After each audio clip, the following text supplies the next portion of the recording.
Well, we're finally here. Tomorrow we begin a new chapter at Universal Orlando Resort as we open Epic Universe.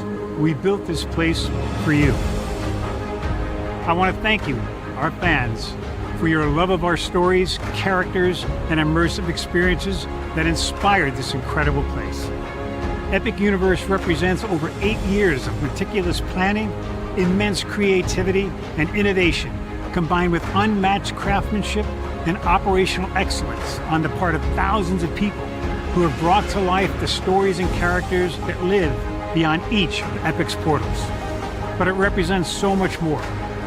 Your love of Universal and the deep connections we've shared together here in Orlando over the past 30 years inspired us to dream bigger and to push the boundaries to create something extraordinary for you and for generations of fans and families to come.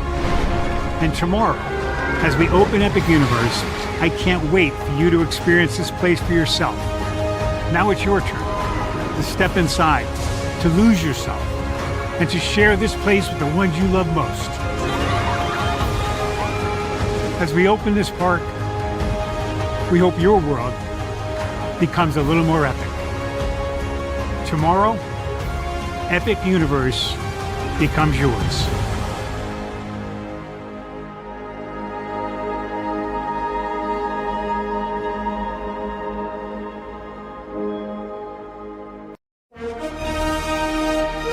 Prepare for a journey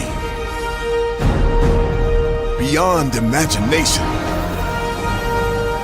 beyond belief, beyond anything you've experienced before. Universal Epic Universe, a new theme park where you'll step through extraordinary portals to 5 immersive worlds.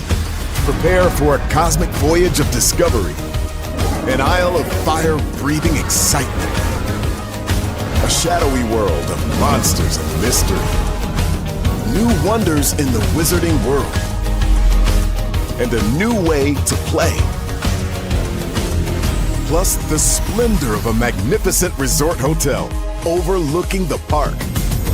It's all new excitement at Universal Orlando Resort. A week's worth of vacation thrills with 4 amazing theme parks, a variety of spectacular themed hotels, and incredible dining and entertainment. It's all at Universal Orlando Resort, where you'll find new adventures every day. Explore the astonishing worlds of Universal Epic Universe at Universal Orlando Resort.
Well, hello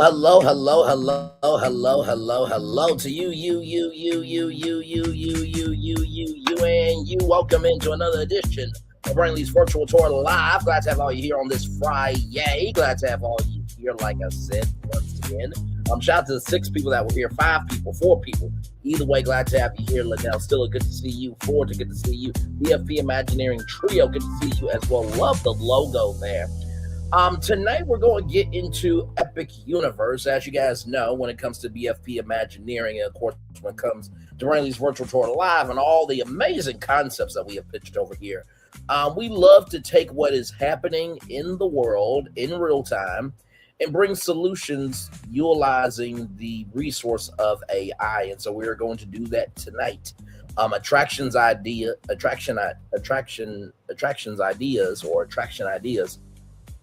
put out a video talking about ride capacity. And, you know, he was so, how can I put this? He said it so much he turned into a Goomba about it. And so I'm just like, let me help in some shape, form, or fashion to see if I can bring some Brainly virtual tour magic to this thing here. So we are going to do that. Okay, so let's make it do what it do, because higher is waiting, lower is available. But either way, we got to go on tour. Yes, indeed, we do. Let me take down this iconic intro here. You see that virtual tour background? Yes, you do. You hear that virtual tour music? Yes, you do. And then there is me. Hey, everybody, welcome in. Glad to have all you here. Let's get to it, because we got a whole lot to talk about, a whole lot to get through. So as you saw, we have not one, not two, not three, not four, but 5 different concepts, okay, for all those spaces on the thumbnail. And for that 0.9 acre space, I have not one, but 2 solutions. So really, you can count it 6, actually. But for the purposes of the video and for the thumbnail, it is 5. But before I pitch those amazing things there, I gotta show you attraction ideas video so you can understand where we're about to go. So here we go.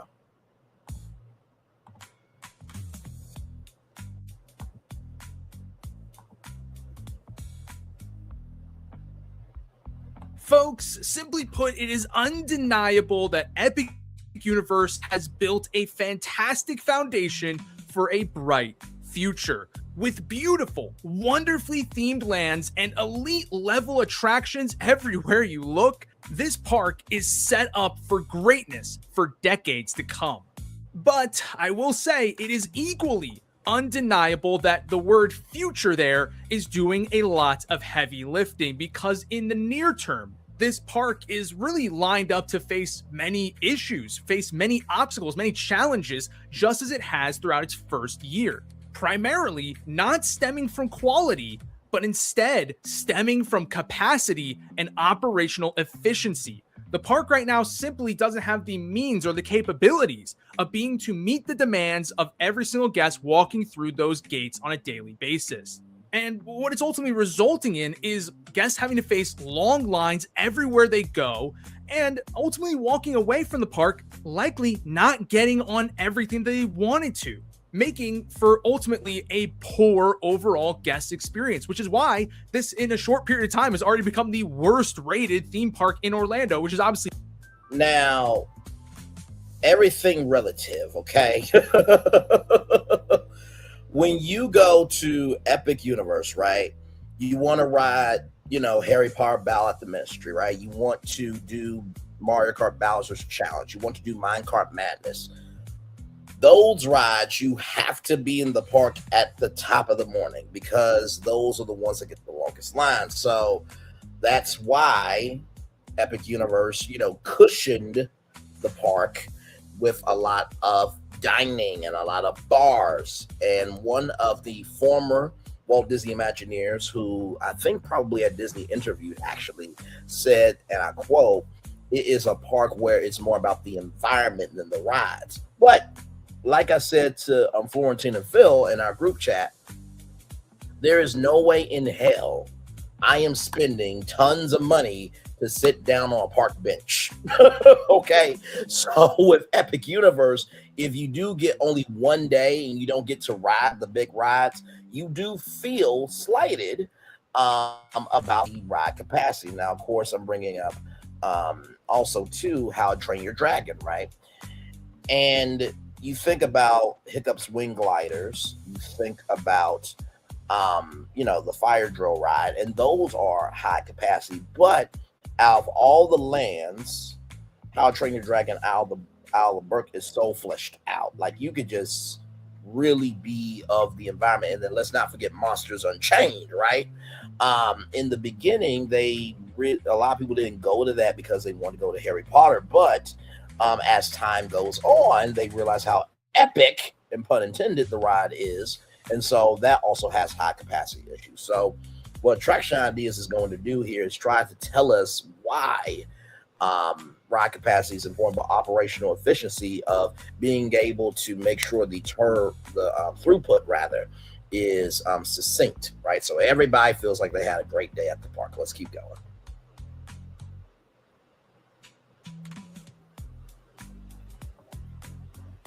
Kind of insane to even think when we have plenty of other subpar attractions in the area. The fact of the matter is people are expecting high things out of this park, and what they're getting in return is a park that leads to frustrations and shortcomings everywhere they go. And even though this is not applied to all guests, right, many, including myself, have had nothing but fantastic experiences at Epic Universe, it's not only easy to see how others could have a subpar or poor experience at the park, but it's clear based on the online sentiment that many people, in fact, are. And Universal is recognized this fact. And in fact, at least for the next 5 to 10 years, their top priority is going to be to try and address the issue.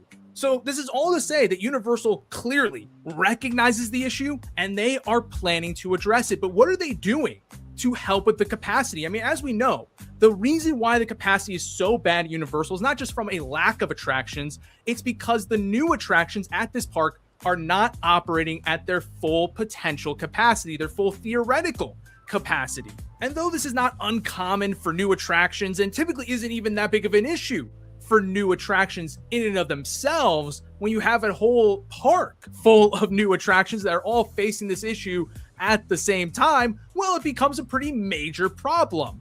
And though this problem will improve and fix itself over time as Universal gets more experienced operating these attractions and learn to fix any sort of mechanical issues they're currently going through, but this process doesn't happen overnight. It happens over the course of years, sometimes several years. I mean, just look at Hagrid's over at Islands of Adventure. That's one that was expected to have a total theoretical capacity of being able to run 12 trains on track at a time. The ride opened with like 5 or 6 on it, which is why you get a 10-hour-long wait. And then nowadays, you might look at Hagrid and say, man, that ride still has a long wait time. You want to know why? 7 years later? The reason why is because that ride is still now only running 9 trains on track, not even close to the amount of 12 that Universal was hoping for out of this attraction, which is why it still doesn't have the capacity to meet the needs of a Harry Potter level attraction.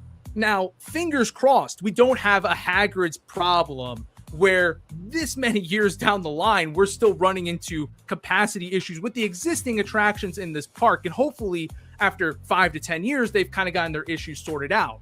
But if knock on wood, they don't, Universal really needs to be prepared for that reality as well. So how does Universal both solve the capacity issue in the here and now and also prepare themselves for a possible grim reality where capacity issues still face the park several years down the line? Well, folks.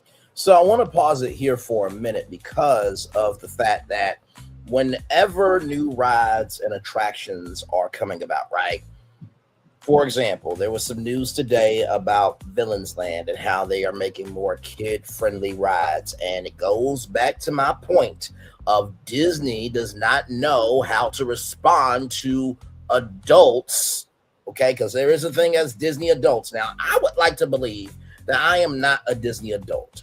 I am a Disney fan that is an adult and can appreciate the outlet that Disney is for people, but I also understand that most of the rides are for the audience that they're catering to. That's different than a Disney adult that makes their life all of their life Disney, where some of them have went into debt just to keep up with a Disney lifestyle. With that being said, the concept art, for Villains Land, apparently that plan has changed. And how this happened was originally where Pixar Pier is a Disney's California Adventure was not going to be that. Originally, the Villains Land was going to be on the West Coast, right? So they released some plans about that. Now, usually in the concept art and the concept conception of it all, you usually will have, okay, this ride should have 7 to 8 trains. And then it's like, oh, no, actually, we need 11 to 14 trains, right? So things change on a dime, right? No, I'm not a Disney adult at all, right? I think I have a very healthy understanding of how I consume Disney. Before, all I could talk about was Disney. I was just a Disney kid. Of course, Nickelodeon's, well, of course, Nickelodeon Studios. But I think whenever I talk about theme parks, I have a very healthy balance of how to go about this. Because, like I said, I don't talk about theme parks like the rest of the theme park sector does. I talk about it from the media perspective. How people view it is how they consume it, right? So if the videos of like the different lands that we saw from Epic Universe excited you from a media perspective, that will entice you to go. That's how I break down theme park commentary, or how I give theme park commentary and break down the minutia of what's going on. Now listen, funny story about the Disney store. We actually had one in Little Rock, Arkansas. I will never forget. It was at Park Plaza Mall, and it was on the second level of Park Plaza Mall. We actually had a Disney store in Little Rock, Arkansas for the longest time, but unfortunately it went away. I think the last time I went to a Disney store, I think it was in an outlet mall with my family while we were on vacation. But yeah, so Disney stores are still out here. I think if Nickelodeon was smart, I think Nickelodeon stores would have been a huge thing in the 90s. Of course, with Nickelodeon, they did a lot of merchandising, for, Walmart and Target and, KB Toys and Toys R Us to sell the Nickelodeon toys. But I think if Nickelodeon stores were around, oh my God, it would have been amazing. But then again, it would have, actually, because Disney stores and Toys R Us stores and KB Toys stores, they all coexisted at the same time, right? So, yes, indeed. Let's go back to the video here. The solution is actually pretty straightforward. It's to, of course, add more capacity. And how do you add more capacity? You add more attractions to the park. And we already know that Universal is bringing one new ride, at least in the near future here, to the park, with a new Harry Potter ride that's supposed to be absolutely massive, getting added onto the Ministry of Magic section of this park. Beyond that, they are also adding an event space, a flex space to this park, a moderately sized building that should be able to accommodate any sort of special events or VIPs that they bring to the parks. So that might help a little bit capacity wise, especially during like major holiday seasons where they'll probably have something special going on in there. But otherwise, it won't necessarily have the biggest impact on overall capacity, at least in the same way that the new Harry Potter attraction will. Plus, there was also supposed to be 2 new restaurants that were supposed to open this year at Epic Universe, in an Italian restaurant and a Mexican restaurant, but it seems those plans have been scrapped, with any sort of signage or reference to those restaurants since being removed. But folks, this is just everything we know for sure Universal is doing. But if I'm going to be honest, I don't think this is everything Universal is doing. It simply can't be. The Harry Potter attraction is not supposed to open until the earliest, probably late 2028. That's a long ways away for this park to still be dealing with capacity issues. Not to mention that we have no idea, one, how operationally efficient this ride's going to be when it opens in 2028. It could also be facing its own fair share of issues when it opens. And 2, it's far too early to make any sort of predictions about what the capacity of the existing rides will look like once that attraction's open. They could still very well be running into issues of their own. And ultimately, there's a very real reality where this ride maybe even could come out of the box perfect and be operating at its total theoretical capacity, which pretty much never happens. And this park could still be facing capacity problems, especially... By the way, if you are drinking, you could probably do a drinking game of how many times attraction idea says capacity. Just have water next to you, because he's going to say it a lot. Okay. All right. If Universal plans to have the attendance of this park grow over time. So I simply not only can't believe that this is everything that they're doing in the next few years, I simply refuse to believe that this is everything they're doing in the next few years, because it won't even come close to solving the issues that this park is currently facing. So on top of the new Harry Potter attraction and the event flex space, what else? By the way, just as a side note, Universal, this is to you. I love the fact that you can go through the fog, but I think that there needs to be fog machines in the walls, so that way it's a complete 360 experience, right? Just a thought, because I think the fog is at the beginning and at the end where, you know, you come out and you see, you know, you're in the London Ministry of Magic, but I think having the fog machines inside the walls, I think would be very cool. So it's like you're walking constantly through fog. Just a thought. Yep. Listen, y'all have done a great job. I'm just adding suggestions like I'm going to be doing with these concepts here in just a little bit.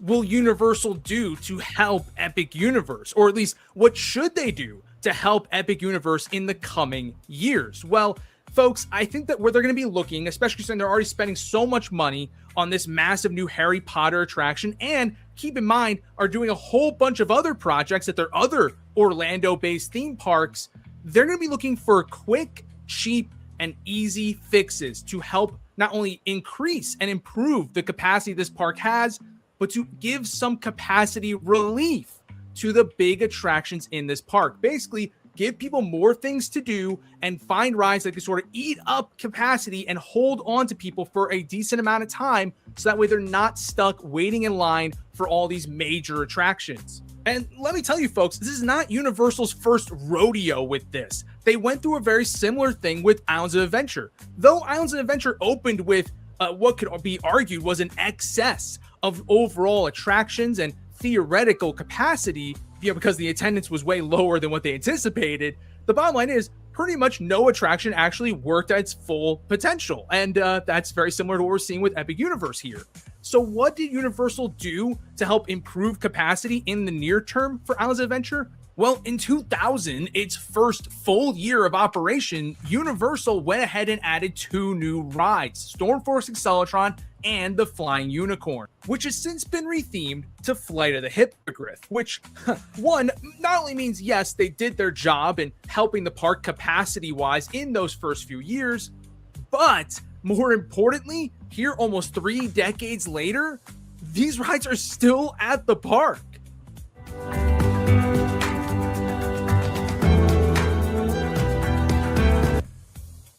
Even though they were added as simple, quick, cheap, and efficient fixes for the park at the time, here we are almost 30 years later, and these rides are still in the park today. Heck, Flight of the Hippogriff can still easily pull an hour-long wait. These are popular and successful attractions, even though they were essentially added as bandages to help the park in between major additions. If you are Universal, I say, loud and proud, embrace your past and learn from it, because the decision you made with adding those 2 attractions to Islands of Adventure was absolutely a game-changing move that has paid dividends now here almost 3 decades later.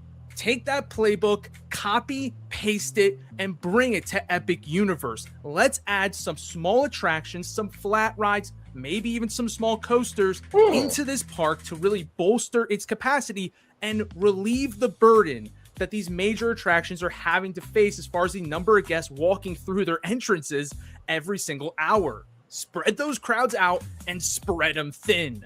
Now, that certainly was a rousing speech for what, sounds like a quick and easy and cheap solution for Universal to help improve capacity here in the near term. But the reality is, do they even have room for this stuff? I mean, obviously we know they have massive room for expansion in this park, plenty of expansion pads, but those are being reserved for full-on lands and major massive attractions. They're not just going to plop down a flat ride in one of those spots and call it a day because, we need more capacity in the near term. Like, no, that's not something Universal is going to do. It'd be colossal waste of space and would cost them more money down the line when inevitably they'll have to move that ride somewhere else or just get rid of it. No, if we're going to add any sort of ride whatsoever, even if it is a quick fix, we need to have assurances that that ride's going to be able to stick around for decades to come. But is that really an option for Epic Universe as far as adding new attractions? Did Universal have the foresight to leave behind expansion pads or small plots of land that we could put flat rides in or small attractions in that won't interfere with any of the major expansion pads? Surely they didn't actually think to do that, right? Of course they did, folks. It's Universal. Of course they had the foresight to actually look ahead and be forward thinking and not be reactionary in this situation and understand they very well may need smaller attractions going forward. And in fact, throughout Epic Universe, particularly in Celestial Park, there are plenty of small mini expansion plots, if you will. Now, Celestial Park is an original park, right? Yes, that is a cool spinner. Want to hear this in my voice? Absolutely. So Celestial Park is the first intellectual property from Universal. Original. Disney, you remember when you used to do that type of shit? Yeah, original stuff. That is the park that seems to be the not most how can I put it? Celestial Park seems to be not the most fulfilling part of the park. Out of all the lands, like I said, you have How to Train Your Dragon, Isle of Berk. There's like no notes, right? You have Wizarding World of Harry Potter. That is check marks for the Harry Potter fans, but you know, it's more of, yeah, exactly. It's not Celestial Park is not a movie or film. Although, if you look on the back of Stardust Racers, there's a thing called a flux capacitor that is from Back to the Future. So technically, Celestial Park's been a film, but that's neither here nor there. But with that being said, the Wizarding World of Harry Potter Ministry of Magic is more about the majesty of transporting you back in time. So it's more of like a world showcase. Like if we took the world showcase of Paris versus Harry Potter's Paris, right? And then of course you have Darkmoor, right? Darkmoor is where all of the Universal monsters live. Now, of course, for those of you who remember the concept art, there was supposed to be an amphitheater in Darkmoor.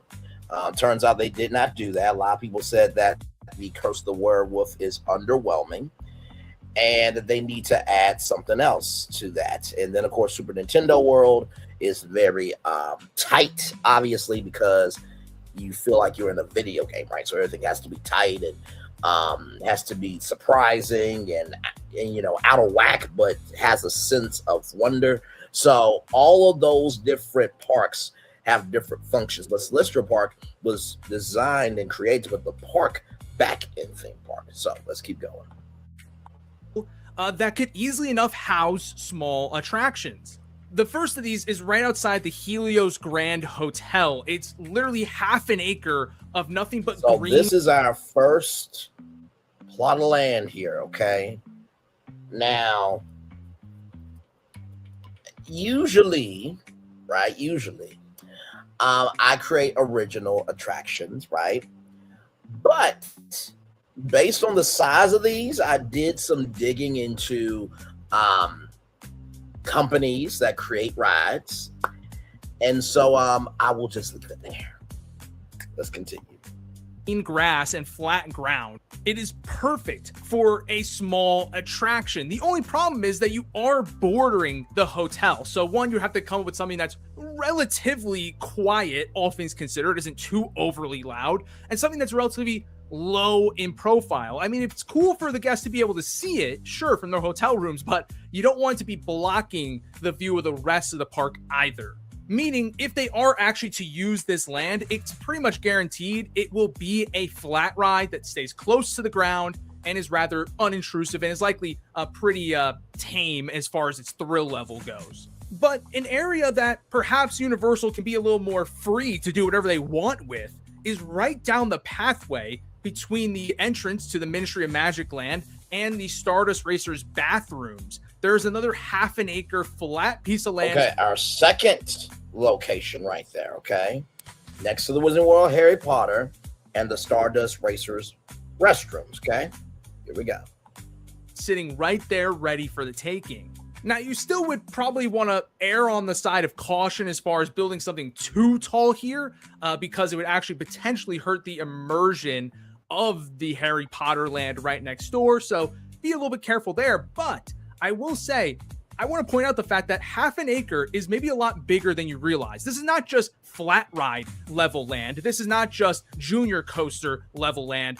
You could actually build a substantial screen-based attraction in half an acre. Universal Studios Florida, in particular, has quite a few attractions that only take up half an acre. Notably, Race to New York starring Jimmy Fallon and Despicable Me Minion Mayhem. And if you really want to think outside the box, look over to the West Coast at Universal Studios Hollywood, where you have the Secret Life of Pets Dark Ride. That is not a screen-based attraction.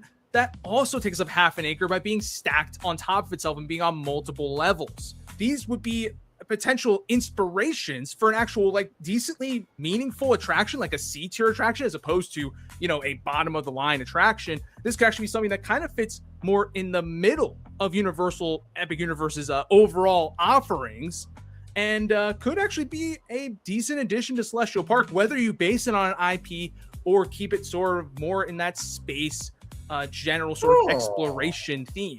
I suppose in theory you could loop it in with Harry Potter given its proximity to that land, but I would probably say not to. I think it would cause too much of a bottleneck, likely with the entrance to this attraction being right at the entrance to the Florentin, land. you said that space, that second space, that space is beautiful. You don't want to add a ride there, or do you mean the hotel? Let me go back to the video here. And it would not be a wise decision, I think. But these two expansion pads are the largest in Epic Universe. The other flat ride areas that we kind of have to work with are much more on the smaller side, meaning that Universal will have to get a little bit more creative to use them, or might just have to be limited, all things considered. There's one that's way further south in the park that's between the Atlantic Restaurant and the Constellation Carousel, right across from the Super Nintendo World entrance. Okay, so Atlantic, Constellation Carousel, and Super Nintendo World. Let's keep that in mind. That's about 0.3 acres. So 1, 2, 3. So this is the 0.3 acres right there. Very, very tight. Let's keep going. You can't really do anything super substantial with that space, but a family-friendly flat ride certainly is a good option, honestly, to go there. And then the one that's easily the most difficult to actually figure out, well, how do you use this? Do you even bother using this? Is 0.2 acres of land right here, right outside Stardust Racers. Outside of that, main turnaround, the launch for Stardust Racers. I mean, not only are you dealing with a very small amount of land here, but you have to deal with being super close in proximity to Stardust Racers. What could you possibly put here? Well, folks, one idea that's really invaded my mind is the thought of having some sort of flat ride that interacts with Stardust Racers in a major way. Not just from being close to it proximity-wise, but actually possibly going over the track a little bit, having a lighting package that matches Stardust Racers, all while carrying over the celestial theme of Stardust Racers and bringing over its own set of original music as well. And what kind of rides could you implement here that could have this sort of level of interaction? Well, I mean, a swing-based ride is definitely in the cards. I think it would have to be something that's a little more secure, a little bit more locked in place to avoid any sort of accidents happening with people like throwing stuff onto the track for Stardust Racers. So you have to be careful with that. But to be honest with you, I think an even better option, and one that would force guests to utilize a locker, would be a giant Discovery pendulum ride. You've probably seen pendulum rides like this fairly often at like county fairs and carnivals and stuff like that. But these are in front of y'all. There was a YouTube video where that pendulum actually broke at a theme park. Not trying to scare y'all, but I don't know about this, okay? But let's keep going. This is Attraction Ideas video. We are just breaking it down, going to have a full-fledged conversation here because, like I said, I have a solution for every space that he pointed out. And I will venture to say that my ideas are going to whoop his ideas. Just if I was a betting man, I would bet on me. Now, some of you are thinking, well, Brain, of course, it's your channel, and you know what you plan, so of course they're going to be better than you. than attraction ideas. No. That's an element. But also, too, what we do at BFP Imagineering and what I have done with all my concepts is I have been feasible within the reality of what has been given to me. So I don't just throw anything down just because it's an available space to utilize, okay? So let's keep going. Are absolutely mega. They're monstrous. They're ranging from 75 feet tall to 100 feet tall as far as how big these things are. And let me tell you folks, they might not necessarily look all that intense or all that thrilling, but dude, these things are crazy. The speed you get going from one swing to the other is monumental, and the airtime at the top is crazy, literally criminal. You can go ahead and you can theme it to be like a UFO or some sort of constellation or something like that that's flying over the top. So UFO, that makes sense. I'm sure there's some, maybe ET could come, in this fashion, or some alien movie animated to, keep, it, sensible for the park, but it's not a kid ride because mommy can't go on that. No. So, and not to mention constellation, we have constellation carousel. So now we have two different constellations. We're talking about original rides and originality from the space of which those rides are created. But let's keep going. Of Stardust Racers, which could be a great moment and great element to add to the Stardust Racers in general, but also could make for a great standalone attraction in and of itself, being a thrill ride in the form of a flat ride, which is not something that Universal really has right now. All of their flat rides or small attractions really don't carry much of any sort of level of thrill to them, with the exception of maybe Dr. Doom's Fearfall, and even that is not necessarily a flat ride, it just happens to be a smaller attraction. So I think this actually be a really great addition, because it'd be very different than anything else that Universal's really done before. And, I will say, though, you might have to get a little more creative on the space. I mentioned how 0.2 acres is not much to work with. For a giant Discovery pendulum ride like this, you're probably looking at more like 0.4 acres. That's how much the one at Great Adventure in New Jersey takes up. So, I mean, even if you're kind of like bleeding into the Stardust Racers area a little bit to build this, you might have to get a little more creative than just that as well. But I do still think this is worthwhile for Universal to consider.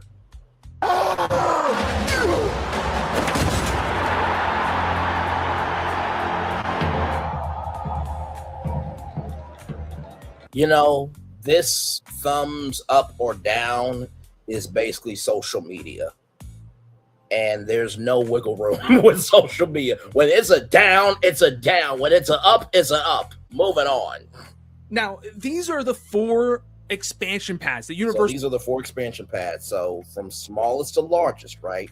So 0.2 acres is the smallest. Second smallest is 0.3 acres. Now recognize 0.2 acres is right there at Stardust Racers. 0.3 acres is Atlantic, Constellation Carousel, and Super Nintendo World. 0.5 acres here was in World of Harry Potter, Stardust Restrooms, and here, right next to the hotel. And back here is the pool and everything in between. Let's keep going. Universal have left in place that could very well be used for small attractions, or could be used for more shopping or retail or dining, potentially in the future. But more than likely, I would say most of these will eventually be used for small attractions, just to add to the capacity this park can handle.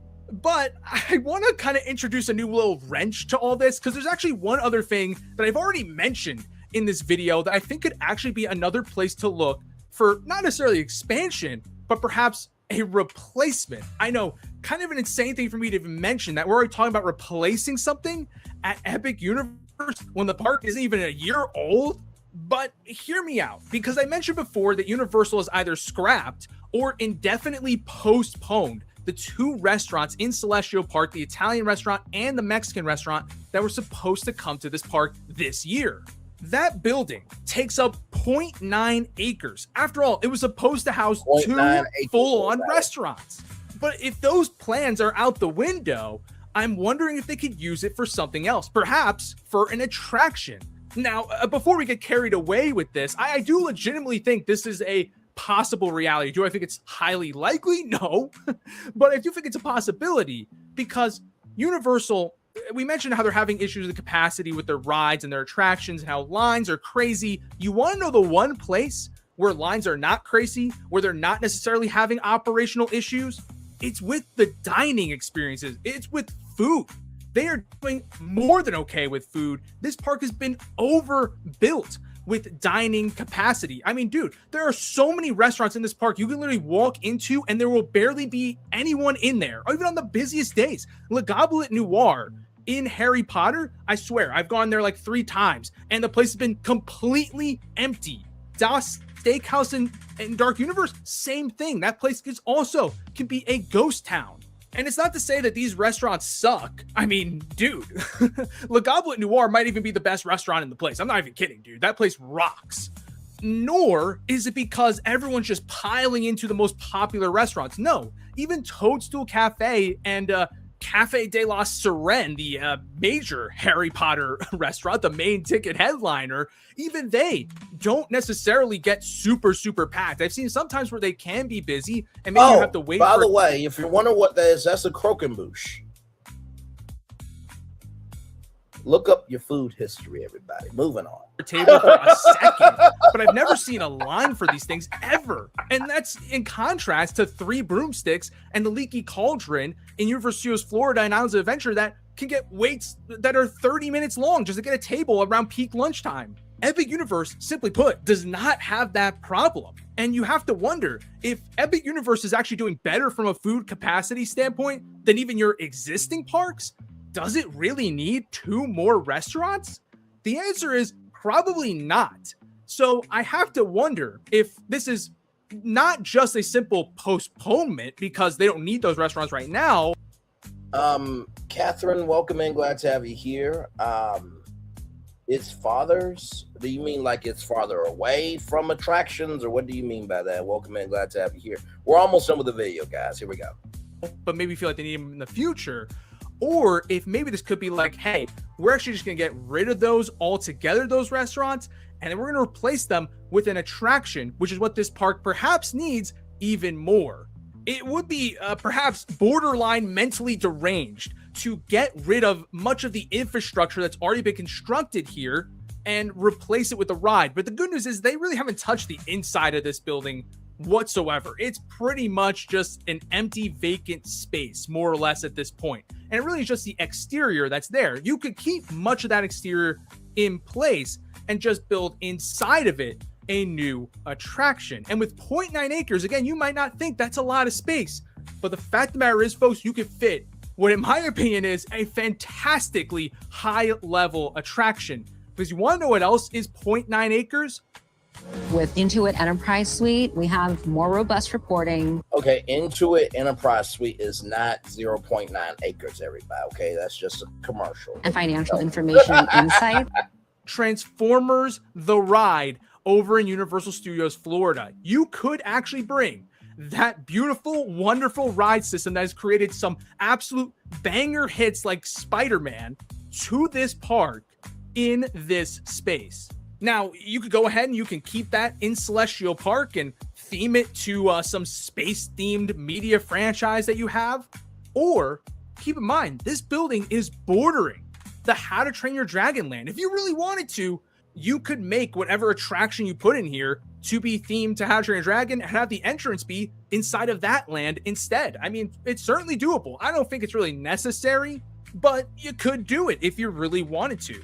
But one of the reasons why I say this is unnecessary is because How to Train Your Dragon already has a small expansion pad of its own at 1.45 acres. Now, when we did the live for the Universal Epic Universe expansions, I said, what about a snow dragon ride or a cooling off area here? Because everybody kept saying it's so hot and they need shade. So all of the different areas, if you go back to that live, I pitched cold attractions there just to give some breathing room for the park. You can either put in, a Transformers level attractions or something bigger in that space as an addendum to How to Train Your Dragon. And given the fact that How to Train Your Dragon already is the land with the most amount of attractions in it, I don't think we necessarily need to loop in this 0.9 acres into it either when we already have that expansion pad to work with. So if I'm Universal, here's what I'm thinking for the next few years. Obviously, we're working on the Harry Potter attraction that's set to open towards the end of 2028. We know that's going to help capacity-wise in a major way, but it may also kind of have the adverse effect of adding on attendance to this park, which could just compound the issues further. So we're going to go ahead and we're going to add in some flat rides, some small attractions, maybe even a junior coaster into other areas of this park. I would say 2 of those probably is a good place to go. Go the Islands of Adventure route, and then you get that major attraction in 2028.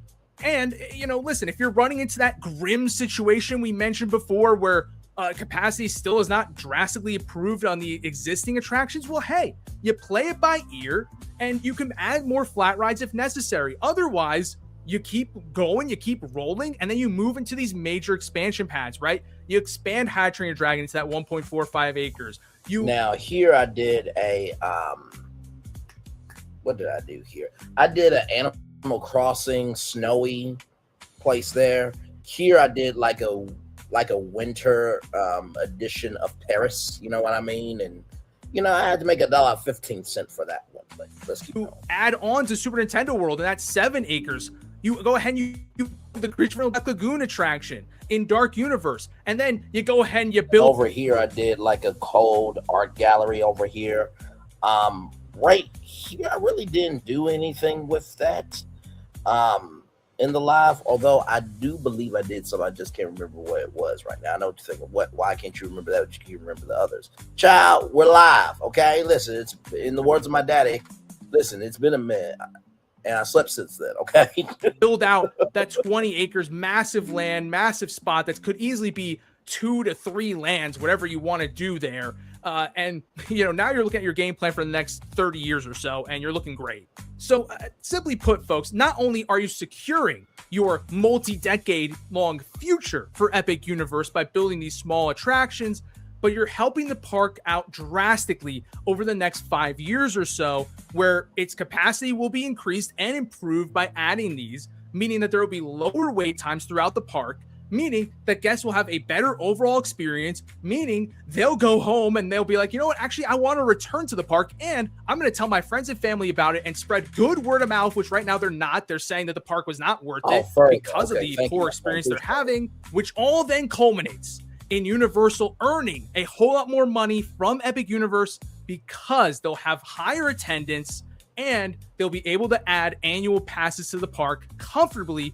without having to worry about it impacting park operations. So you know what they say, folks, a flat ride a day keeps Comcast away from asking any questions about park performance. So with that being said, if you really enjoyed this and you want to hear more about my thoughts on Epic Universe, maybe you missed this over the summer because you didn't want to be spoiled, I have a whole review of Epic Universe up on my channel. Click the video on the screen right now, and I'll see y'all next time. Peace. Thank you, Attraction Ideas, for that. Now, what we're going to do is we're going to do a fly-through of Celestial Park. Okay? So, here we go. Deals are on now. Take 50% off our limited edition mattress, plus 0% interest for 24 months on comfort that adapts to you, night after.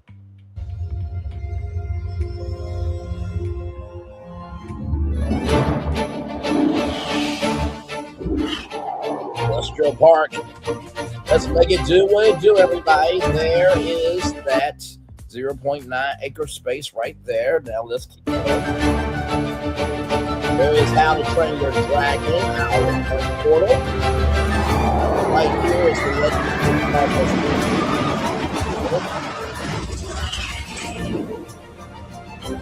Helios Hotel. Wizarding World of Harry Potter. Total there. Mystery of Magic. And as we continue on through the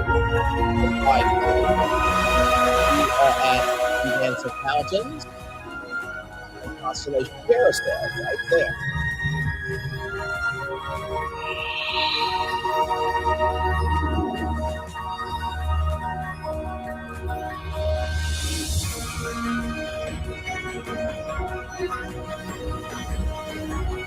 Oh, can I just say the music on this is just chef's kiss, superb, on every level, amazing. Thank you very much.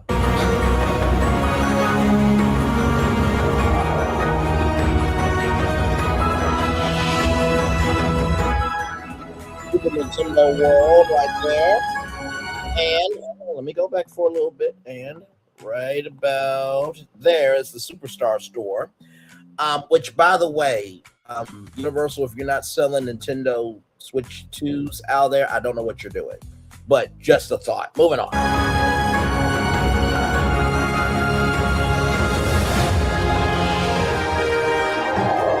It's a moon.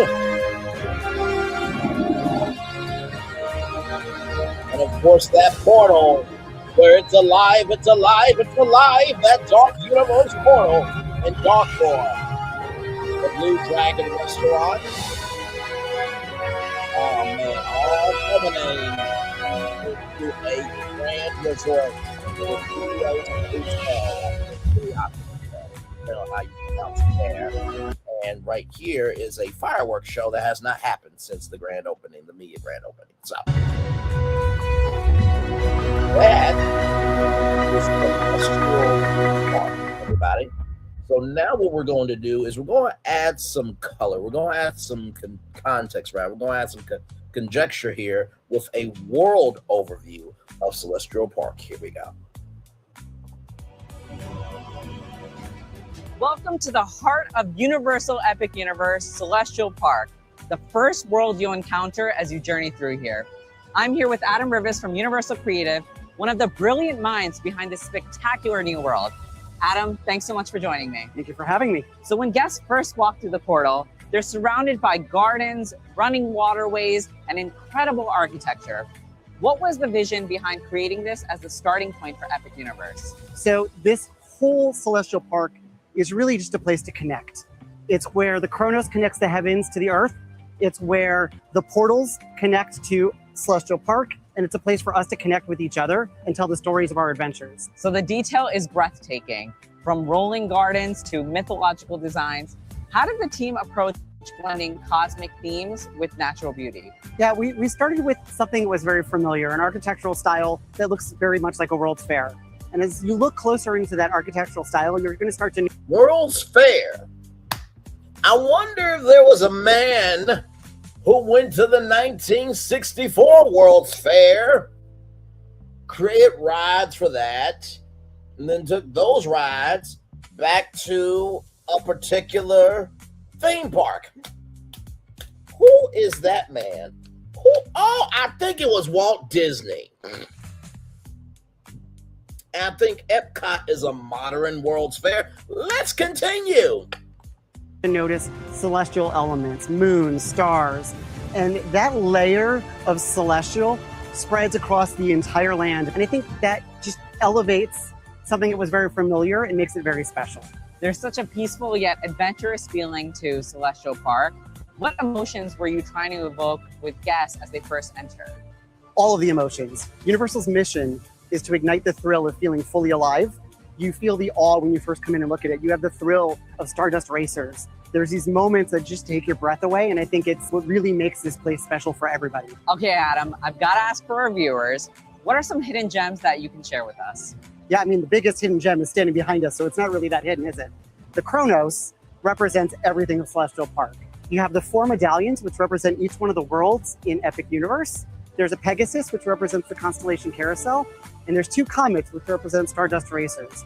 So the whole park is represented in the Chronos. The Chronos is the key to this whole place. Speaking of action, if it's thrills you're after, Celestial Park has you covered. Let's go check out the high-speed excitement of Stardust Racers.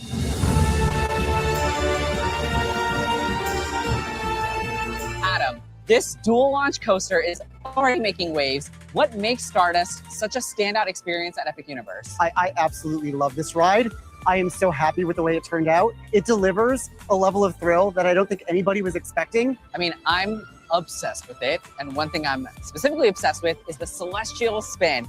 Can you tell me what's going on during that midair crisscross? Yeah, it's the coolest feeling, right? You come off the second launch, up to the top of the hill, and then both trains are in a downward dive of a double helix. Amazing So how you can they literally be visualize upside that. down and look and see the other train below you. It takes your breath away. After a high-speed race through the cosmos, it's time for a different kind of spin, a magical ride on Constellation Carousel. Adam, this is no ordinary carousel.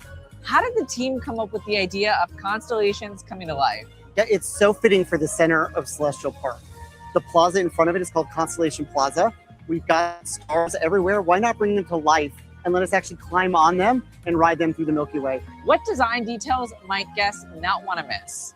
Yeah, if you look closely at each animal, you're going to notice small points of light and large points of light. If you connected the dots on the large points of light, you'd actually be making the constellation of the animal that you're about to ride. So if you went on the bear and connected the dots, you'd actually be making Ursa Major. My favorite thing about the Constellation Carousel is that it's never the same ride twice. There are 7 different music tracks. Each one is different choreography. Constellation Carousel is such a vibe at night. It comes alive with lighting. You literally feel like you are in an otherworldly space just gliding through the Milky Way. Celestial Park is amazing all on its own, but it's also your gateway to even more adventures.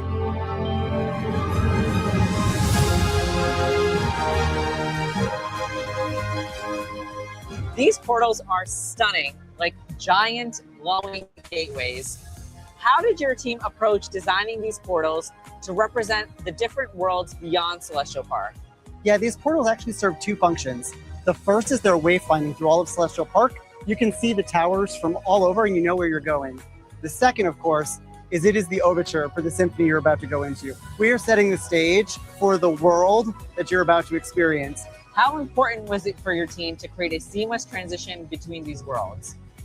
I think the portals are essential to the entire epic experience. As you step through them, you start to experience the sounds and the lights of the world that you're going to as echoes. And the further you go through the portal, the louder those echoes get until you're in a completely new world.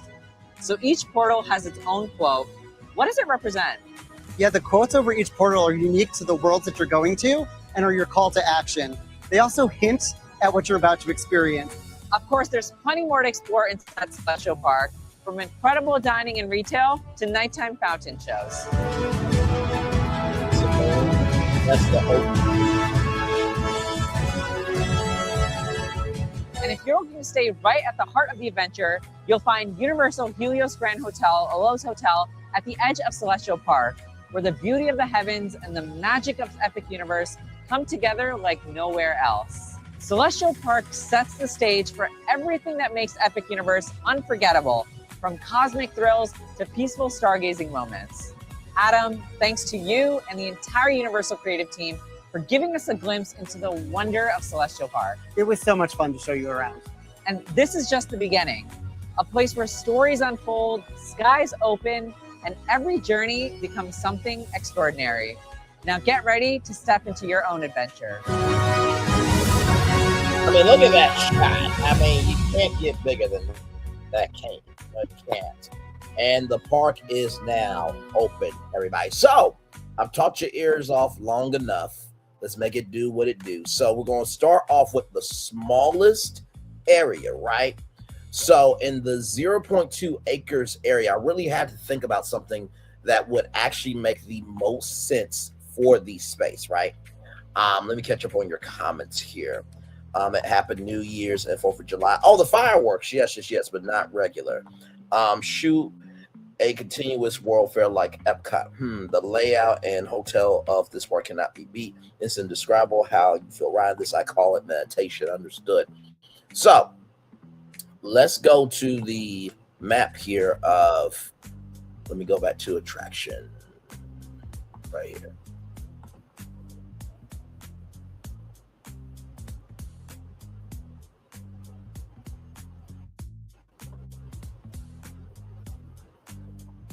Okay, so here we go. We're going to start with 0.2 acres right there. Now, that was a tight space, but I think I found something here. Here we go. So in the 0.2 acres area from Attraction Ideas video, can this ride from Fabari Group, it's a family ride called Copernicus, fit and theme it to Stardust Racers, but call them Comet Pods. Okay, wait till you see what this looks like. I'm so excited. Yes, the Copernicus ride from Fabric Group can physically fit within a 0.2 acre footprint. Here's how it breaks down. Ride footprint diameter, 11 meters, 36 feet. Approximate area with a circle with an 18-foot radius, 1,000 square feet, 93 m squared. A 0.2 acre site is 8,712 square feet, 810 m squared. So the ride's footprint is roughly 1/8 of that. You have ample space for not just the ride itself, but also for queuing and shaded waiting area, ride interest, theming, and signage. A small interactive or photo zone tied to your story and theme in ADA compliant access paths and clearance safety areas. Theming to Stardust Racers as Comet Pods. This is a perfect match because the ride already has a space, planet motif, and circular orbiting motion. You could theme it like this: Stardust Racers Comet Pods. That's the ride name. Concept enhancements: Comet Pod vehicles redesign each gondola as a comet or space racer pod instead of planets. Central star unit, the theme the central sun piece at the Stardust core, a glowing cosmic engine, pre-ride queue starfield path with projections or LED line that feels like entering hyperspace, audio and effects, space ambient sounds, warp cues, and comet trail light on the pods, interactive touch points, panels that explain the race narrative, choose your comet and race with the Stardust Nebula. Why the ride works: the ride's motion, pods orbiting and rising and falling already evoke space travel. A slightly customized rapid theme signage can shift it from educational solar orbit to story-driven racer experience. The footprint is small enough for compact areas, yet visually striking with proper theming. So you guys know that the comets, right, they light up at night. So imagine if you could control the colors of the comet from your comet pod, right? So here is this from the Fabari Group. Right here. So this is Copernicus, a new edutainment family ride for malls, indoor parks, and science centers.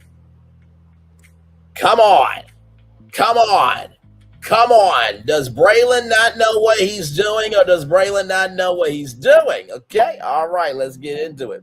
Edutainment ride suitable for both indoor outdoor spaces. Family-friendly ride makes for a journey into space where kids and parents can sit together in planet-shaped cars that revolve around the central sun-shaped element while moving up and down. As an option, the ride can be equipped with an audio system producing space sounds, and the park can choose to work with virtual reality goggles to provide extra info. Solar system theming: 8 planets turning around the sun. They are Earth, Mercury, Neptune, Uranus, Mars, Jupiter, Saturn. Earth, Mercury, Neptune, Uranus, Mars, Jupiter, Saturn, Venus, and Pluto is still a fucking planet to me. Oh, people, shout out to Pluto. Damn it. Yeah. So here is what the pods can look like, right? I don't know if I can zoom in on it or not. There we go. That's what I'm looking for. There we go. So you have that there.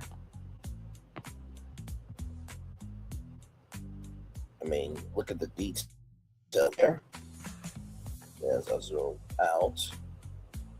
Then here is that there. So imagine this in that 0.2 acre space there, right? So imagine this at night, and imagine each of these pods, reflecting different constellations.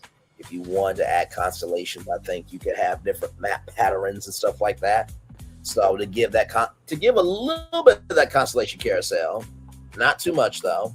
So dimension 0, footprint 0, 11 meters, 36 1 height, 4, 0.5 meters, 13.3 size could be about 5 crust. Capacity rather, cars 8 seats, 32 people can be on this, 2 kids and 2 adults. Our estimated hourly capacity 640 people. Rider height 100 centimeters. Suggested ride cycle 120 to plus 60 seconds. Power requirements: say line connection 50 kilowatts approximate. Transport and assembly: transport 2 times 40 OT weight, 15 tons. Ride assembly 7 to 10 days. They could build that like that. Availability park model. So here is the Copernicus rendering.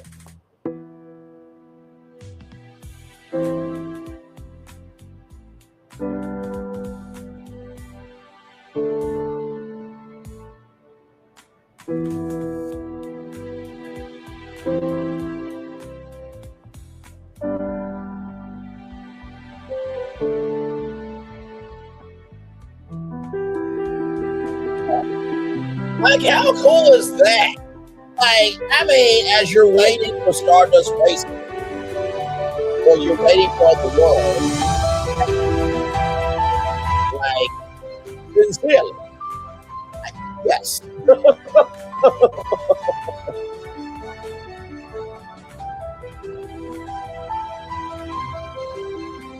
And that's all doing it by itself, right? So imagine how cool that would be to be riding in a planet next to Stardust Racing. Okay, so shout out to Fabari Group for this one here. As soon as I saw it, I'm like, it's going into the plan, right? So yes, indeed. And also too, they can theme it. So you got bowling here, you got snowmen here. No, and no. This is not going to Disney World for Frozen. Fuck Frozen, okay? No, that is an example of what they can do. Okay, all right. Just had to pop the helium in y'all balloon. Good damn, this is a universal stream. A relaxing experience, but this time no roof, so you can see the night sky and the lights all around you. Correct. You're following with what I'm saying there, all right? So that is that. And so let's go back, right? Let's go back to that map, okay? So we got Copernicus right here, 0.2 acres. The next thing we got is this 0.3 acres right here, right? So that 0.3 acres right there, that's a little bit tight. I think I might have something for this. Now, remember what Traction's ideas said, that this is Atlantic, right? Super Nintendo World, and also to Constellation Carousel, right? So what can we do with this? You like the bowling one? The bowling one is cool. And I love snowmen, okay? Just the snow women, okay? Snow women are thick because, you know, it has to be compact for the snow. Anyway, moving on. So what can we do here? I said in the 0.3 acre spot from Attraction Ideas video, can this ride, arm rides for projects, drop tower, virtual reality fit? And could this be themed to a Mario original adventure in the world of Super Mario Galaxy? Yeah. I gotcha. Yes, I did. Here we go.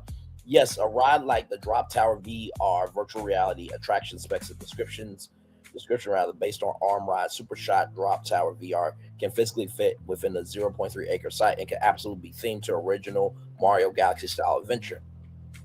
Here's a breakdown to help you visualize how it works for your attraction idea. 0.3 acres equals about 13,068 square feet of the total area. The arm ride super shot base dimensions, for example, the super shot 400 VR approximately 38.4 feet long and 20.6 feet wide, just over 790 square feet for the ride's footprint.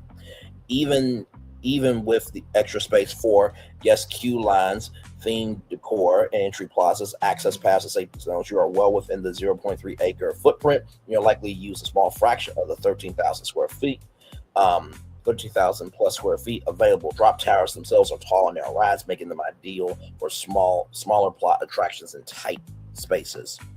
Theming to a Mario Galaxy style adventure, the ride's built-in virtual reality component is a big advantage for theme because custom virtual reality content can be developed for the attraction, not just genetic visuals, but bespoke environments and storylines. This means your ride can take riders on an experience through galaxies, around planets, and into Mario-like space adventures, all synced to the motion of the drop itself.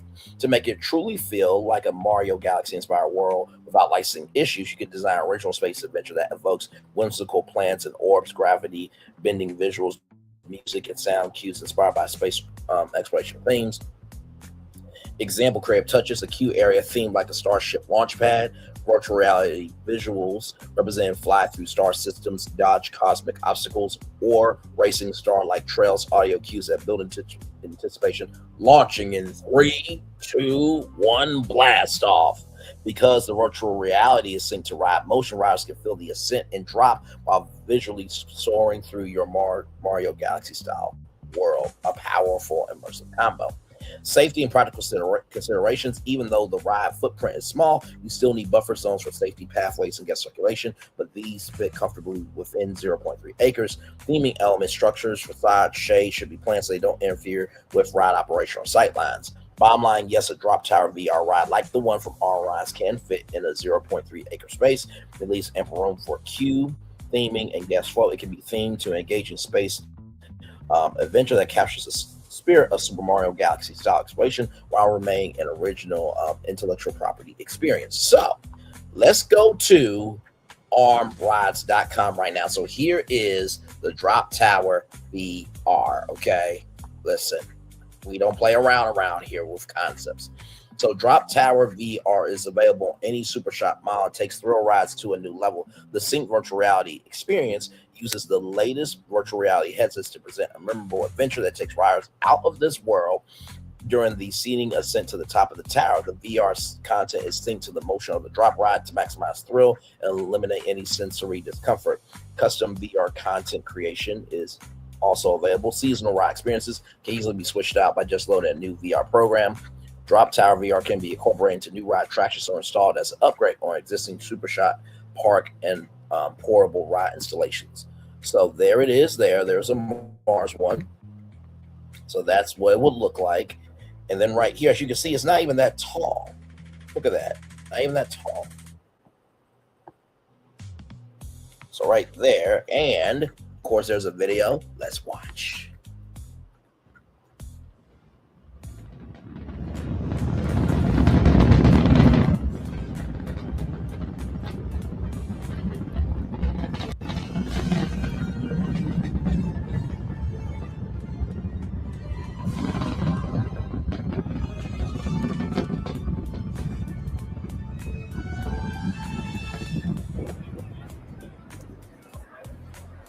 Oh, wait a minute. Let me Let me pause it for a minute and go back. Oh my Lord.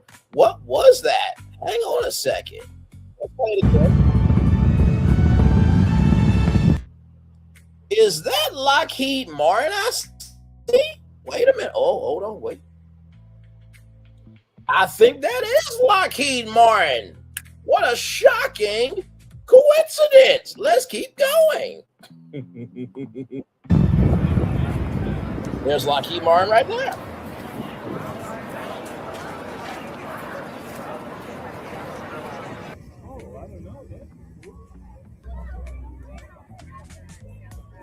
So to set up, test it, and perform flawlessly, and to be removed without trace, all in 10 days.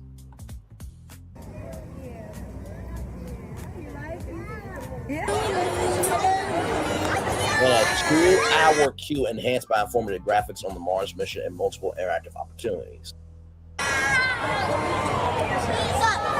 at the kids there, just smiling, having a good time.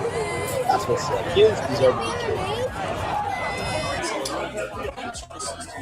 A safety and restrictions video played in the pre-boarding area. Of course, medical conditions, high blood pressure, heart, back, or neck problems, bone conditions, motion sickness, surgery, illness, or other conditions. Expecting mothers should not ride this ride. Must be 48 inches tall. Walk onto the platform. 27,000 incident-free rides. Pull down shoulder harness. Lock the safety clip. Click on the virtual reality headset. Parents, hang on, let me go back because that's important. Parents assist children first. There's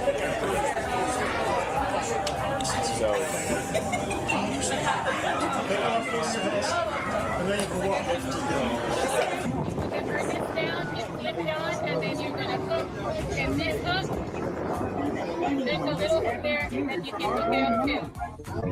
Make sure your logos are striped. Put your belongings in front of where you're going to sit and wait at. Welcome to Future Flight, a virtual reality adventure to Mars. When boarding, lower the restraint bar, lock the safety clip and VR headset tether, place the... By the way, I will say for Stardust Racers, I do think that they could upgrade the ride to this system, because actually I think that this is more of a safer system. We know that from Erica, with her hanging with Erica and Raph. I think the other one is not this one. It's more of a silver bar. It's not as secure as this, which I think it's more of a pull up type of thing. You get in and then it pulls up instead of pulls over and latches it down. The safety clip and VR headset tether. Place the VR headset on your head and tighten the chin strap. The ride attendant will check to see that your seat clip and headset is secure. All riders have the option to experience future flight without riding the drop tower, a viewing station set up in the arrival area. So for kids who cannot ride it, they can still experience Super Mario Galaxy. Come on. I mean, is Braylon a legend? Yes, he is. Is he a genius? Yes. Is he the greatest of all time? Yes, he is. Let's continue this. This is amazing.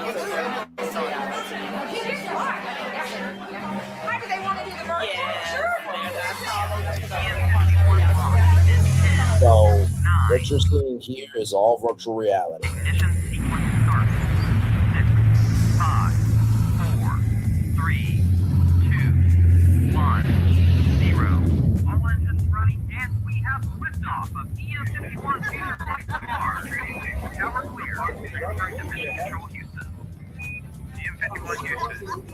Look at this. Like, this is like really, really cool. You are strapped into the Orion spacecraft atop the NASA Space Launch System. And of course, you see the speakers there, so there could be, Mario, Luigi, and Yoshi, and Peach, and Bowser, and everybody overhead of you. Powerful rocket ever built, accelerating to 24,000 miles per hour on a journey that will take you farther than anyone has ever dared from our home world. DM-51 Houston, commence lunar flyby. You're about to blow past humanity's boundaries and explore the solar system. Your destination? Mars. DM-51 Houston, you have now entered interplanetary space. As you begin your 9-month journey to Mars, 1,000 times farther than the moon, all that's familiar gets smaller and smaller. The longest an astronaut stayed on the moon was 3 days, but when you get to Mars, get comfortable. It will be your home for the next 6 months. That's when the window for a return trip to Earth opens. DM-51 Houston, go for Mars descent and landing. Thanks to thousands of scientists and engineers who have been working with NASA, everything you need to survive on Mars is ready and waiting. So when you take that first step, you can get right to your mission, exploring the Red Planet. DM-51 Houston, we show you down. Welcome to Mars. Look around. Look at NASA will the discover detail, if man. Mars once held life, or if it still does, and determine if humans could make a permanent presence here. Your future Flight Mars training mission is accomplished, and it's game time. Look at that!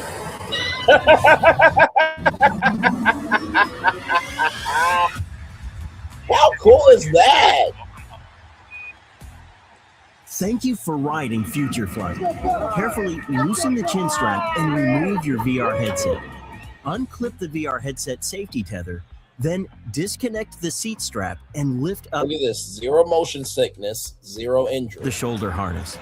A ride attendant Zero will assist you downtime. as needed. Please proceed to the exit gate to return your headset.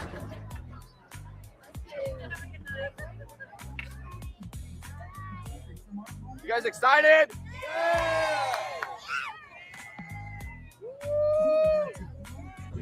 I'm Don Spratt, a 32-year veteran of the Houston Police Department. Took the little ride. That ride was like being in a car chase, chasing the bad guy, the adrenaline going. Outstanding. Thank you, boss. That now that's a happy fellow right there. That's Park Rides, HD Interactive, GES, and Ideas Media Expertise Design. Shout out to you guys for making that. So imagine that, right? Imagine that in this area right here, this 0.3 acres right there. Okay, so we have 2 rides down. We have 2 rides down. No. I did not smack Mission Space. Oh my God. No.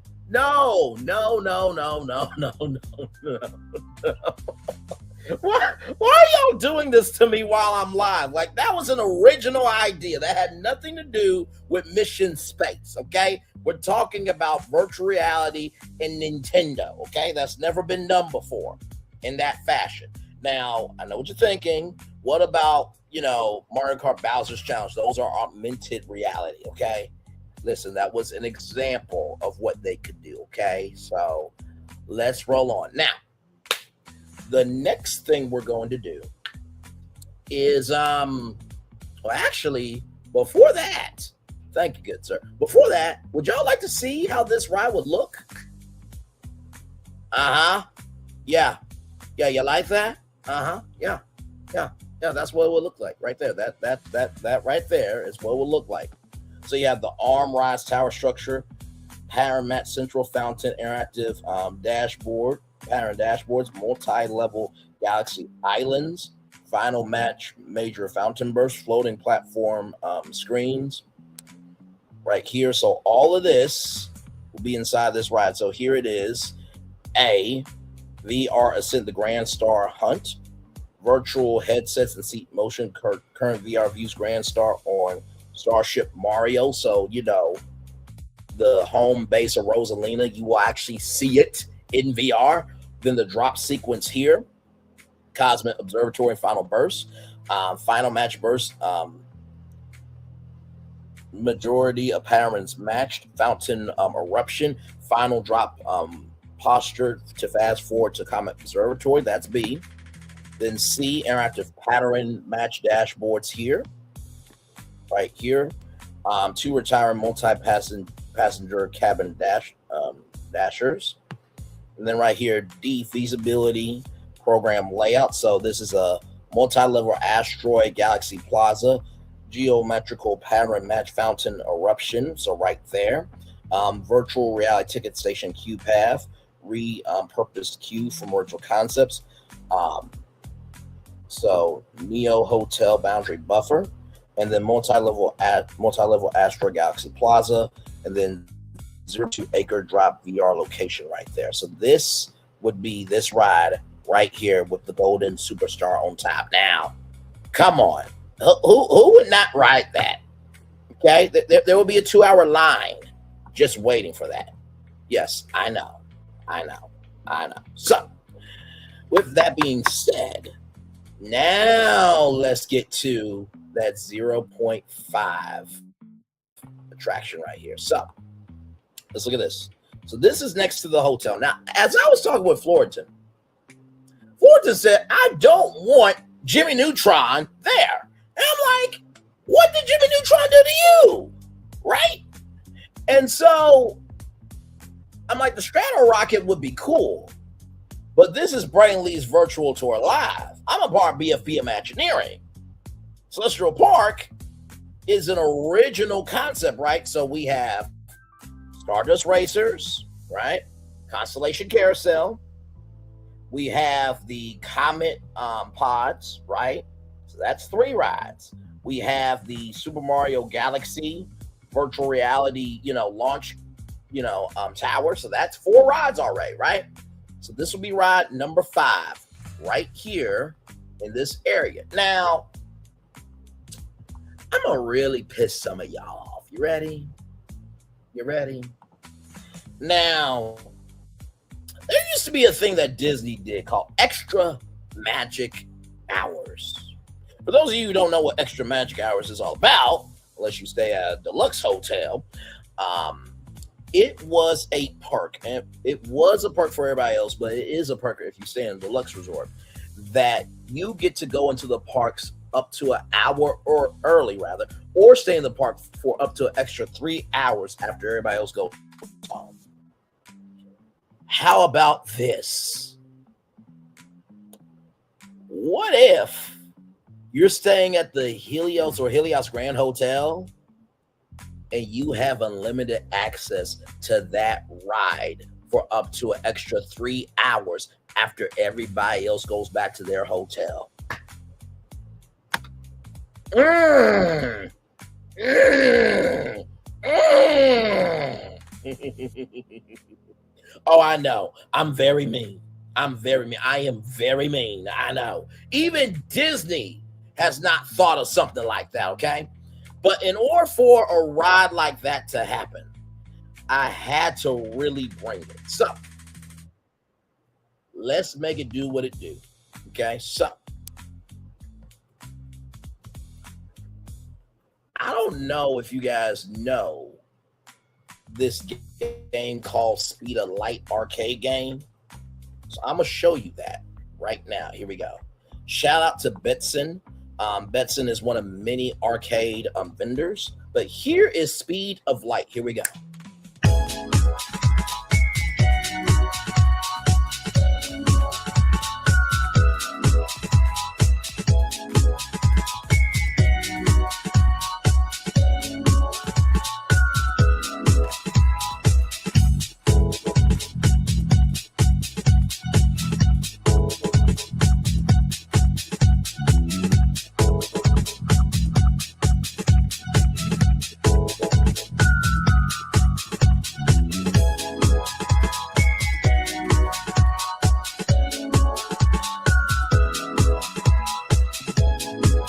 It's one of the coolest games that you will ever play.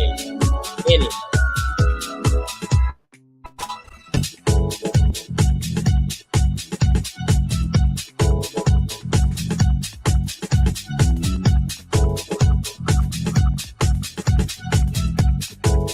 Now, I know what you're thinking. Ray. How are you gonna bring Speed of Light to Universal Epic Universe and Celestial Park? I'm so glad you asked.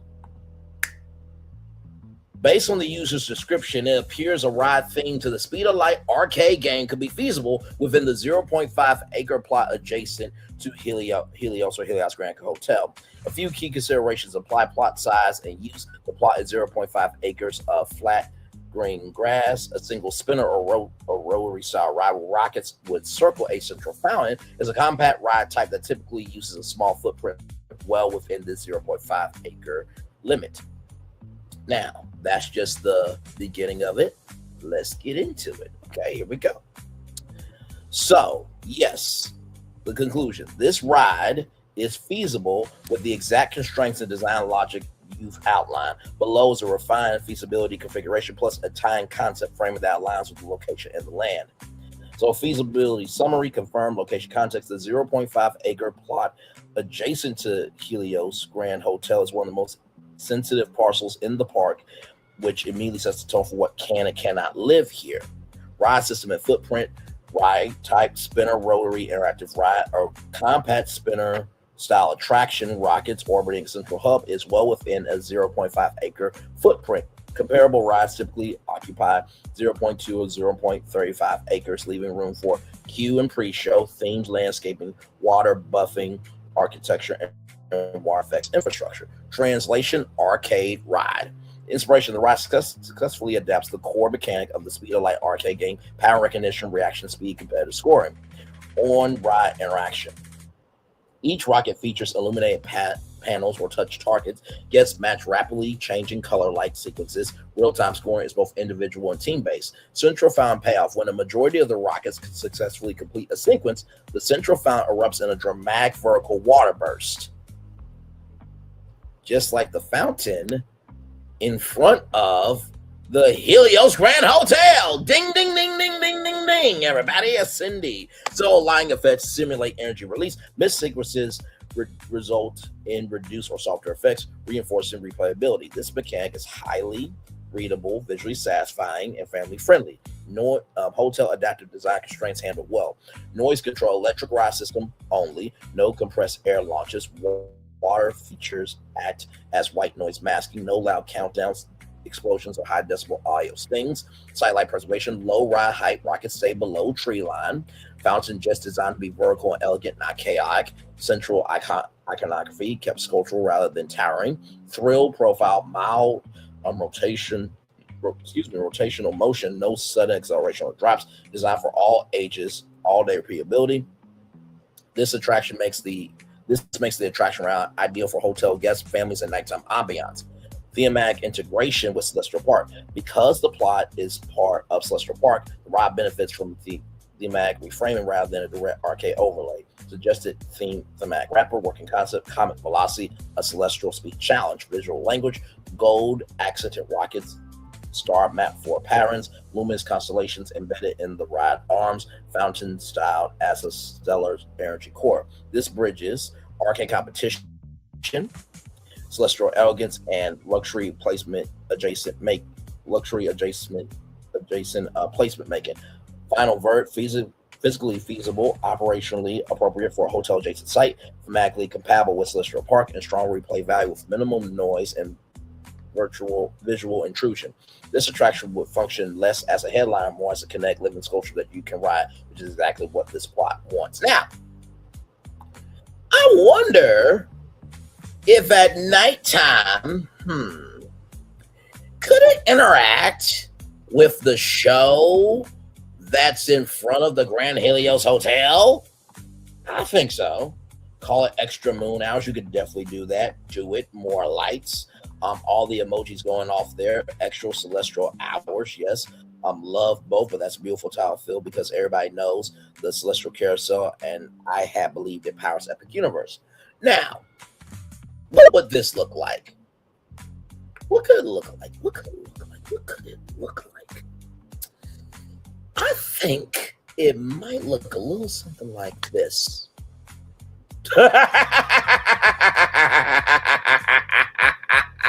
Oh, I am a genius. I am a genius. I am a fucking genius, ladies and gentlemen. Let's dig in. So, central pattern match fountain burst. So, when the patterns achieve, that fountain will spring up right now. It won't get onto the rockets because, you know, water technology don't mix, but you are literally interacting with this sculpture. Speed of light game board display, multi-passenger rocket, onboard button dashboards, digital ticket score count. There wouldn't be any tickets to get because it's just right. Family friendly rocket spinner path, so everybody can watch the outside of it. So I'm just saying. So let's go back to the map. Okay, so we have Stardust Racers, Constellation Carousel, right? We have the Stardust Racers Comet Pods. We have the Super Mario Galaxy. Oh, you know what? Y'all ready for this? We're going to call that virtual reality, that virtual reality drop ride. We're going to call it Super Mario Galaxy Jump Up Superstar Launch, or Jump Up Superstar Launch Tower. That's right. Jump Up Superstar Launch Tower. Jump Up Superstar Launch Tower. That's what we're going to call that. So now let's go back to the map. Oh, yeah, we're having fun tonight, as we often do. So, Stardust Racers, Constellation Carousel, Stardust Racers Cosmic Pods, the Super Mario Galaxy Jump Up Superstar Launch Tower, and now we have, ladies and gentlemen, the fifth ride, right? The fifth ride, which would be called, give me a moment.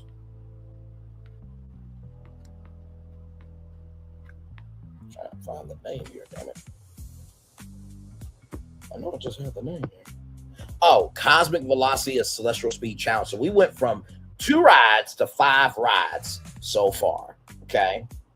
All right. Let's keep going. Oh, you thought that's all I had for you. No. Now, in this next one right here, right? In this next one, 0.5 acres is next to Wizarding World Harry Potter, next to the Stardust Racers restrooms. Something that hopefully the rockets and the AI image don't collide into each other. No, they will not collide into each other.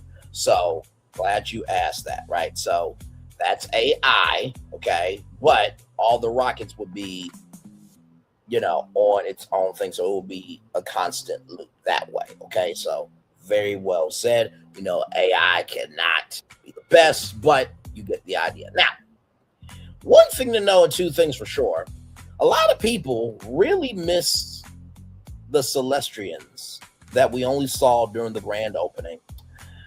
And I believe if you are going to build a park called Celestial Park, it would be nice to kind of know who these Celestrians are, where they came from, and how they came to be. So, and let go. The Celestrians, how we came to be, what it could look like. Given the celestial theme surrounding the area, the 0.5 acre constraint, here is a visual what the ride might entail. Ride system to maximize space, it will be likely a trackless dark ride or omni-moving system. Trackless vehicles offer high maneuverability in tight spaces, allowing the vehicles to dance around each other and reverse through scenes to extend the ride time without needing a larger building. Atmosphere and story. The ride will serve as the origin story for Celestial Park. It will likely feature a mix of high-definition projection map and physical animatronics. You could start in the cosmic void, where the Celestians will start beings first, or less, moving through scenes of them gardening the plants and finally arriving at the creation of the park itself.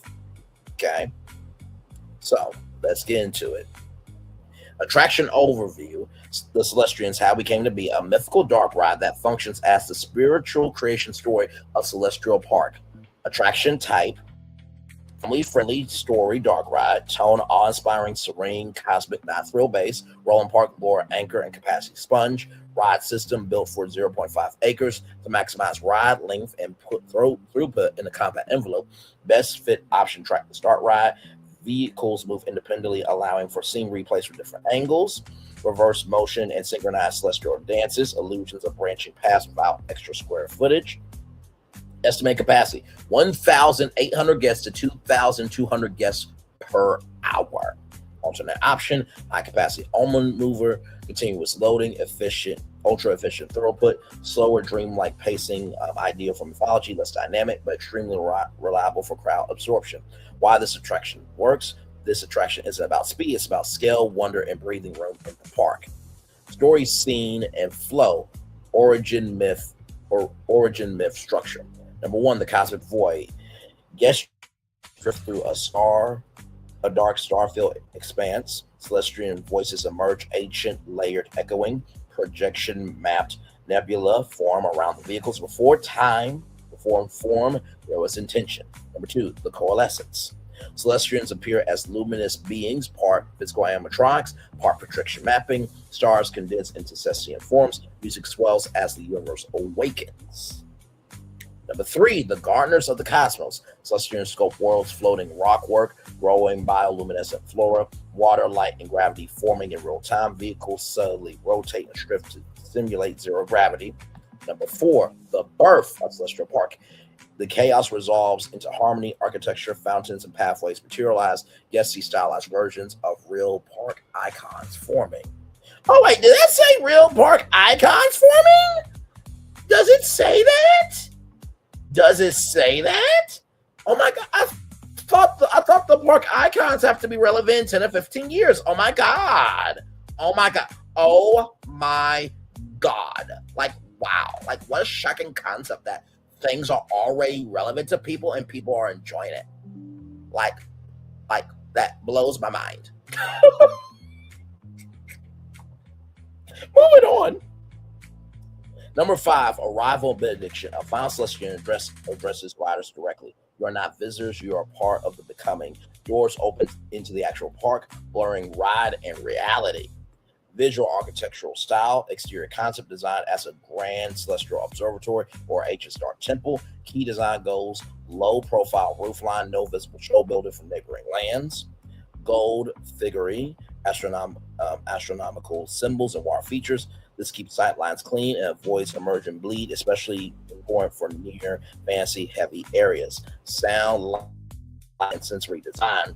Original orchestral score with choral elements, subtle motion basis to simulate floating temperature shifts, cool cosmic void, warm creation scenes, no harsh effects. This is a calm, epic, not sensory overload. Capacity and park operations impact. This is where the ride truly shines. High capacity, air conditioned, long dwell time, guests off pathways, pulls families, casual visitors, and repeat riders away from headlines like Stardust Racers. Net effect, lower average wait times, better crowd distribution, a reset experience that guests can ride multiple times.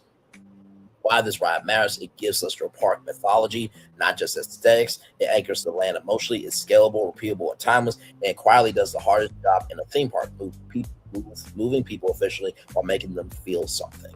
So, I asked if they could create the exterior visual of this ride.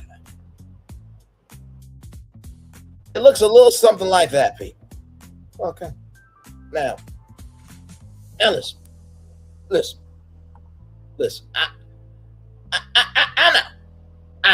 I know. Why is Brandon Lee not hired for Walt Disney Creative Engineering? Why isn't that division made? And why am I not doing the work right now? Why am I not hired at Universal Creative to make these ideas happen? You know, your guess is as good as mine. I have no idea. But I think that this right here be a very good idea, right? So now we have 6 rides. Let's breathe for a minute. So we have Stardust Racers. We have Constellation Carousel. We have Stardust Racers Comet Pods. We have the Super Mario Galaxy. Or better yet, we can do Super Mario Odyssey Jump Up Superstar Launch Tower. Mm-hmm. Then we have the Cosmic Velocity, right? We have the Cosmic Velocity, a Celestial Speed Challenge, and we have the Celestians, how they came to be. So we have 6 rides in Celestial Park.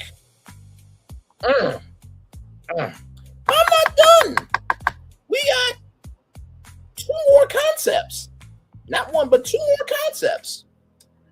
That would make it either 7 rides, potentially, or 6 rides, along with a very good people eater. Braylon is Shazam. Thank you very much. All right. So I'm going to present this next one to y'all before the ride, okay? So I asked, could a Celestial Arcade and Lounge fit in that thing? That's what it said here. A Celestial Arcade and Lounge could easily fit within the 0.9 acre area, utilizing the substantial infrastructure already present in that location. Spatial feasibility, massive footprint at 0.9 acres, approximately 39,200 square feet. This area is nearly double the size of expansion plots where high-capacity dark rides like Secret Life of Pets on the Leash are housed, right? So let's get into it. Okay, here we go. Celestial Arcade and Lounge, adaptive reuse concept, 0.9 acres, indoor anchor experience, spatial feasibility, massive footprint at 0.9 acres, 39,200 square feet. The site offers nearly double the area used for high-capacity dark rides such as the Secret Life of Pets off the Leash, making it ideal for a multi-zone entertainment venue rather than single attraction use.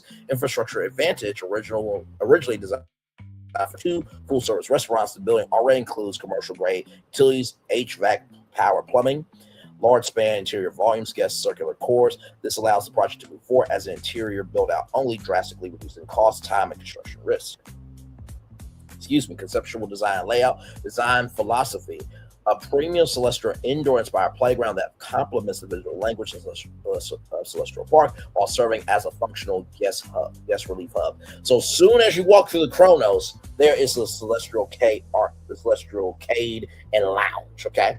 Themed aesthetics, deep cosmic blues, luminous whites, and metallico accents, vaulted ceilings enhanced with fiber optic star-filled lighting, subtle constellation mapping, gold figurine, and orbital motifs, ambient sound, design evoking space, discovery, and motion. Zoning breakdown, 50-50 split. The arcade, approximately 19,600 square feet. A high-energy, multi-generational gaming experience. Old school Galaxy, iconic classics like Pac-Man, Galaga, Asteroids. Of course, you know, Mario Kart, all the other games will be there as well, okay?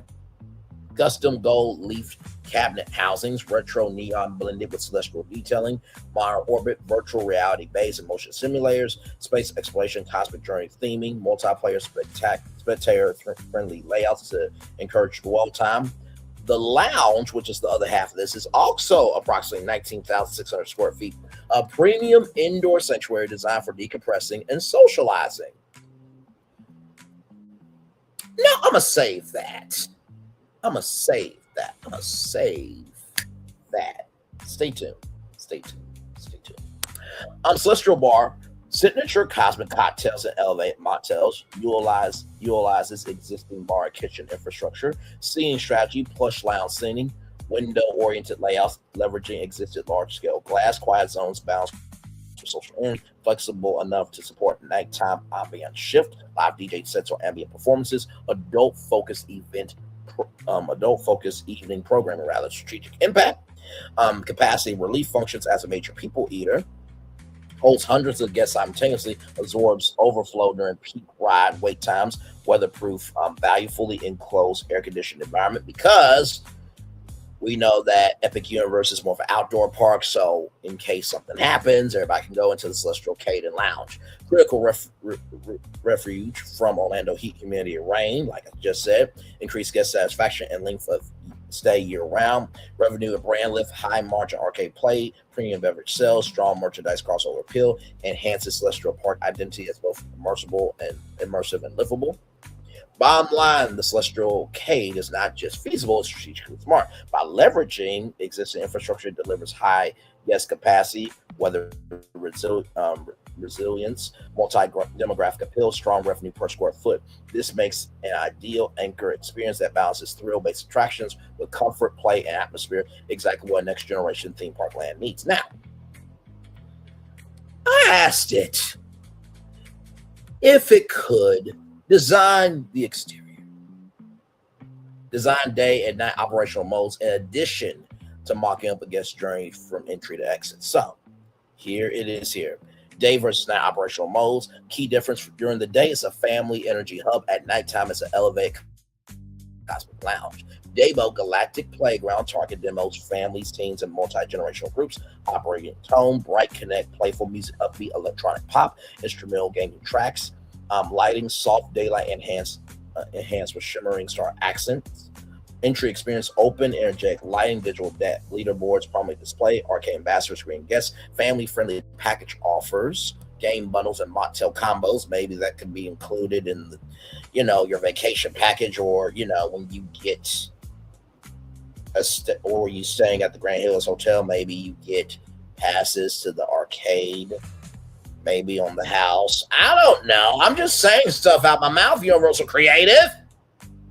Number 2, arcade operations, old school Galaxy, high visibility of classic retro rumble, time competitions every 2 hours, prize redemption counter active, minor orbit, virtual reality experiences run continuously, 10 to 15-minute rotation cycles, staff managing queue efficiency, lounge operations during the day, mocktail forward menu, light bites and shareables, seating open to all ages, relaxation zone for parents while kids play, capacity strategy, encourages 40 to 90-minute dwell time, absorb midday ride congestion, strong air conditioning relief during peak Orlando heat, nighttime mode, after dark constellation, target demo 1+, couples, young adults, date night crowd, operating tone, luxe, immersive, intimate, music, deep house, chill, electronic, cosmic R&B, lo-fi music, lighting, dimmed, star-filled gold accent upline, glowing bar centerpiece, environmental shift, 6:30 to 7 p.m. transition, lighting drops 30 to 40%, bar transforms with illuminated underglow,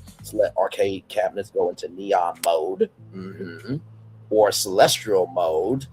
That's what we call that branded marketing promotion gene up here. DJ or curated playlist begins.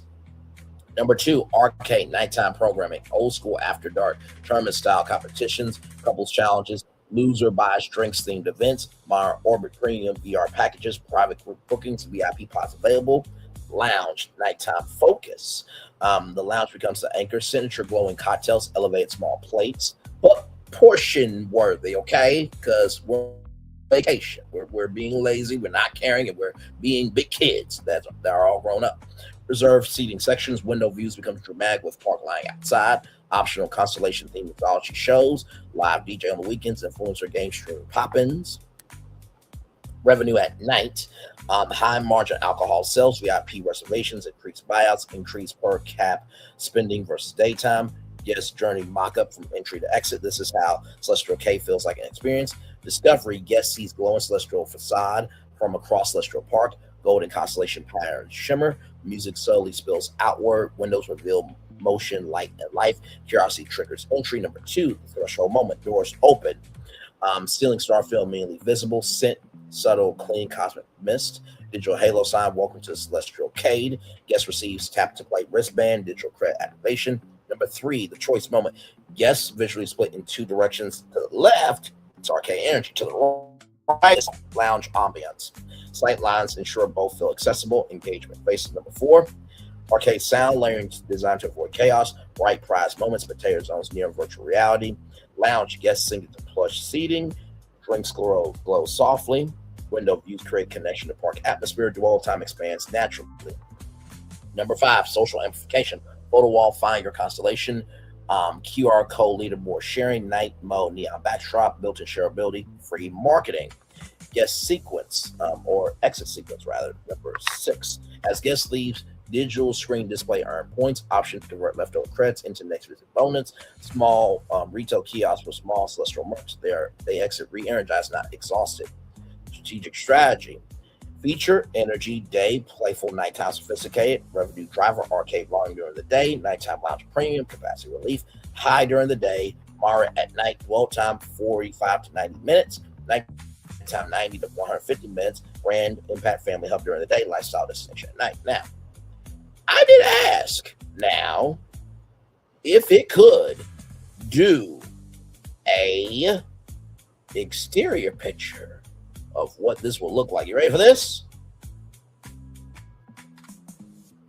I think it looks a little something like that. How about that? Oh my God, it looks so amazing.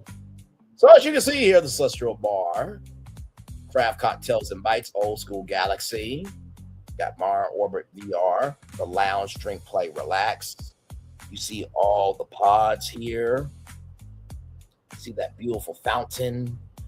And oh my, is that Epcot energy where all the lights work in the ground? I'm sorry. I high-fived myself. I meant to say, shut up, Braylon. Shut your damn mouth. You're not an Imagineer. You can't have an opinion. You can't say shit. I would beg to differ with 1 million total views on the channel, but this is what it's like.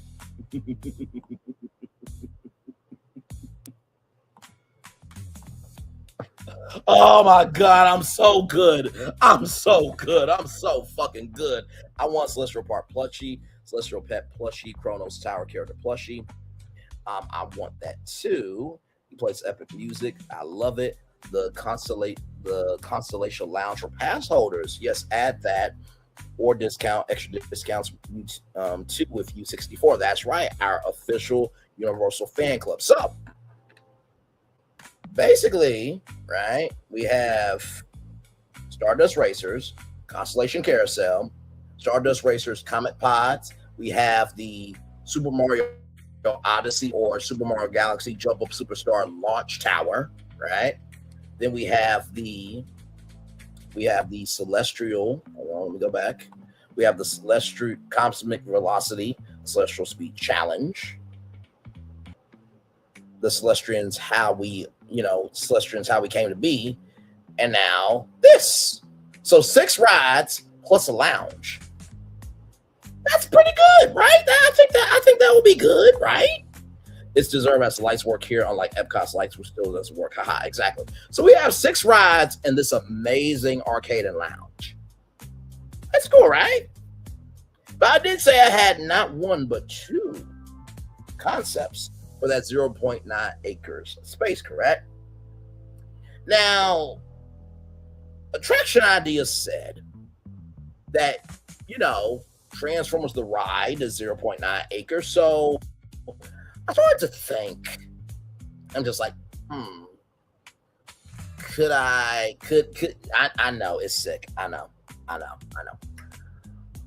So to make this, instead of 6 rides in the lounge, could I make it 7 rides?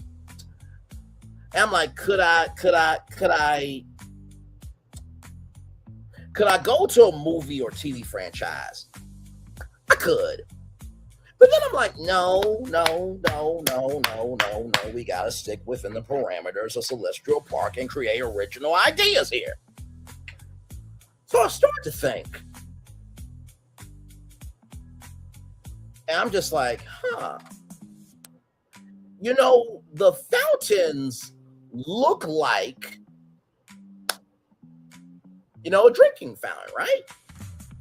Imagine that was a Sprite fountain, right? Imagine that was a Coca-Cola, right? Imagine it was any drink you could think of, right? Imagine that was a champagne fountain in front of the Grand Helios Hotel. By the way, I think everybody would be drunk if that happened. But it started to make me think, could I do something? And then I thought, oh my God, in the words of Willy Wonka, if you want to view paradise, just simply look around and view it. So with that being said, let go.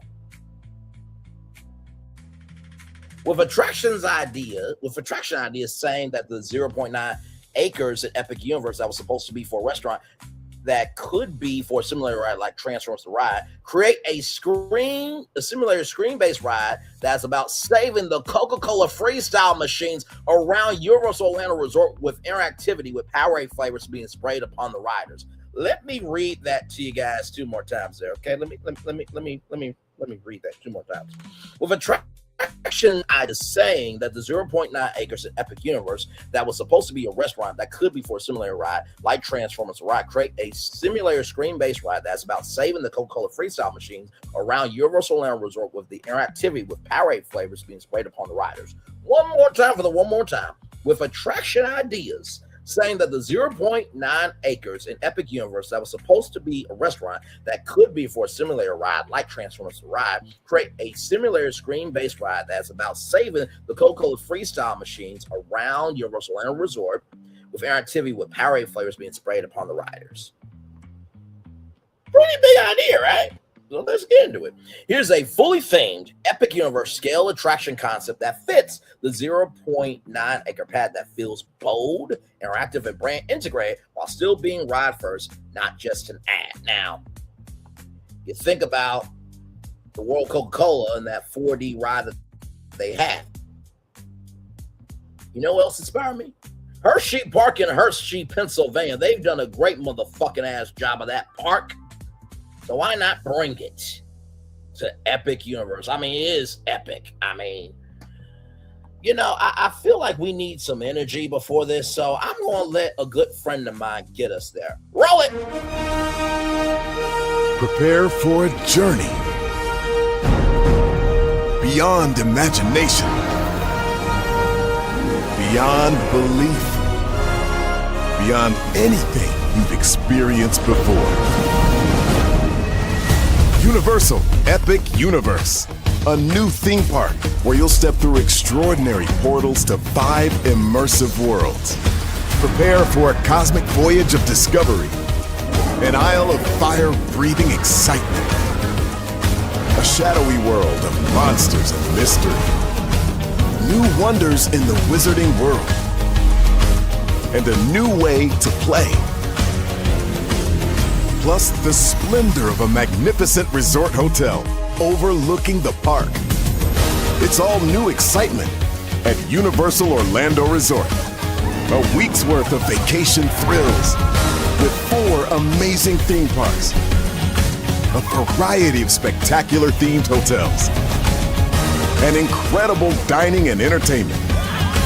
It's all at Universal Orlando Resort, where you'll find new adventures every day.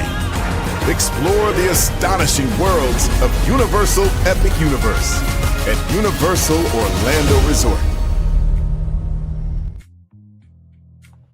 Well, my good friend did say that you will find new epic adventures every day. Let's bring it on home with this one. Here we go, everybody.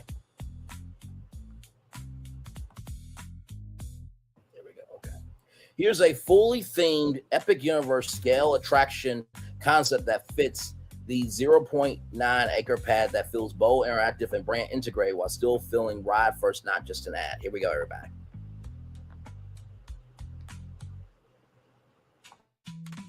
So this is called Coca-Cola Freestyle Flavor Force. Location, Universal Epic Universe, repurposed from the planned restaurant, approximately 0.9 acres. Ride inspiration, Transformers the Ride 3D style motion-based simulator with massive wraparound screens, physical sets, and environmental effects. Let's keep going. I'm going to take down your comment, Phil, so that way I can see everything else. Here we go.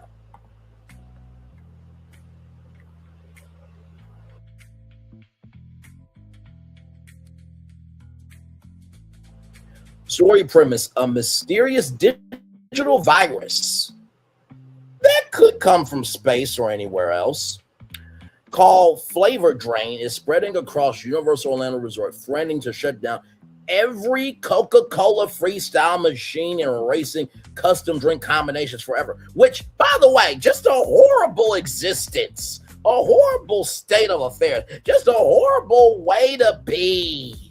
You're on vacation and you can't get anything that is amazing to drink. That's just a damn shame. But that's where we come in. Guests are recruited as Flavor Force agents tasked with restoring taste, balance, and hydration across the resort before the system collapses. Ride overview, okay?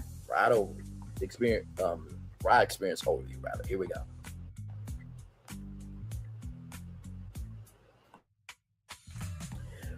Queue and pre-show. Guests enter a high-tech Coca-Cola innovation lab. Anime freestyle machine explains flavor, personalization, electrolyte balance, power versus hydration. Riders choose a flavor team via touch panels: citrus, berry,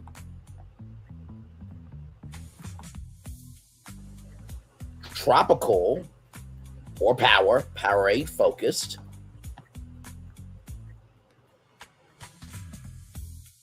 The ride itself, similar plus interactivity. Ride vehicles, motion-based pod seating, 12 to 16 riders with individual trigger controls, wind, mist, sense, and spray effects. Core gameplay: riders aim at corrupted freestyle machines and flavor modes. Successful hits restore. Nodes instead of modes. So successful hits restore color.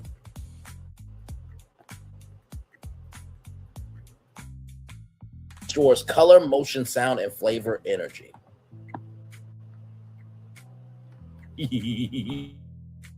I'm excited about this one. Here we go. Powerade flavor spray integration signature feature. As riders activate power zones, they experience fine misting sprays infused with Powerade flavor essences.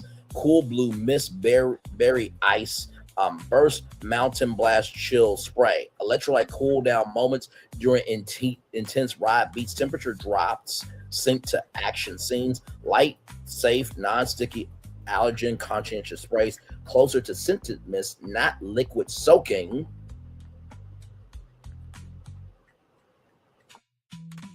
So here are the ride scenes. Number 1, City Hub meltdown of massive freestyle tower glitches, draining flavors across the park.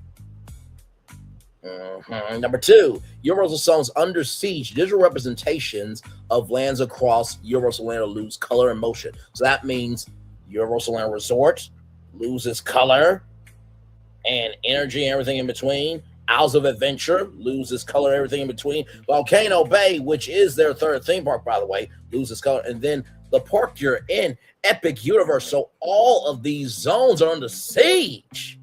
The flavor core, a high-speed chase through a neon flavor matrix. Number 4, final power surge. All riders must activate Powerade cores simultaneously, culminating in a full mist blast and victory moment.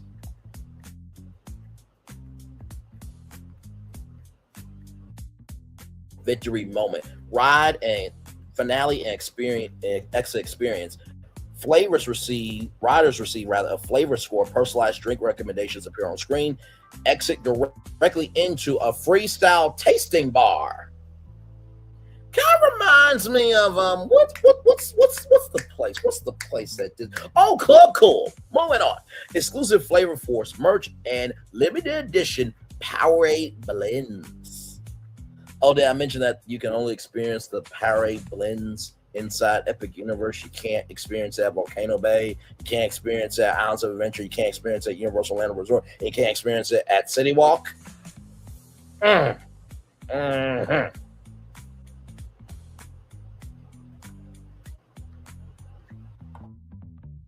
So why this works on 0.9 acres, compact footprint, small to transform style attractions, heavy reliance on vertical sets and screens, high hourly capacity, strong re-ride value due to different flavor teams, variable outcomes, and competitive scoring.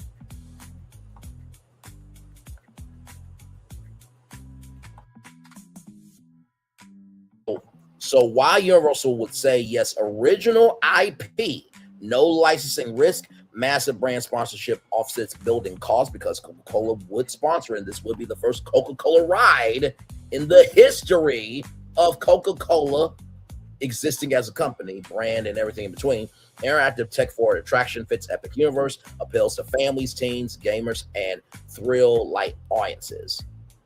So it's something even the kids can do, okay? Because the kids are not going to be able to ride Stardust Racers, and they're not going to be able to ride Monsters Unchained and all the other big rides, right? So this is something for everybody.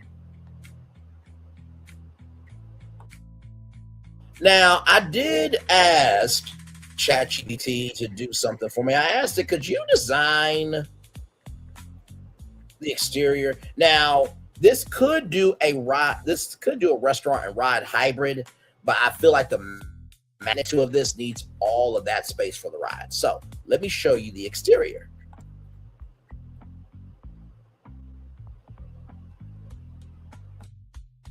You guys ready for this? In 5, 4, 3, 2, 1.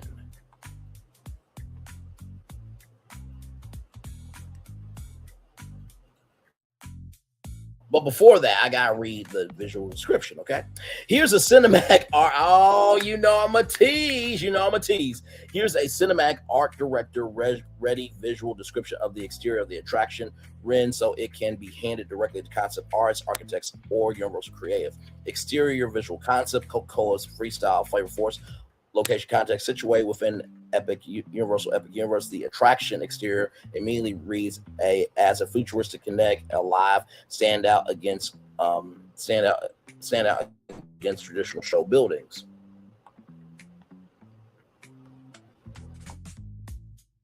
Overall architectural style, futuristic and industrial with digital energy, inspired by high-tech beverage labs, neon lit city infrastructure, data centers and power plants, color palette, matte charcoal and gunmetal gray base structure.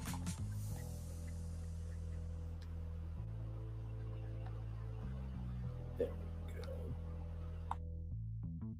Gloss black accent panels, electric red, Coca-Cola signature, of course, pulsing neon blue, cayenne magenta, lime flavor energy, building massing and shape. Now the show building is multi-layered, breaking up the boxy footprint.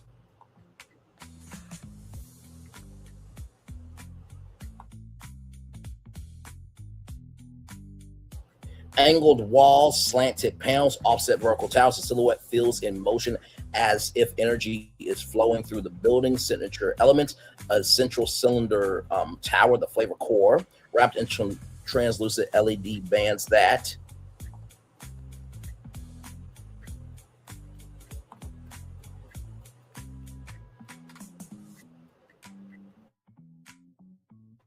slowly pulse, shift colors, glitch periodically to suggest the flavor drain crisis. Marquee and iconography, main signage.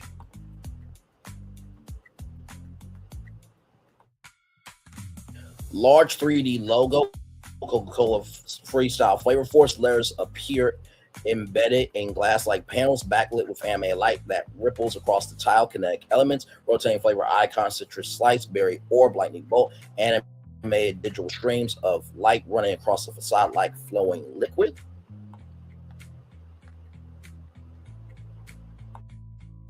Exterior media and screens, massive curved LED screens mounted into the facade, not slapped on. Digital looping, story-driven visuals, freestyle machines flickering, flavors being drained and restored, emergency alerts from Flavor Force AI, ambient audio. Low hum of energy, digital beeps, occasional announcement, Flavor Force agents needed immediately.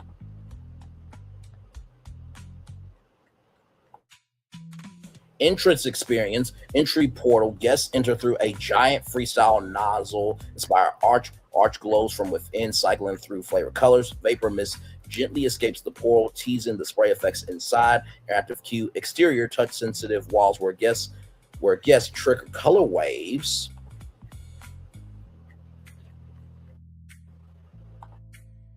Activate flavor bursts, restore sections of the building. And not to mention, too, could we have some Coca-Cola freestyle machines outside of that area, you know, where you can sit down and be in front of it? You know what I mean? Just a thought.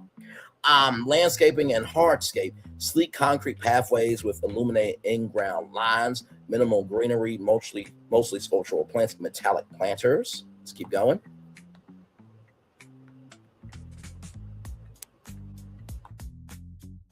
Light poles resemble stylized freestyle nozzles. Nighttime light makes the attraction feel like a living power station.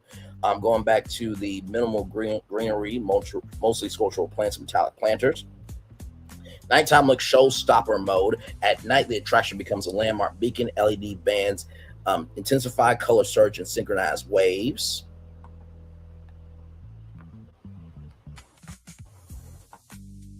The flavor core tower pulses like a heartbeat, periodic power surge moments where the entire show building flashes and resets. This makes the attraction highly Instagrammable, visible across the land, a natural nighttime crowd magnet.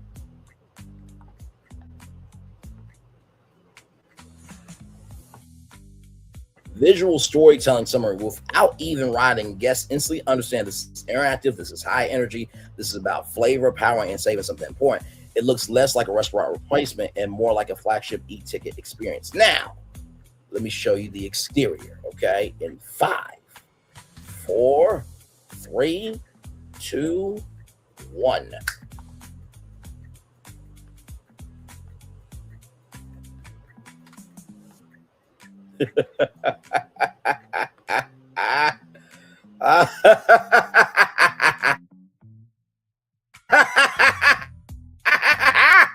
Look at this! Look at this! Look at this! Oh my God!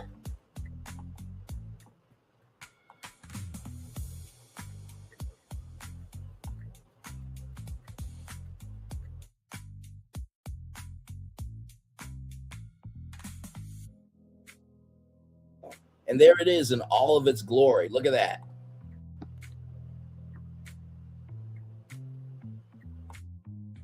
Just imagine this lit up at night.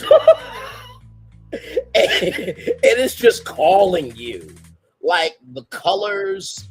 And let me tell you something. You got the How to Train Your Dragon Alan Burke colors in here. You got the Harry Potter colors in here. You have the Dark Universe colors. You have the Super Nintendo colors. You have the Celestial Park.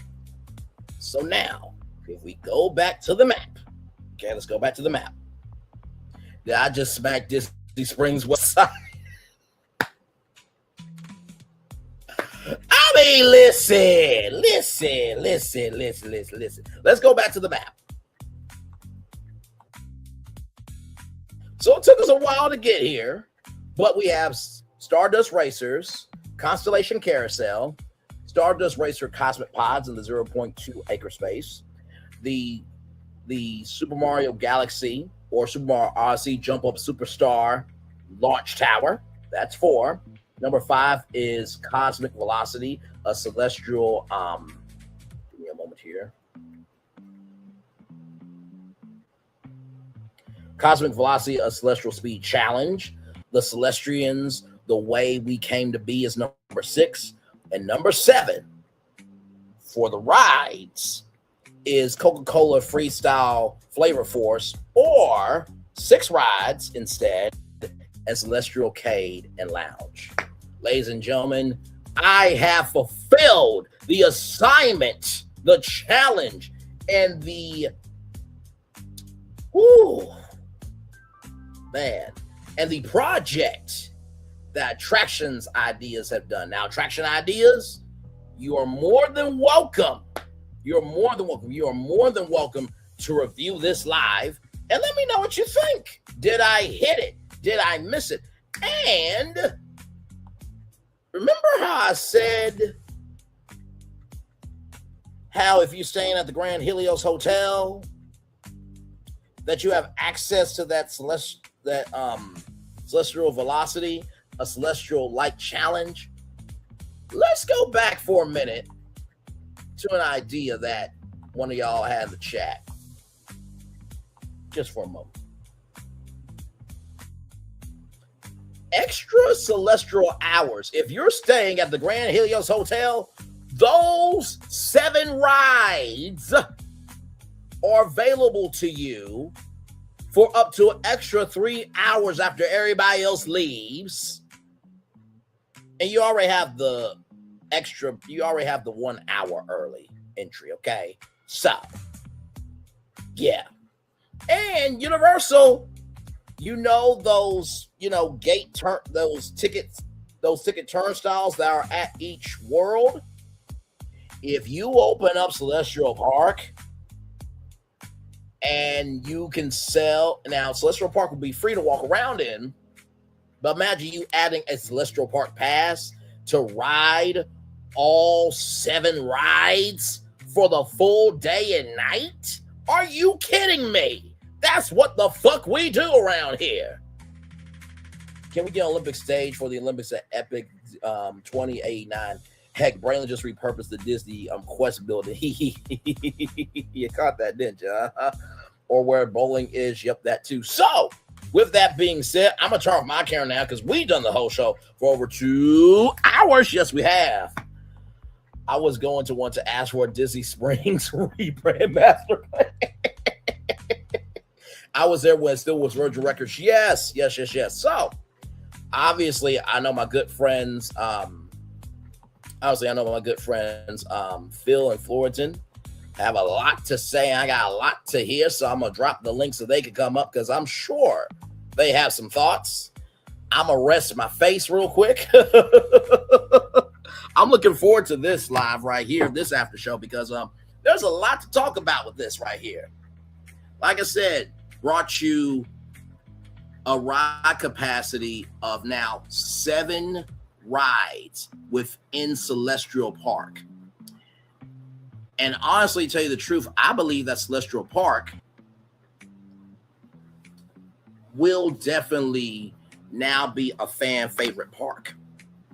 I think it will match the energy of everywhere else, and it will alleviate the park a lot, right? So now everybody feels like they have ridden something. And then if you add the expansions to Epic Universe that is to come, along with these rides, oh my God, it's game over. Phil, good to see you, good sir. How are you feeling about what you've seen just now? Very good. Very good. Thank you, good sir. Well, which ride for you was your favorite? Or was the Celestial Arcade? Which plan would you like? Would you like the 6 rides with the Celestial Cade and Lounge, or would you like just all 7 rides? I can't decide. Right now. I've done my job well then. You did. Yeah. Man, I mean, I really had a ball with this. I really did. Because I was just like, okay, it seems like the floor plan that, Attraction Ideas has is mostly for Celestial Park. So to me, it made the most sense to keep it to Celestial Park. Now, people can say, well, Brian, you didn't keep that launch tower to Celestial Park. No, actually, I did. I just recognized the parameters of what that ride could be. So you have Super Mario Galaxy, right? Which is celestial, and you also have the Moon Kingdom from Super Mario Odyssey. So I still kept it within the theme of Celestial Park. And like I said, I think if they did those particular 7 rides, or if they did the 6 rides with that Celestial Arcade and Lounge, and they opened Celestial Park for free, and then they sold Celestial Park Pass for the day or the night, oh my God, game over. Game over. Come on. Mm-hmm. And that's not including all of the other restaurants and bars that are already in Celestial Park, you understand? So really, and I'm going to say this on camera because I know this has been rumored for a while. Let me go to this here because Florentin asked for a Disney Springs rebrand master plan. Ladies and gentlemen, I just brought you City Walk 2.0. I'm gonna say it 2 more times. I just brought you City Walk 2.0. I just brought you City Walk 2.0. Back off camera. Yeah. With that final concept of mentioned about the Coke there. Now, yes, we already have the Coca-Cola store there, but shoot, that'd be really great. Yeah. Have at the Disney Springs West side, because there was rides that you could, entertain yourself for like 4 hours of the day. Yes. That's been gone for how long, and there's no entertainment like rides on the west side. I think they're going to do Level 99, which Level 99 is a huge brand. So I think that's a great fashion there. I think if they would just kept the technology updated, and added e-gaming and everything else. Basically my Disney Quest concept pitch that I did on the channel. I think Disney Quest will still be around. It was people have a chain actually based on that model. But hey, listen, Disney is the smart ones apparently. So yeah. Yeah, I mean, I go shut down Disney Interactive. Like, why did you do that? Jeez. Oh my God, Disney Interactive was the shit. Oh my God, Florentin, welcome, good sir. How are you feeling? What do you have any notes for me, good sir? No, actually, I don't. What was your favorite part of it? Because it seemed like both of y'all, and to everybody who is going to be watching the replay, leave your comments below. And Attraction Ideas, you are more than welcome to review my live because I did your video and gave some solutions to it. Florentin, what was your favorite part? Like, do you want all 7 rides? Do you want the 6 rides in the lounge and the arcade? Like, where's your head at? Like, could you ever have thought that Celestial Park could be the park that I made with the additions that I included? It can be, but what I want is that building, that lounge building and arcade building. Oh my, that concept art is glorious. Chef's kiss. Yeah. Hang on, let me bring it up here, you guys. Hang on, let me bring it up.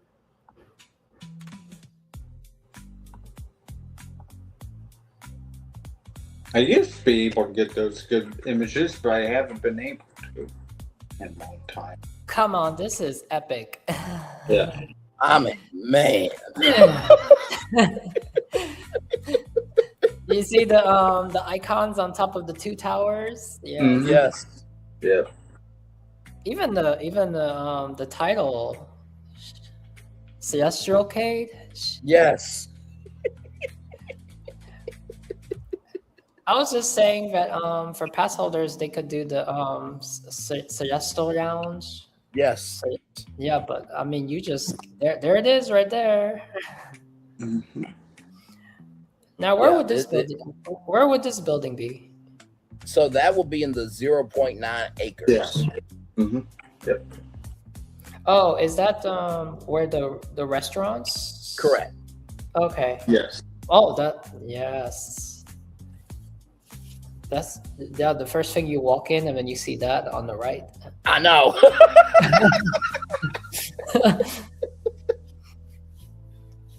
And not to mention too, I feel like if you add the Celestial K, which is the arcade and lounge, it gives you a chance for you and your family to be like, all right, y'all, let's go here.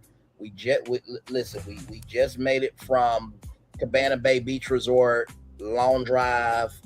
We're here. Let's rest here. Let's talk about what we want to do. It gives them an anchor before they explore, if that makes sense. Mm-hmm.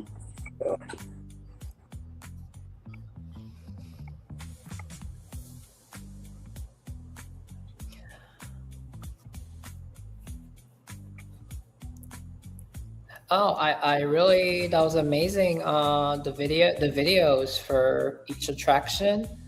Yes. Wow. Did you find websites from existing? Yeah. attractions? So for the Copernicus ride, I was literally just trying to look up flat rides that, would fit in the space. And so when I saw the Copernicus ride, and I also saw the Drop Tower VR, I'm like, that's perfect. That's literally perfect. And the cool thing is you can re-theme it to those. So when Attraction Ideas was saying, I wonder if you could do a ride that could interact with Stress, I'm like, you don't know who Brandon Lee is, do you? I listen to everything. Yes, indeed, I do.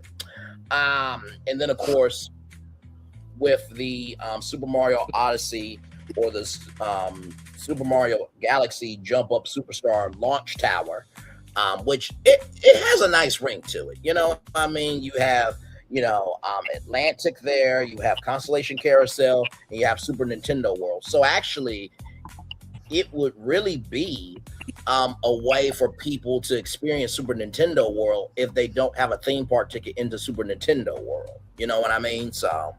Mm-hmm.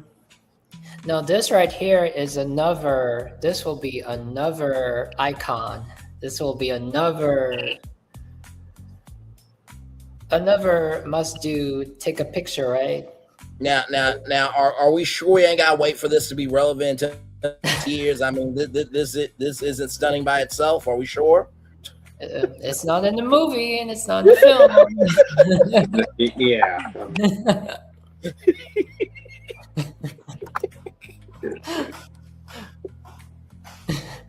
Oh man. But I mean, to Erica's point, it's another vantage point, right? Yeah. And not to mention too, like you guys said about the extra celestial hours. Imagine if you were staying at the Grand Helios Hotel and that perk was there for you every night of your vacation. Think about this: 3 times 7. Hang on, let me do this. 21. 21. Imagine 21 extra hours in Celestial Park for the whole week of your vacation. After everybody else goes back to their hotels, you have Celestial Park for 3 extra hours after the park closes. Every night of your vacation. Extra moon hours. Yes. Extra celestial hours. Yes. Like, can you imagine how game-changing that would be for your vacation? It's already a game changer. When I was the one time that I went and I thought I right at 9 p.m. Right now, 9 p.m. and I was standing there where Constellation Carousel, and I was like, next time we'll have an opportunity because it's 9 p.m. the park is closed. Yes. And then I saw people still going in, and I thought that was like a special ticketed event. Mm-hmm. And I was like, no, it's for you. You can go ride it. So I was like, what? So the fact that you can still go and do Constellation Carousel, that was amazing. So And not to mention too, let me just say this. You know that flex space that they're building? I'm gonna tell you right now. Hang on, let me see. Can I get us on the big screen real quick? Nope, I meant to do this here. There we go. Imagine weddings, anniversaries, birthdays, bar mitzvahs, quinceañeras. They are going to have so much event revenue if they did this plan. Can you imagine getting married in Celestial Park and then the after party is all of those rides? Or even those 6 rides in the Celestial Arcade Lounge? Come on now. How amazing would that be?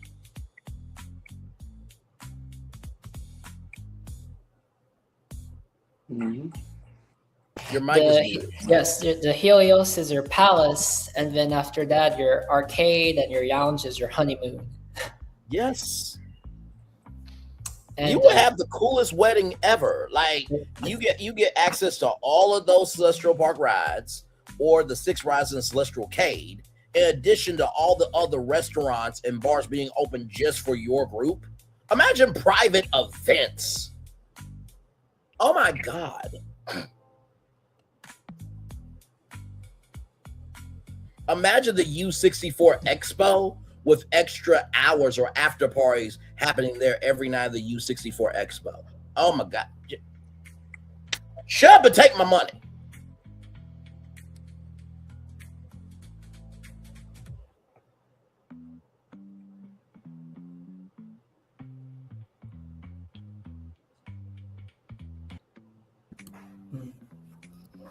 Change. Listen.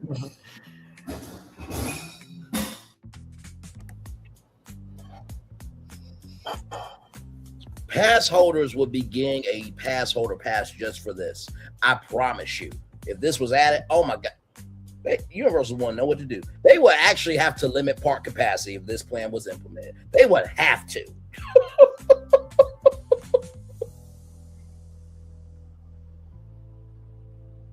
On that cosmic train to Epic. Yes. It's not the midnight train to Georgia. It's the midnight Milky Way to. Yes. Hello, good sir. Welcome back in. But yeah, I mean, sincerely, I mean, if Universal took this plan, like they will be making hand over fist money. Like it would be nothing for them.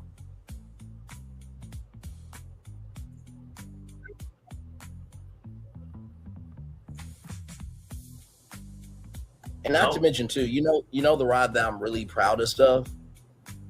The Celestrians How We Came to Be ride. I'm very proud of that. I'm proud of all of it, but that particular ride, I felt like, how can you have Celestial Park? Is that a ride? Is that an experience like Spaceship Earth or something? Yes, in a sense, yes, because I felt that you had these Celestrians that came out during the grand opening. You never saw them again. There was supposed to be live entertainment featuring the Celestrians, but I'm like, you need an anchor for Celestial Park, and I feel like being able to ride that ride to figure out how this park came to be, how the Celestrians came to be. I felt like that was needed in the park. Oh yeah, or something that gives something that tells the story of Celestial Park with Epic, because if people don't watch the videos, but it will be nice to like go somewhere where you can just. Hang on, let me bring that one up, y'all. Give me a moment.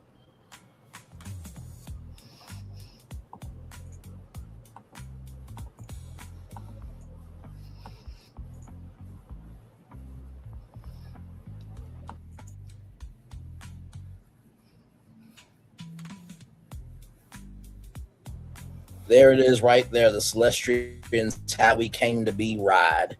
Imagine that at night. Oh my God. Just, man.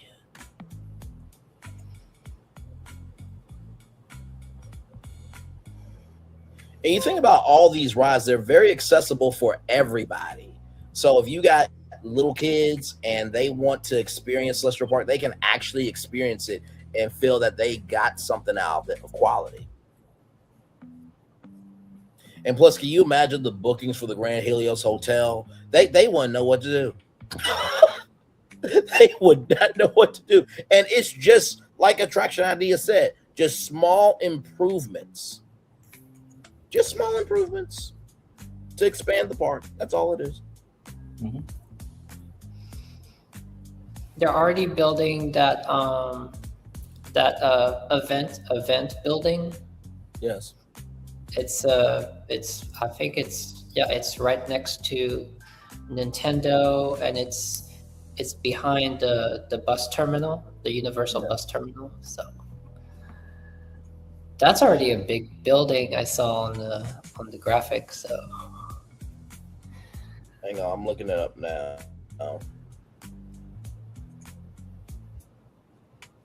So the 20 mil. So this permit that was found is for a $20 million. Let me say that again. $20 million event space.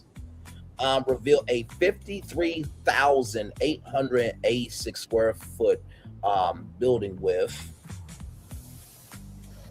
Give me a moment here.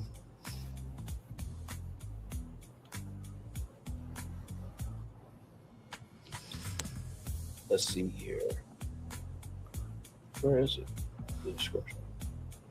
Okay, give me a moment. So it says here, event and convention style spaces are a major revenue driver for theme park resorts, allowing companies to monetize after hours experiences, corporate buyouts, and special ticket events without impacting normal park operations. So let me see here. Video.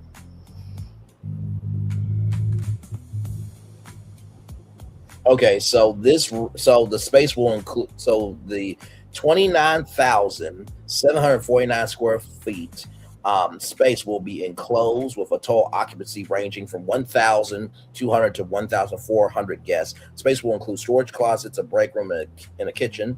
Its roof will feature a hexagon canopy design with potential LED line matching the aesthetic of Celestial Park. This is a flex space primarily for corporate events and special ticket functions. It's unlikely to be a regular attraction for everyday guests, though it could host food festivals in the future similar to Epcot. So there is that. Annual passes are unlikely to be available until 2027 or 2028. So yeah, like I said, you add that event space along with all of this, my lord, listen. you just made Epic. I mean, it's already, that's what, for me it has like elements of like Dubai and elements of Vegas. Yeah. And so now with that, you just made Epic like you just made Epic the Orlando, Vegas, Dubai version. Yes. Very well said. Very well said. And if that already that building that they're building for the events is already, the cost is already that much, how much is going to be the cost of these two iconic buildings here? Yes. Oh no, for sure. For sure.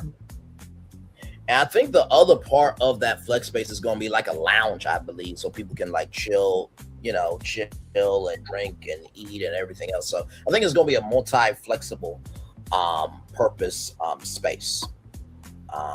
So you add that plus the 7 rides or the 6 rides plus the Celestial arcade and lounge plus that flex space, it's game over. Mm-hmm. And also, too, can you imagine all these rides? Because all these rides can be different. They can change colors. Can you imagine during Halloween, Christmas, the overlays for all these? Oh my God.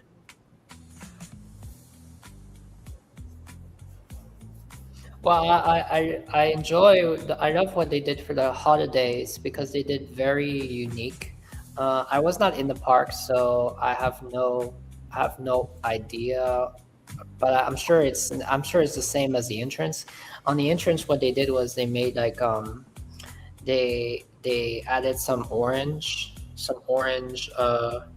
like instead of your average like green and red Christmas holiday, they just did the orange, and I thought that was very unique, and it did not overwhelm, because yeah, if they did the whole like, they cannot do it at Epic because that would make it so it's kind of like they cannot do it at Epcot. Well, really, like in front of Spaceship Earth. But the whole orange was really, I appreciate when they do something different. And anyway, if you want to have the whole holiday experience, you got the old parks for that. So Right.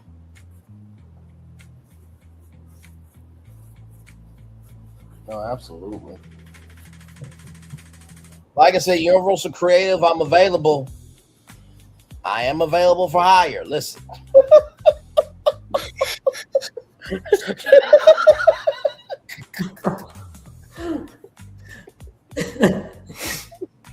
Mark Woodbury is like, you know what? This hang on. Mark Woodbury is like, we always say our next greatest ride is always the next one, and this is the next one. I can just imagine Universal Creative watching this and be like, "Oh yes, yeah, yes, I like that, yes." And then I see a press release: Universal, work with me, not against me, okay? Listen. And do check out our legacy hotels too. Yes, check out our legacy hotels. We did a good job. Not to mention too, we created a hotel for every portal. Even the Chronos. Even the Chronos, yes, the Chronos Hotel. So, like I said, myself, Phil, Florentin, we are available for hire, okay? But we're gonna need to be paid well, because we actually really do care about this. Like, for real, we don't just do this just to do this. So yeah, so like, we're really specific on every detail. So. Oh, absolutely, without question. And we expect free passes for the rest of our lives with these ideas. Okay, I expect to get the presidential suite every time I come to the Grand Helios Hotel. And I expect to have those extra celestial hours to do all the stuff that I created, okay? I expect that regularly with a nice salary. Back off camera.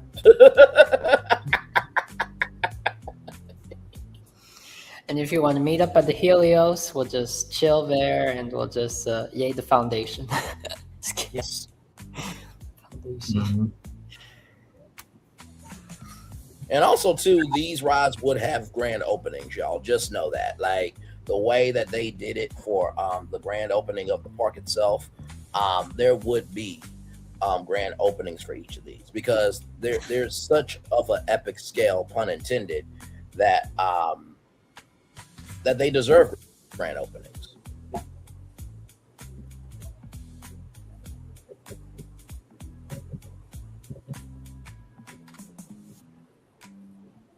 Oh, of course, these would have a massive dedication and openings, just like the portals. Yes.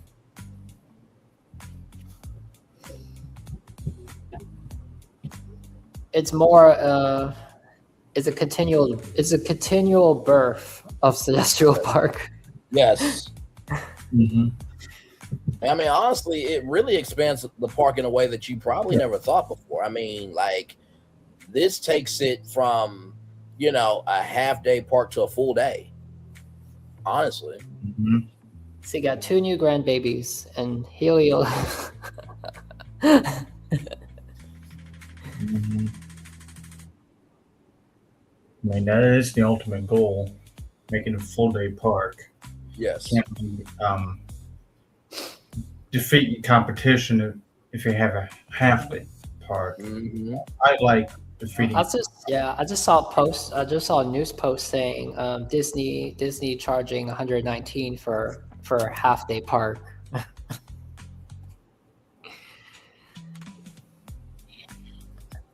I think that's to do with Animal Kingdom?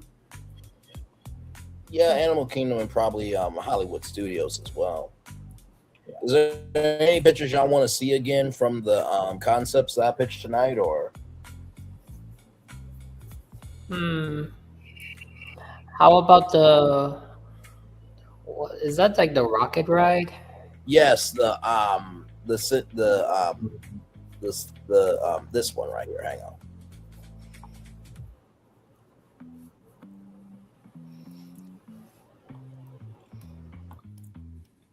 That one. It's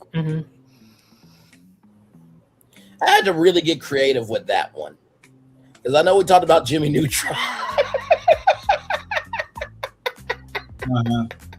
I don't know about this one.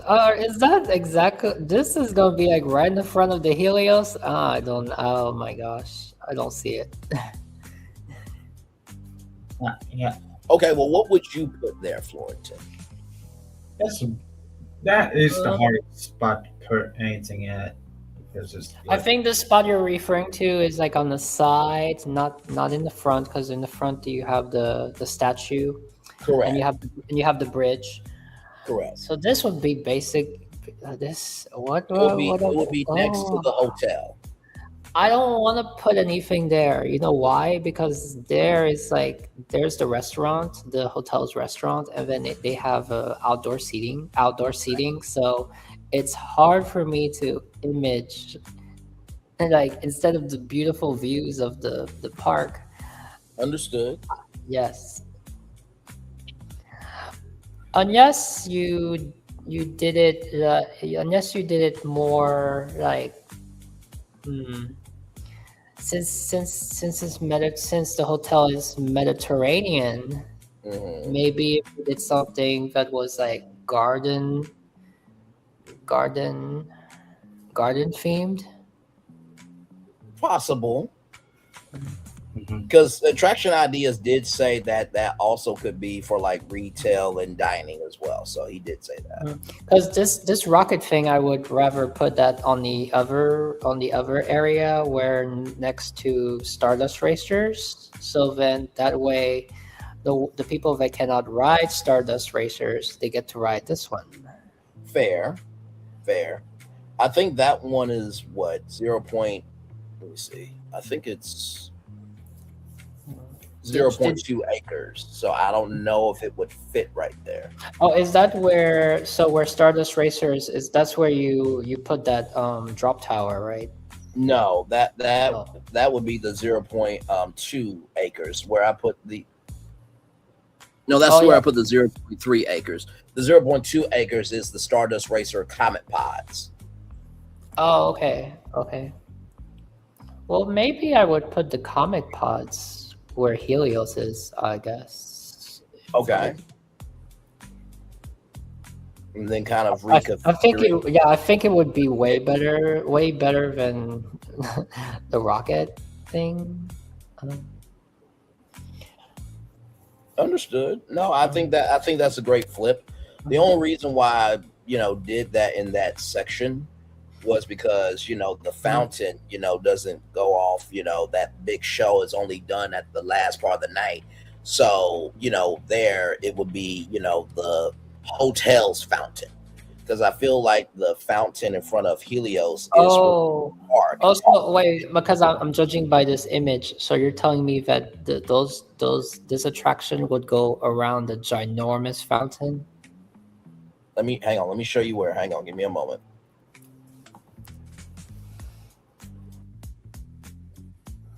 So right there, you see where the 0.5 acres is right next to that hotel. Not next to Harry Potter and the restrooms.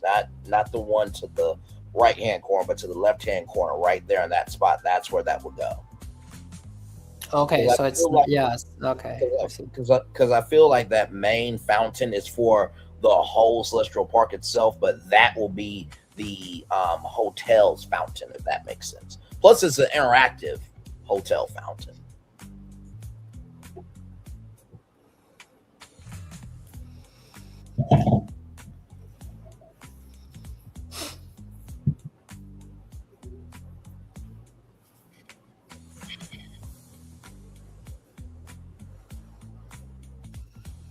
When I saw that Speed of Light game and then it came out to what it came out with for that, I was like, oh my god, that should so be a ride.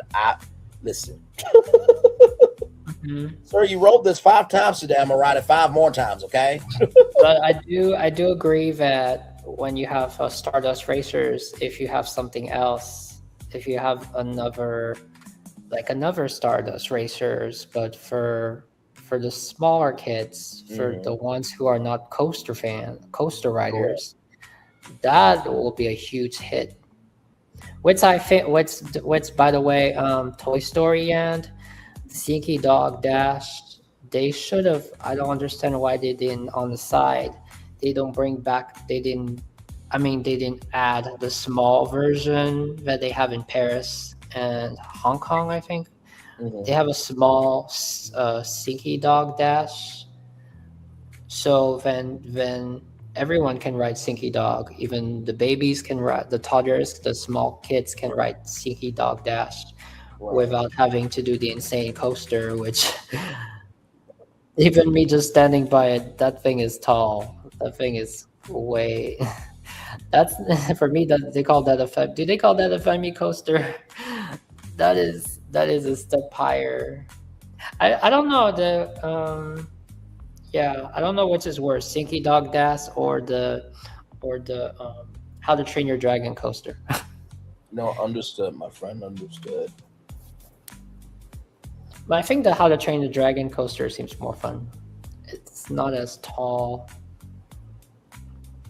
Yeah, it definitely flows with the land a lot more.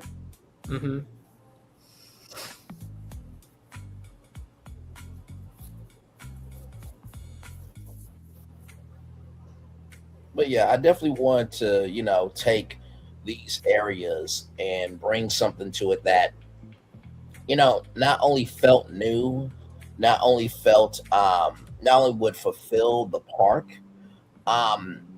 but it felt fulfilling. Like, let's just say that you could not get into any of the 4 portals and all you could do was Celestial Park all day. If at 9 o'clock when the park ends, you could walk out and not feel like, oh, I didn't enjoy myself. Like, that was the goal for me with this live, of creating those spaces of, oh, this park really feels filled out.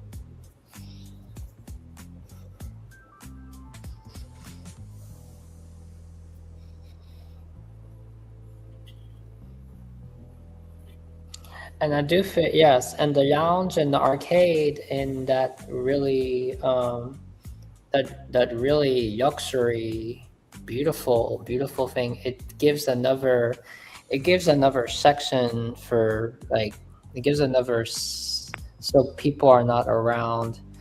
They're not around like one area. It gives another area. Yes.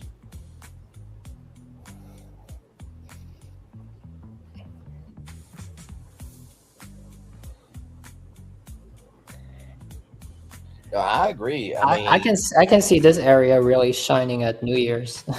Oh yeah, for sure.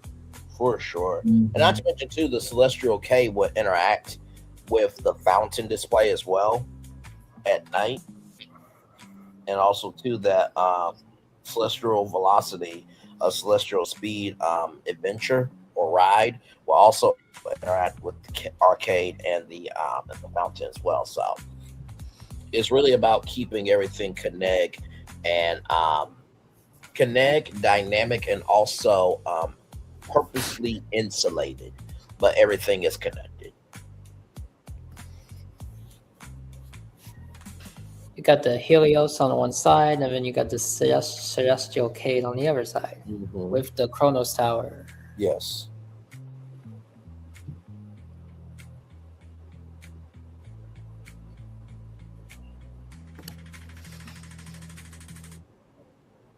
I mean, honestly, So which one was your favorite? Out of the Celestial Cade and the Coca-Cola one.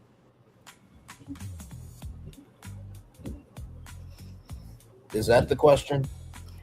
Oh no, I think you mentioned which one your favorite was. So Oh yeah, no, my favorite one out of all of them was the Celestians. How he came to be. Oh yes, you did. You did.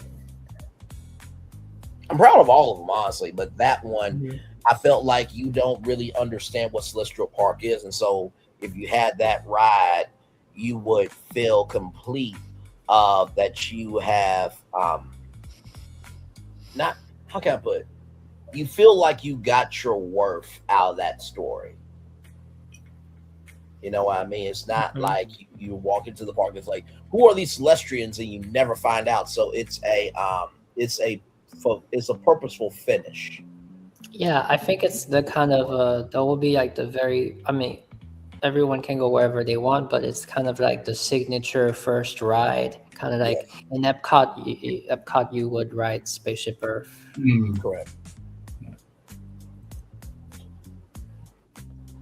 Yeah, I will have to side with Brian Lee as well, with that being my favorite ride as well, for being this is what it is and this is how it got here.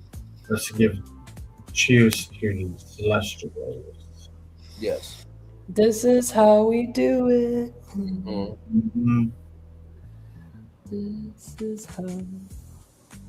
And honestly, y'all, to tell you the truth, like the Coca-Cola freestyle flavor force, that was just to be fun, You know what I mean? Just go from the window to the wall and just be silly.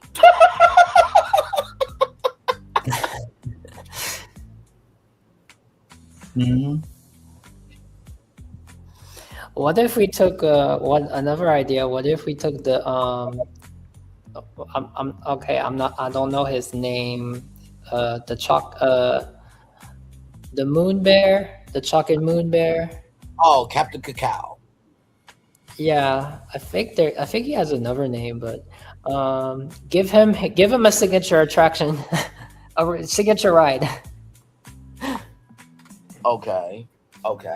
Or a ride where he takes you on a like a story journey. You know, the bear could be a part of the Celestians the way we became to be. Like maybe he could be the narrator for the ride. That could be possible too. I think I think you're wanting just an original ride with just him. I can totally see that he'd be the narrator here. And that's man, that's perfect actually, because then that would make kids really want to experience the attraction. Yeah. And then after that, they'll be like with their plushies, and they'll be saying, "You want to go again? Let's go again with Moon Bear." Yes. Moon Bear plushing floating. Yes. Phil, did you want to say something on that? I feel like you were going to. I felt. No. Floating just. I was going to make a silly comment, and Florentin took it from me, and when he said a plushie, like, yes. Gotcha. Everything needs a plushie. But yeah, I feel like this one here, like, if let's just say that you and your friends have never been to a theme park before, and this is your first theme park ever, and you need the ride to just kind of help you understand what theme parks are about, this would be the ride. Like, if you could only have one day and one attraction that you have to get on for Celestial Park, this would be the ride. It's true, because when you stand in when you go see the model of Epic Universe at City Walk, or you just stand there, you go for the first time through to the park and through the portal, you other than the music, hearing the music, the soundtrack, you don't really. I mean, you see the park however you see it. Like if you see the Helios, I think what really helps is Constellation Carousel. But other than that, you go to the Helios, and then they tell you, oh, it's inspired by the Mediterranean, and then Yeah, I think this park, if it has something, if it has something that really, even if it just describes to you like it does, like they described it in the Epic videos Yes. with that music. Mm-hmm. Or actually, what if the narrator was your favorite guy? Yes, yes, indeed. Now, with that being said, let's go back to that celestial animated fly through with all of the attractions, and also the lounge as well. Whether you are thinking the 6 rides in the lounge and arcade, celestial arcade, or all 7 rides, let's now have that in our minds as we listen to and watch this animated. Hang on. Sorry, you guys. With all that in our heads now, whether it's the 6 rides and the celestial arcade, arcade and lounge, or all 7 rides, let's now think about that with this fly through and imagine that music in your head coming to life with those attractions now in the park and the rides. Here we go.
I mean, come on, like. How do you turn a weeknight into a fiesta? Easy, El Monterey. I mean, with that music now in your head, can you imagine like that emanating in the park now? I mean, just. Yeah, I was just gonna say, you know how the Epic Universe commercial, how much the energy we hear it I'm not gonna say we hear it every day, but we hear it once. We hear it maybe twice a week. I don't know how many times you hear it. Doesn't matter anyway. It's a regular part of the show, nonetheless. I know, but every time, if you just hear it and you hear it, and it's something about that. That's why we enjoy it as our intro, because for BFP is all about imagineering, bringing forth potential. It really inspires you. It really it for creators and architects and all that. It gets you every time. So imagine imagine if you stepped into a big giant building and you have a really giant building, and then you go into a room, even a room, and you just stand there. It's like a pre-show or something. Yes. And they started pumping that music through they're gonna have Boss speakers, I'm sure. They're gonna pump that music through speakers, surrounded Dolby surround speakers all around you. I mean, just this, I'm sure we're gonna get chills going down our knees. Yes. And you haven't even started the day at the park. No, exactly right. I mean, just imagine you're the first person at the gate, and you're going through the Chronos, and you're seeing Celestial Park in the morning. The sun is shining, and you seeing light upon all of the attractions of Celestial Park, and you're just ready to get the day started.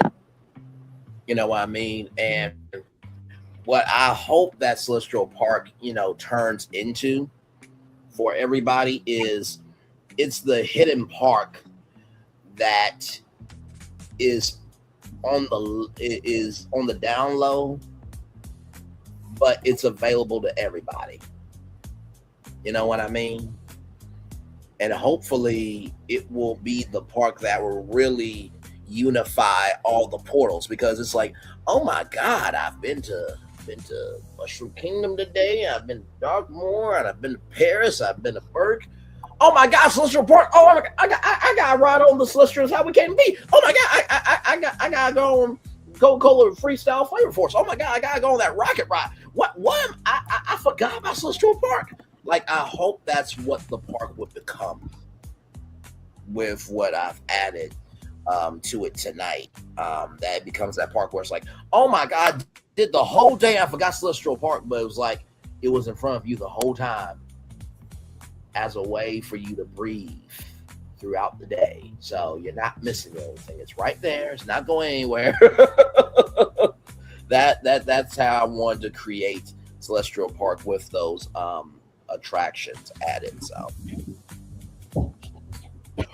since today's show is about Celestial Park, I have this one video that what I did was I took the concept art from this was created by the concept art of Helios.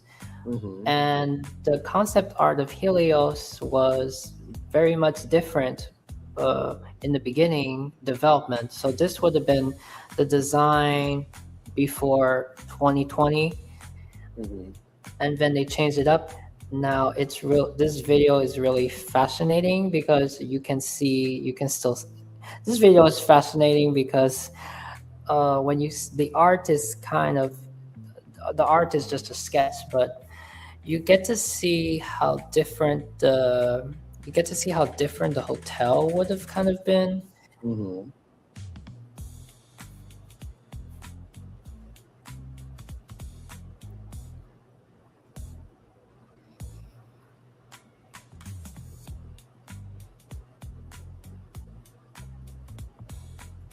Oh, wait a minute. Hang on.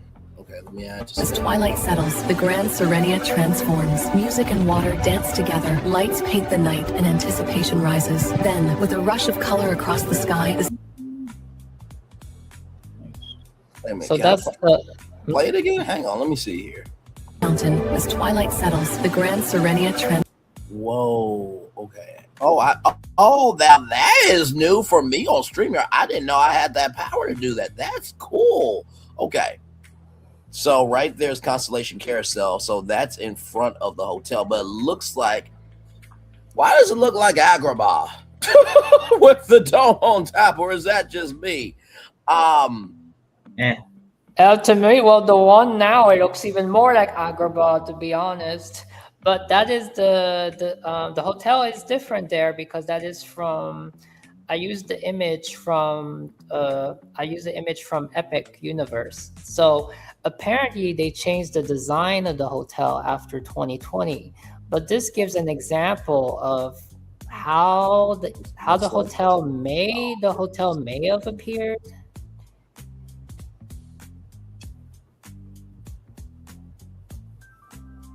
AI can do beautiful things, y'all. If y'all allow it to do beautiful things, I'll let the video play fully. Here we go. Mountain as twilight settles, the Grand Serenia Mountain as twilight settles, the Grand Serenia transforms. Music and water dance together. Lights paint the night and anticipation rises. Then, with a rush of color across the sky, the mountain as twilight settles, the Grand Serenia transforms. Music and water dance together. Lights paint the night and anticipation rises. Then, with a rush of color across the sky, the beautiful. I don't. Maybe we can show. I'm gonna bring up the image. Okay, I'll remove that then. That was great. Yes, we're gonna share the image because it's still Universal's design. Okay. Now, Florentin, when you asked for a Disney Spring redesign, brother, I gotta sit down with that one because I gotta see where the thread is I can use to rebrand that. So you see, that was the image. It's not key. It's there's also you can also see it from the map, the Epic map, but you see the image is not very crisp and clear, and I'm blown away by what Soar did. Yeah, no, that was beautiful. This actually, is giving yes. In that Soar video, it actually expanded the fountains a little bit, because the dancing fountains are in one particular area, a Constellation Carousel. But in that video, it looks like it expanded the fountains toward the hotel. Yeah, because I don't know if on a certain image the gardens and the water is kind of a different direction. Mm-hmm. So, but this is giving more like a fantasy land. Sure. It's funny because the tiny dome is kind of giving Nintendo too. It's kind of giving like Mushroom Kingdom. Yes, Mushroom Kingdom. Yes. Mm-hmm. Now, especially now, when you see the Grand Helios, I think the one that they did now that isn't real is more grand. Mm-hmm. No, absolutely. I'm always curious about when I see a first concept art of a building. It's like I want to see the model. I want to see a flyover of this one just to see how it would have been different, and it would have been green. I think it would, not orange. So it's interesting.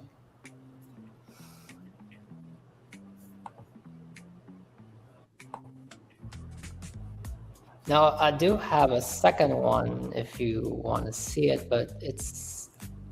Hang on, I'm about to take this down real quick for a second because I do have that animated fly-through of the Helios. Give me one moment. Oh, actually, this one is even better. Hold on. Okay, let me know when you got it. Yeah, this one here, I have an even better one, actually. Gonna remove it. I have a better one here. You want me to add this one to stage?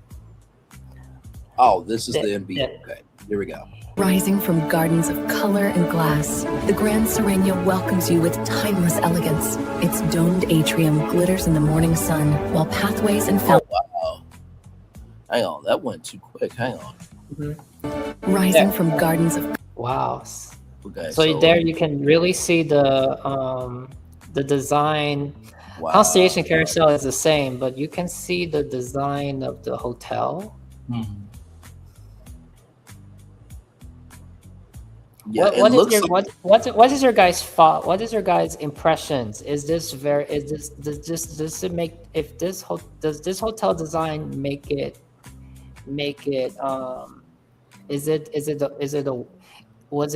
it a right choice? I mean, is this a mistake? Is this a mistake? It's giving me Atlantis in the Atlantis in Paradise Island, the Bahamas. The color scheme is giving me that. Phil, what is it giving for you?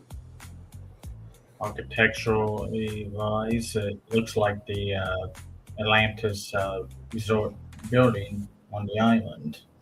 Yep. You want to know what? You don't want to know how I think? What is funny is the green works because there is green. There is green all around Epic. What is kind of giving is like it's kind of giving Princess Peach. A little bit.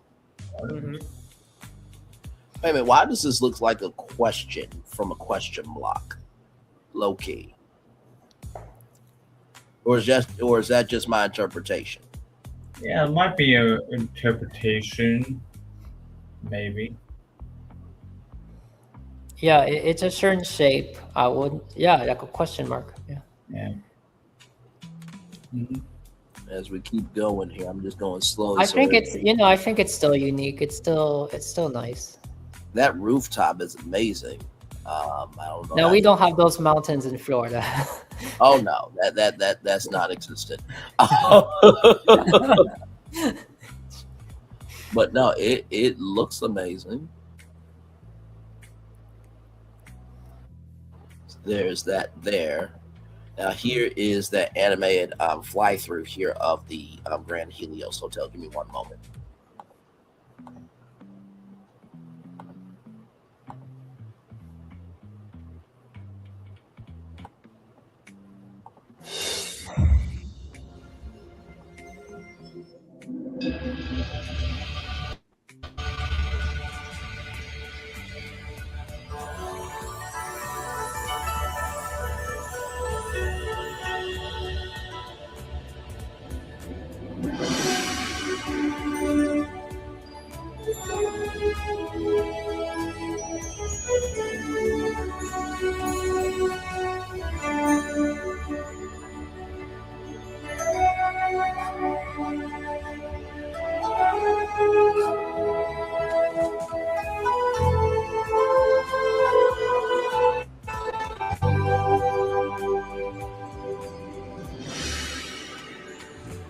Na, na, na.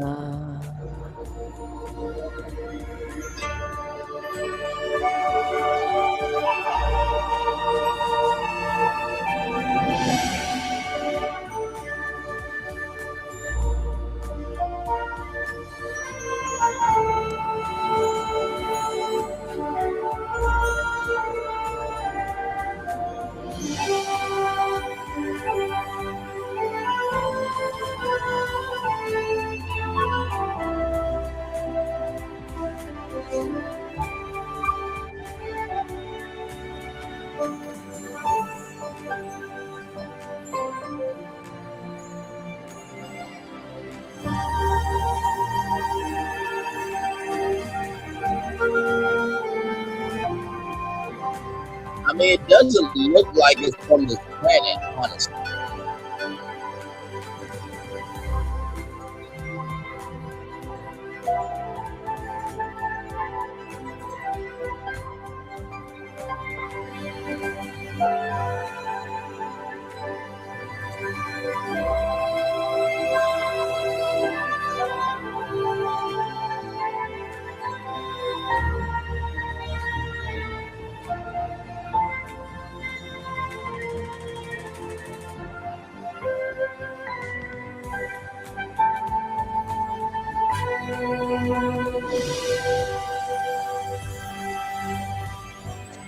I was walking there, and I was just for fun walking like that woman.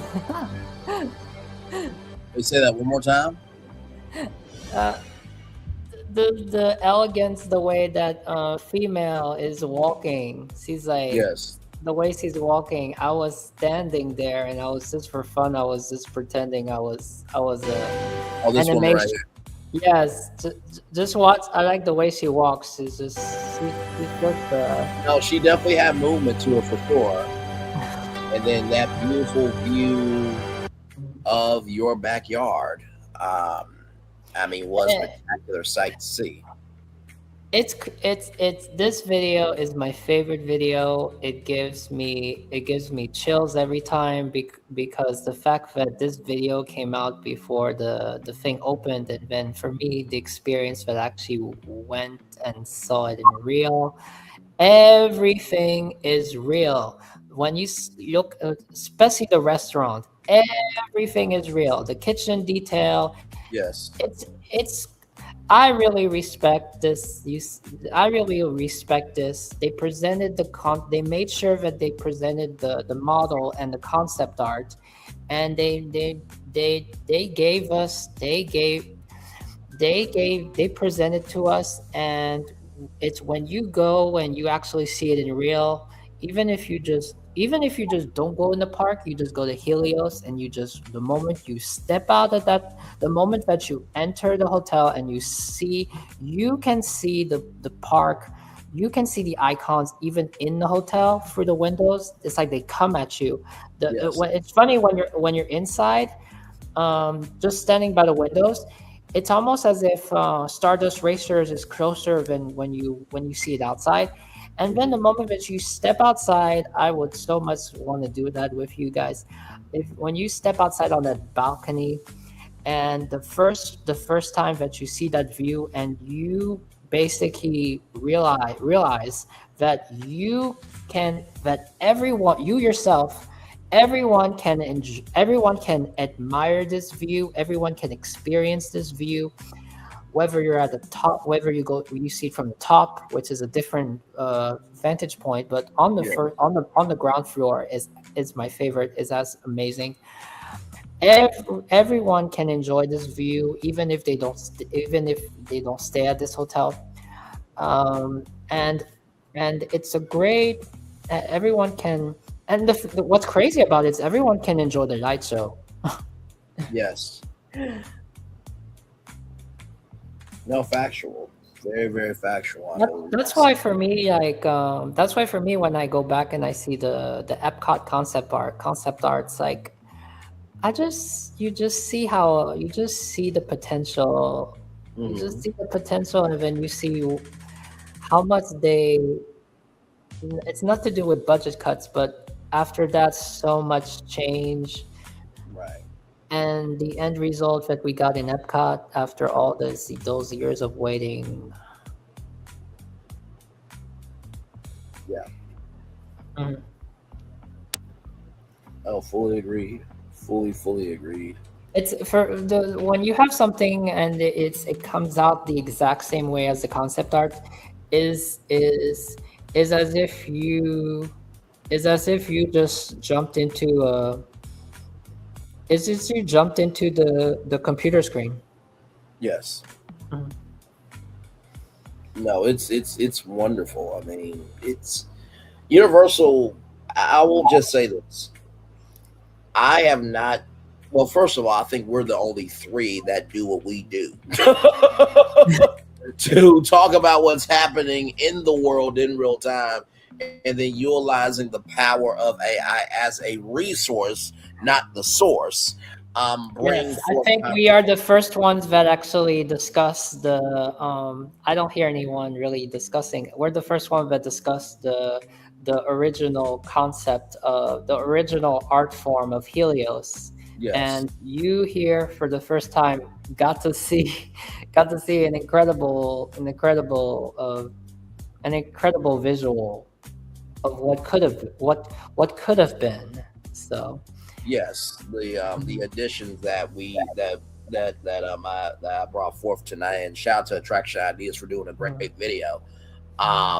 And now don't get too excited, folks. There is not a Helios 2 coming. No, there's not Helios 2 coming. I think that's a one-on-one thing. Yeah. But no, I mean, I talk with Phil and Florentin often, and I really am proud of the three of us because, like I said, we are the first three to take what's happening in the real world in real time and just asking the questions of what could this be, how could it come to be, and how do we go about tackling it, and just having fun. Tonight's live of what you all saw with the 7 rides, if you want to count 7 rides, or the Celestial K, the arcade and lounge, was really inspired by, first of all, Attraction Ideas gave the lay of the land, but then it was up to me to decide where to take it. And so I felt that, Celestial Park is the glue that holds this park together. So it should feel like a whole day park.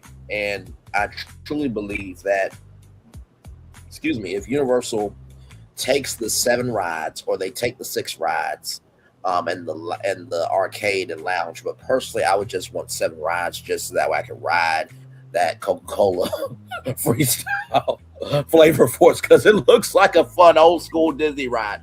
But sincerely, either way, either plan, either path you take, if you guys did that Universal Creative and opened up Celestial Park for free, and then you charged for the Celestial Park rides, that would be the Celestial Park Day Pass, the Celestial Park Night Pass, or even the Celestial Park pass for your vacation, right? It would magnify Epic Universe in such a fashion where your hotel stays are going to go up, because people are going to be wanting to stay here for the extra Celestial hours. The day passes, the night passes, the Celestial Park passes would be selling out like crazy. And not to mention, too, you really would have City Walk 2.0 with this plan. So very proud of this one. Very proud of this one. Not to say that I'm not proud of all of the lives that we do of BFP Imagineering and O'Malley's Virtual Tour Live, but to take a plan and to really add things that really amplify, magnify, and vibrate that frequency of possibility was a true joy to do tonight. So this one was a good live. I look forward to it all day, actually. So yeah.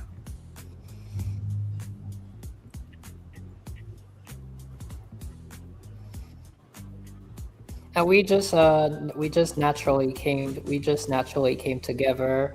Us three, we met each other through other content creators' channels. We were in the comment section. We were viewers, and we already were very friendly with one another. And yes, then I popped in with Brian. It was just me and Brian, and then he was pitching about Epic Universe and what if we could do Epic Hotels, and so it was something that I look forward to do with him, because otherwise I'm always interested. I'm always this kind of stuff. I'm always I would do it by myself, but to do it with somebody else, and then our good friend Phil came on, and I thought, Phil can be a special guest, and he can maybe do one project or something. And then what happened is he became the trio. So yes. So and then of course you add, and the thing was, I don't know how Phil feels about it, but when you said BFP Imagineering stands for Bringing Forth Potential Imagineering, it's just like, of course Florentin would do something like that. Like I didn't even think of that the initial BFP stands for Bringing Forth Potential. Like, no, because for a long time I was more seeking a title, a name, and you guys came up with BFP. Well, you just took it's our initials it's our first names. So in the beginning I was not so really into the BFP.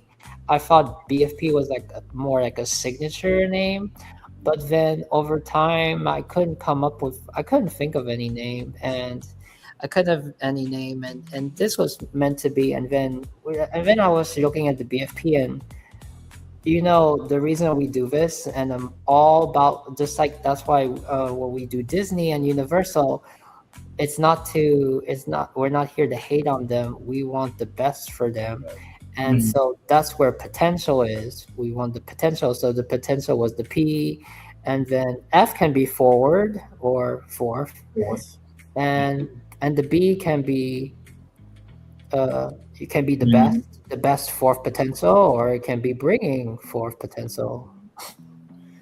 Braylon is the one that bringing it, and Florentin is bringing it forward, and I'm trying to make it potential. Yes. Yeah.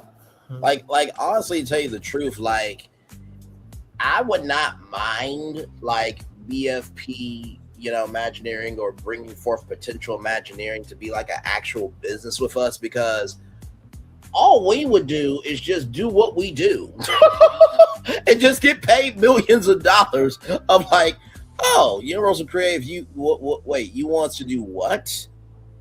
Okay, well, what's the square footage? The first time I stare at BFP by itself, it makes me think about like a gas station, BFP gas. Yes. But BFP Imagineering is very professional. Yeah. No, absolutely is. And like I said, if we get paid from, Universal Creative and Walt Disney Creative, not Walt Disney Creative Engineering, child. Yeah, you want to put up this this logo that I came up with? Is it on the stage or? Yes, it's on the stage. Okay, hang on. Let me take this down then. It's really pretty. But yeah, if we could get paid from Walt Disney, Imagineering, and Universal Creative and Six Flags and all these other parks, and being our own firm, yeah, we would be making bank. Like we would be having multi-year deals just to do what we do, Oh wow, look at that. Yeah, so I didn't want it to be too much Universal, because it was in the beginning, it was like the Universal intro, and then somehow like Spaceship Earth is inside, because that brings the Disney aesthetic to it, and yeah, and by the way, the Earth, it kind of I wanted the Earth to be kind of like because we're all fans of Illuminations. Yes. The greatest Walt Disney World entertainment show, nighttime show. Yeah. We And love Phil- Fantasmic too, but it's on a different level with Illuminations. Oh, Fantasmic, yeah. Mhm. Phil has his amazing logo too, which the Tree of Life holds every icon. Together, where I don't know where it's at. It's in the in our chat. I don't know how I can bring it up here. It's on your YouTube channel too, but it's on my YouTube. Yeah. I was wondering if I could bring up the rock here. Hang on, let me see something. Give me a moment. I have to sign in though. No, I think I got it. Hang on.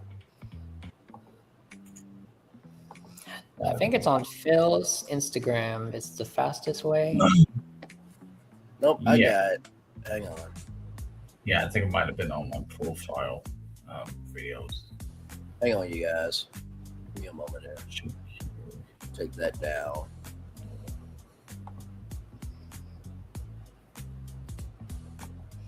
Share screen.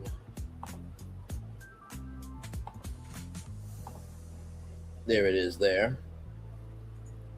Yeah, there it is. Yeah. Which is amazing, by the way. Mm-hmm. Yes. Incorporates everything that we talk about. But nobody talks about SeaWorld, as Florentin pointed out. Which, by the way, you guys were talking about Busch Gardens and SeaWorld properties being... Yeah, I saw that article just browsing my Google app. By the way, if you're looking for like stories, and I'm talking to all content creators here, and just people who are just curious about the world, if you guys are looking for like stories that are like maybe those hidden gems, look on your Google app. For real. And you will find some amazing stories. But yeah, I saw that and I was just like, that's interesting. That land is available for sale. But I will say this: even though nobody really talks about SeaWorld and stuff like that, that doesn't mean that they're not, still bringing people in. You know what I mean? I think that it Are you takes. talking about? I'm sorry. Are you talking about the land that is surrounding the parks or around or like nearby that a company wants to purchase it? Yes, it So was a yeah. Attractions magazine article that I sent you guys. Yes. So if some other outside so if someone else buys it, is that a way that they can build like a resort for SeaWorld or something? Potentially. I don't hear any plans of Sesame Place or Busch Gardens or SeaWorld going out of business anytime soon. If Six Flags did my Sharpie plan or combined it with a brand that made sense to revive Six Flags, I think Six Flags Orlando would be very good. I know that one YouTube channel that I talked about how it could be Jacksonville, Florida. That could be Six Flags, Florida. But like I said, that's just an idea. I don't think it's going to happen anytime soon. But yeah, so it was an interesting article, and I'll keep an eye on it. And if anything happens, of course we'll talk about it here. But it was just one story of many, but an important one nonetheless. By the way, yeah, we don't talk about SeaWorld, but have you ever guys seen the concept art for? There was a time where they had concept art for an entrance hotel for SeaWorld, and it was amazing. I'm not surprised by that, and I will say this, right? With SeaWorld, the one thing that they do very well is they know how to bring water to life through their rides. If you need to cool off in Florida, you go to SeaWorld because they have roller coasters that will go through water, literally on the water. And I think that they are really, really amazing at understanding their audience. So no, I think SeaWorld is a great brand. I know that they had their controversy. Okay, not and I'm not dismissing the controversy, but also too, Universal has had controversies before. Six Flags has had controversies before. Disney has had controversies before. So he or she who has, I think, cast the first stone, right? People are still going to see where I think La Renee Creole said that they actually have better season passes because they actually care about their season pass holders. So for people ragging on Busch Gardens and Sesame Place and SeaWorld, they are consistently still bringing people in, and that is a successful business. Yeah. Just because you don't go to it doesn't mean the other people don't love it. So. Now, if everything was crap and SeaWorld was pricing everyone out and giving F about their pass holders, then we'd be having a different conversation. Yes. Hey, did you want to see some short videos from the Instagram? I just did pull mine up, so we can animate this logo here. Yeah, sure. Then I think I'll probably head on out here pretty soon. But yeah, let's do it.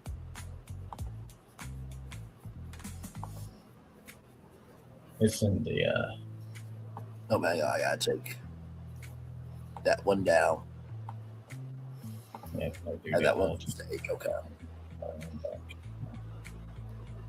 All right. I'll play this ride here first.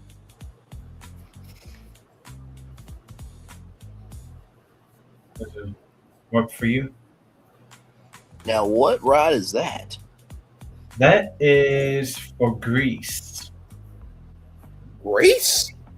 Yes. Okay, that is way better than Frozen Ever After. Oh my God, that's just.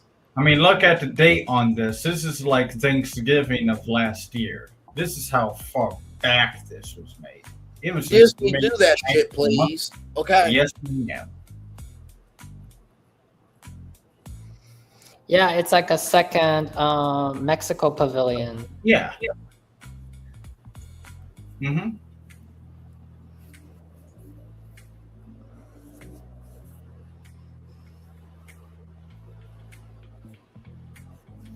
That is like the force that surrounds the villain's land. If it was my villain's land, okay. Gotcha. So you got like a barrier force that separates it from the good. You know. Understood. And this here was a logo I made on Friday the 13th for the Sunset Room. Whoa. Yes. Bro, that actually looks really cool. Like, I'm not even going to sit here in front on that. Oh, Like, so basically what's cool is, so every time you have whatever, so if you're doing a episode on the Hollywood Tower Terror or Haunted Mansion, like it's the same logo, but it would like have a different strike every time. Look at that. That's wow. Super cool that the lightning comes out of the tower, because that's the subject and what famously happened to the tower. Yes. So I couldn't ask for anything better. No, well done. Well done. And by the way, y'all, we will do another project together. Phil sent a idea to us as we were chatting up here. Yeah, well, you can present maybe a little bit of it if you want it. Give me a moment. Now, I don't know if this plays music here, but this plays music as you see. Oh, there we go.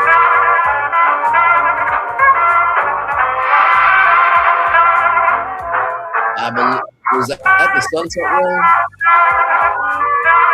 Yes, it is. Okay. Yes. Okay.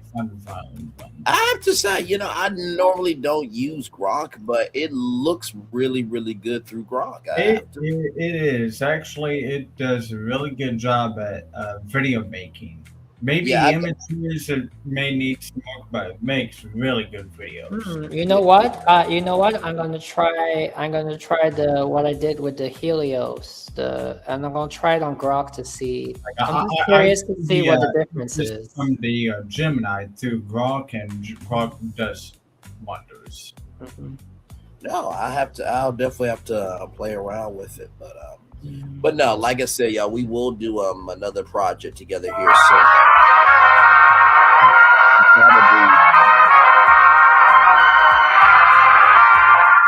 By the way, that's the plaza, everybody. I'm not gonna we'll probably present the Disney Springs version at another time. I was not saying it does not need a master plan. It's fine the way it is. I was just When Braylon brought it up, I've been like, you guys remember that time around Thanksgiving that you guys were like, what if we put Pleasure Island in this park? Let's go Pleasure Island and Epcot. Let's do it in Hollywood Studios. So it's been like sticking with me since then, and like since Braylon brought up the Coke thing for. Well, I'm still fascinated by the karaoke spot that you had for Disney Springs. Oh yeah. I was moved. Yeah, I mean, I can do that in just 30 minutes. Yeah. No, and the plan looks really good. So I do want to present that plan at another time. But I have also another idea. I was thinking, and it would be fun for us to watch it, because then we can share our input. We could, since most of our concepts is in Brian's virtual tour channel. If me and Phil, we did if me and Phil we do sometimes a stream with Brian, we can do some rewatching of the episodes from that we did on like we can rewatch the Epcot resort. We can rewatch the Epcot resort with Phil that Phil was not present, and we can rewatch it. And I think it'll be very interesting to rewatch it because you know, like to have new eyes on. I think that would be interesting.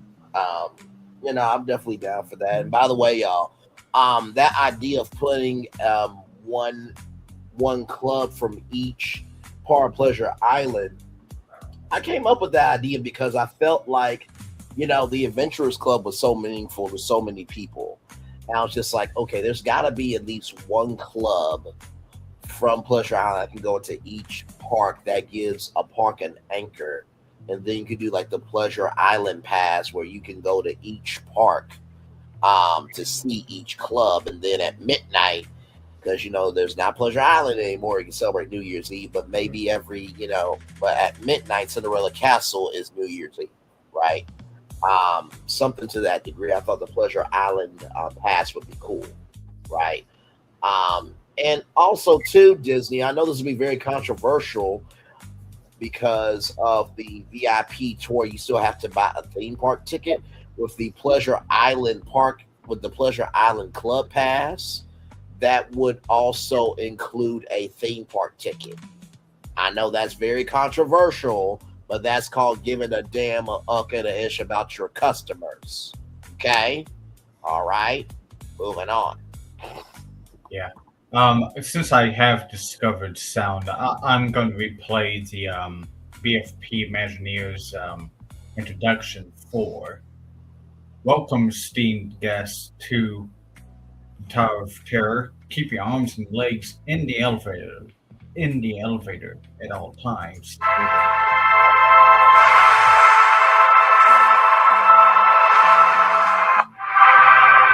There we go.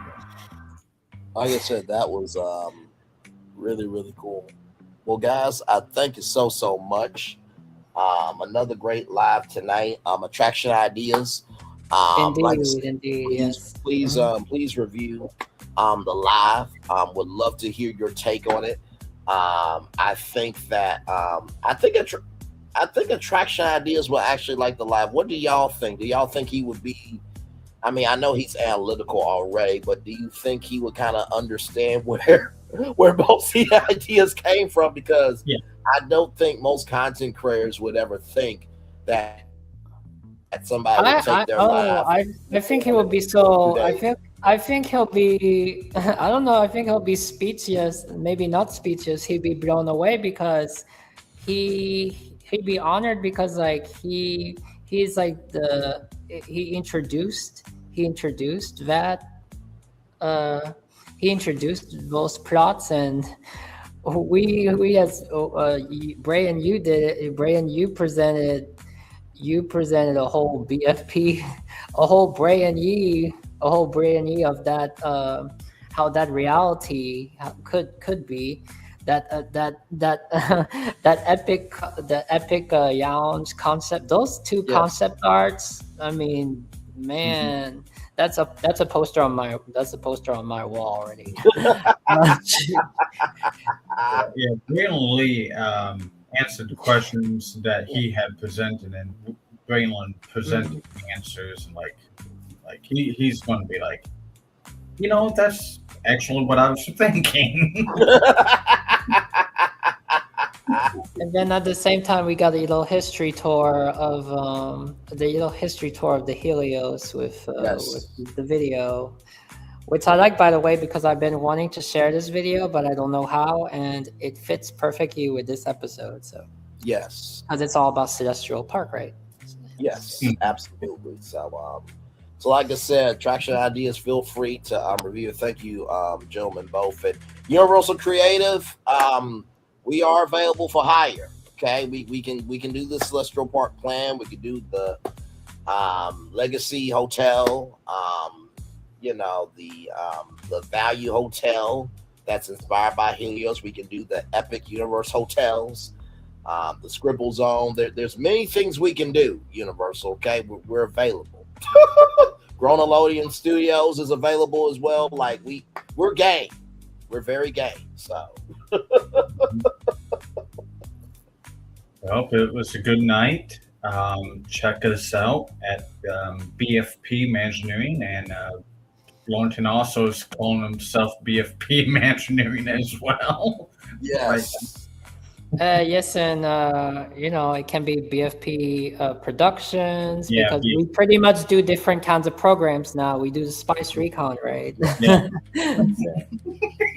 Yes. I was bringing up the rewatch because on me and Phil's channel we don't really have any episodes on our concepts, so and it would be good because if we rewatch over. We do streams rewatching Brian's virtual tour episodes. Then those episodes would those episodes will be highlighted and they would pop up on our channel. So no, absolutely, people can go check them out too. So I would be down for a couple rewatch streams. You know what I mean? I don't think we'll be as triggered as the as the Spice Recons because they're from a sense of reality, so it's not like we're saying anything crazy. But I think that would be cool. I do. So now, Florentin and I could do a Spice Recon after we end the show tonight because Florentin was asking me about like. Did you see this about the riverboat? Like, okay. Oh yeah, probably Disney. There's a new episode. Yes. Probably at Disney is a fantastic content creator. Please like, comment, share, subscribe to her. Absolutely fabulous. You know what? There are plenty of theme park content creators. Like, if they wanted to come on, I would be genuinely humble. Like, if probably at Disney saw us, it was like, hey, I got a Disney idea. Can I come on? Please do. Yes. Like, are you kidding?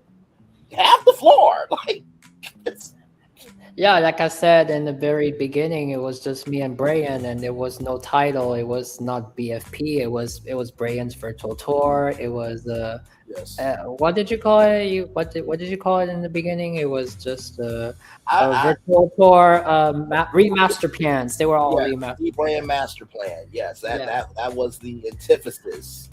So the BFP came because then we became a trio. We became the Three Musketeers. But in the beginning, I was that's why when Phil was like Phil was on the chat, I was like really excited. Do you want to be I wanted to test out to see Phil, you can be a guest on one episode and you can have fun with us. With the concepts, so I was like, so if anybody else if anybody else sees this and they have this creative drive, and BFP wasn't just in the beginning. BFP was not BFP. It could have been whatever. It could have been different guests that come on, and I want to share my concept. No, you guys see it this way. I see it this way. It will be really fascinating. Oh, absolutely. I mean, like I said, imagine, as detailed as Bricky is, if he had a Disney concept, I'm like, you have the whole show, please. I mean, we'll just be students in the classroom just watching. No. You know what I mean? It would be so interesting. I mean, who knows if like Adam the Woo, like he was so really passionate. It's like, I have this dream concept about this. I feel like Adam the Woo really would have enjoyed us quite immensely. Because we have no idea. Sometimes these we have no idea. Sometimes I don't really hear Adam the Woo ever share like what his dream concept would be, Right. Mm-hmm. And like I said too, I like the fact that we're diversifying our programming too. So like you have the concepts on, this show here. And like I said, Brainley's Virtual Tour Live is just the vehicle, right? We do after show reviews. Ro is coming back in March, so we'll be back on that here soon. So we do after show review show. We do after show review shows. We do the regular schmegular shows covering 7 to 8 destinations. We do deep dive lives on, big news stories. This morning, I spent a whole hour and some change on Warner Bros. Discovery and Paramount. You do house tours, and you did the jumping around the world. Jumper crawl. Yes, so it's definitely a production house over here, but it's all about quality. And then you add BFP Imagineering, and then of course the deep dive. Yeah, you got the BFP Hangout Soiree. Yes, basically where it's where when we're featured here on Brains Virtual Tour, it's the professional way. Yes, it's about presenting the concept and presenting the brand, but then we other times we catch up and we get to just relax and we get to just chill, and that's when the magic happens too. Oh, that's absolutely. When ideas come in. Without question. I feel like Spice Recon is like our virtual rage room.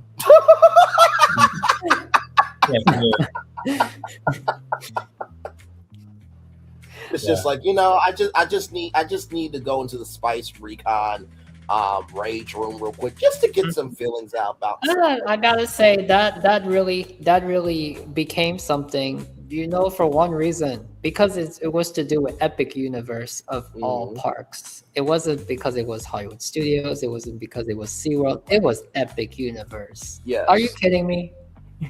Yes. For the love of Epic. Yes, but no more. Huh? Wait, say that again. In 20 years? No. Oh God.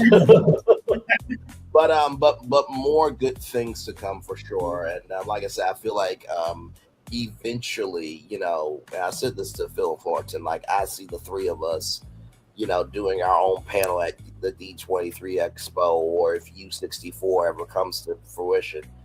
And they have the U64 Expo or U64, the Ultimate Universal fan event, and we all get our invites, and we're all at the Helios hotel rehearsing of what we want to talk about and how we want to talk about it, and I just APA and all the other conventions and cons, and a con is basically a convention, but all the conferences rather, and cons and everything in between. I really do believe the three of us are doing something quite special. Oh my gosh, can you imagine a convention of just all a bunch of people just like us, and it's just a whole like 4 hours of meeting people and everybody's concepts about Disney World hotels, yes.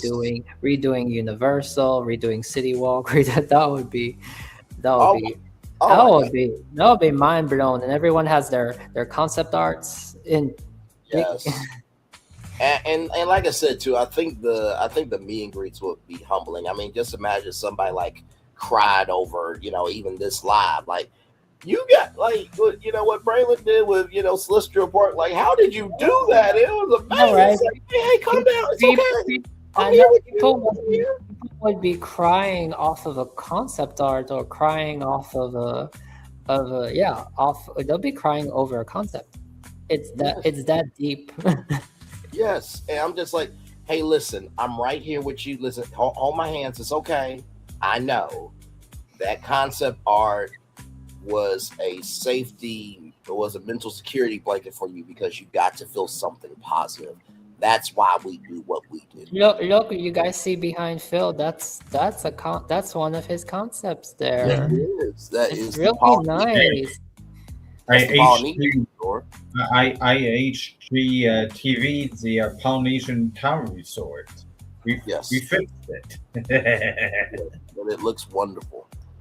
Well, you guys, I'm gonna go ahead and get off of here and do the daily motivator. But love you guys very much, and like I said, Traction Ideas, it's your call.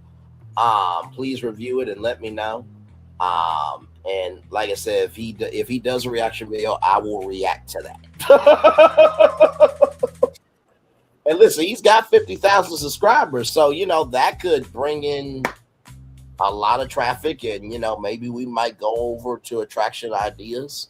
You know what I mean, and do a live over there, and you never know what live could be the thing. So I have not thought about being reacted. Very cool. Well, Very yeah. cool. Well, yeah, that's always a possibility. As big as the concepts we pitch, as big as they are, they're big enough to react to.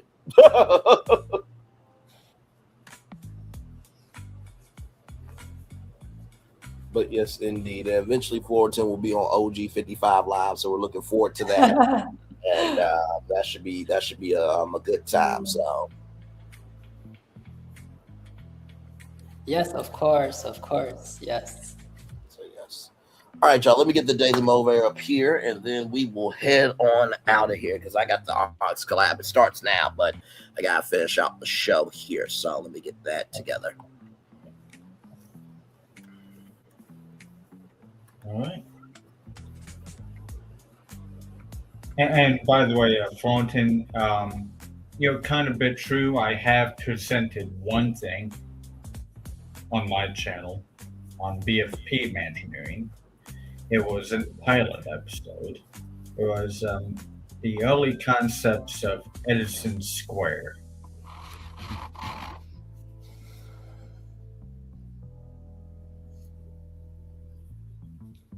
Oh yeah, Phil did an amazing show on that.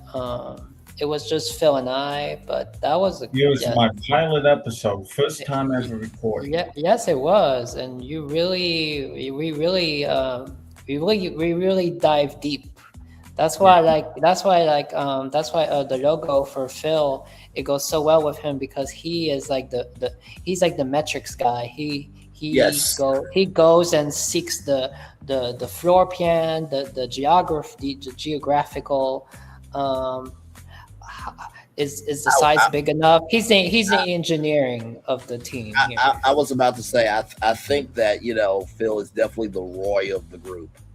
I mean, but in the best way possible because Roy made sure that it came to completion. You know what I mean? Indeed, yes. So then with me, it's weird because I feel like I'm kind of teeter-tottering between Michael Eisner and Walt Disney. Just I'm ping-ponging back and forth. You know what I mean? So yeah. But since then, that pilot episode, I've expanded beyond that because I saw somebody's concept of the same thing, but they connected to Tomorrowland from there. Yes. And Florentin knows about what I'm working on right now, which went beyond that point as well. By mistake. Yes. I guess I would be kind of a Walt because I'm very specific. So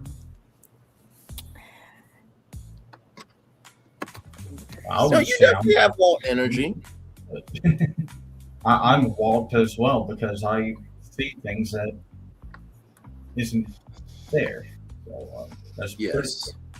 I think we all. I definitely think we all have some Walt energy for sure. Mm-hmm. So, well, all right, here is the Daily Motivator, everybody. Sometimes your joy is the source of your smile, but sometimes your smile can be the source of your joy. Thith Nat Hatch. Very, very, very well said there. It's time for the Daily Motivator, everybody, for today, Friday, February 27th, 2026. Give me one moment. Away from frustration.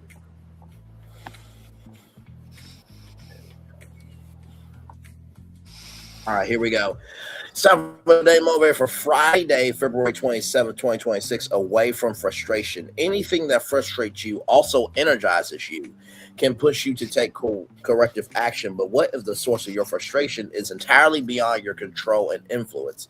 Even in that case, you still have options. Instead of letting your frustration get the best of you, take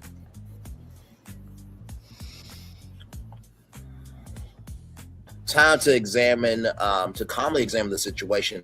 Is there a possible path for you to gain more control over what's creating the frustration. If so, develop a plan, put into action, and get yourself positioned to fix the problem. Yes, indeed.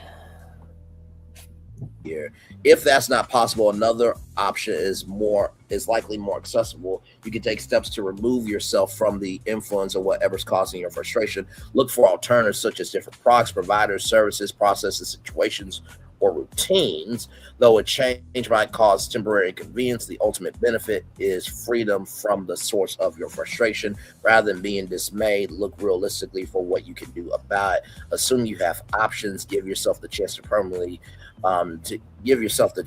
get permanently away from what frustrates you, Ralph Molson. You know, I feel like sometimes my mom has always said this, you know, it's one thing to be frustrated with something. It's another thing to just quit something, right? And so I feel like we deal with this with BFP Imagineering, and especially when we're, you know, coming up with our projects. And it's funny because sometimes projects will come about from chilling out, other times from a spice recon, other times from when we're pitching one concept to you all, another concept comes out of that live, right? And whenever we are in the lab, you know, working to figure out how to pitch something to you all, sometimes we do get frustrated because it's just like, I know this makes sense, but the angle that I'm going about is really irking my nerves. So the first thing I will say is that, you know, rather than being dismayed for frustration, we'll look realistically for what you can actually do about it. So maybe that might be going to read an article. That might be, you know, taking a walk. That might be listening to a song, and maybe that triggers something. So recognizing that being frustrated can be a tool. The second thing is right here, though a change might cause temporary inconvenience, the ultimate benefit is freedom from your source of frustration. Recognizing that there might be an inconvenience as you are being creative, that is an opportunity for you to learn, for you to become better. I am not going to say that me, Phil, and Florentin are better than some of the people at, you know, Walt Disney Imagineering or Universal Creative, because they have done the work to get to where they are. But do I believe we can go into either room and own the room and execute and bring an energy that they've never had before? Abso-fucking-lutely, I believe that with my heart, mind, and soul. And even though if we work for them, that we may have a temporary inconvenience of, damn, this is really the project that we got from them. Even though it's the project we got from, that doesn't mean we can't explore. So recognizing that being in an inconvenient situation can bring forth new possibilities. And finally, the last thing I will say here is recognizing that you still have options. Sometimes in the process of being creative, we forget that we have options. Maybe that's going to a different franchise. Maybe that's seeing, maybe that color doesn't work because it doesn't evoke the right emotion. Maybe it's a different color. Or maybe it's just also recognizing that, you know, sometimes it's not the most known that will inspire you. It is the hidden things that people don't know that will inspire you. So recognizing that options are on a spectrum and they are all available. So with that being said, it is time for the best outro on YouTube, if I do say so myself. Know what you do and do what you know. Never say you want more special, because you are always born a blessing and trust. You may not be where you want to be, but by the end of it, you'll be where you need to be. Do what you've been chosen to do. Why is one thing to call yourself, it's another thing to be chosen. One love, much love, all love. We have spent time with you. You have spent time with us. And hopefully by spending time together, we're awesome, great together. And always remember, we're doing radio, television, YouTube, living your best life, or you're just taking what someone has done and just doing a little bit of plussing. In the words of Walt Disney, make sure the replay is not just for you watch it, not just for you listen to it, but for you want to experience it again. We love you, we value, we embrace you all. Always remember, in order to receive love, you gotta give it. In order to receive love, you gotta give it. In order to receive love, you gotta give it. Wherever obstacles you overcome, where success you have achieved upon this particular day, I'm extremely proud of you. But if no one else is proud of you, be proud of your damn self. Finally, y'all, be proud of the work you've done. I want to say that because sometimes in the midst of you pursuing a dream, you're like, damn, nothing is happening right now. It's like, okay, well, can you focus on what is happening in front of you, right? This live may not be, might not have 1 million people live right here in the live chat, might not be 1 million views from this, but the joy of being able to take something and invest in it and create a space where people could have something to hold on to, that's a win. So recognize the work that you have done.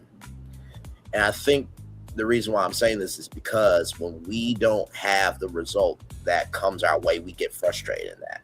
But what ends up happening is you'll get so frustrated at what's not happening that you'll miss out on the blessing that's happening in front of you. I have an interesting story. I'm not the kind of person like, well, we all get frustrated even once because we're human. When we've done amazing concepts, and that's for every project that we do. Someone is a shining star, and it rotates. So one project is Brian is shining out of the free. One time, proven for the Ice Age, that was Phil.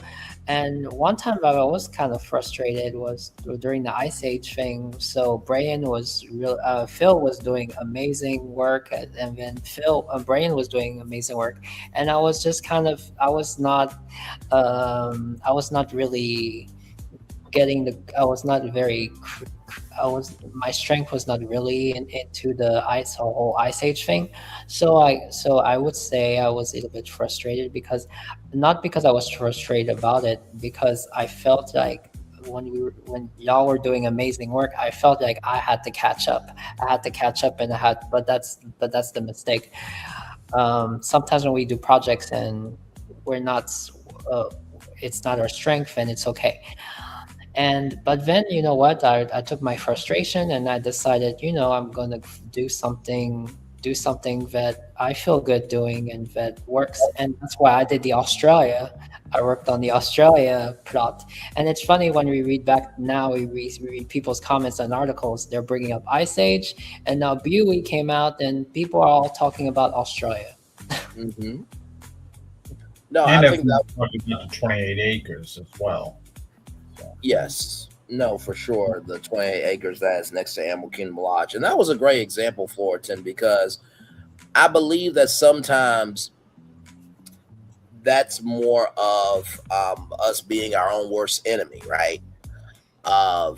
You feel like, damn, like they're just able to, just make it happen.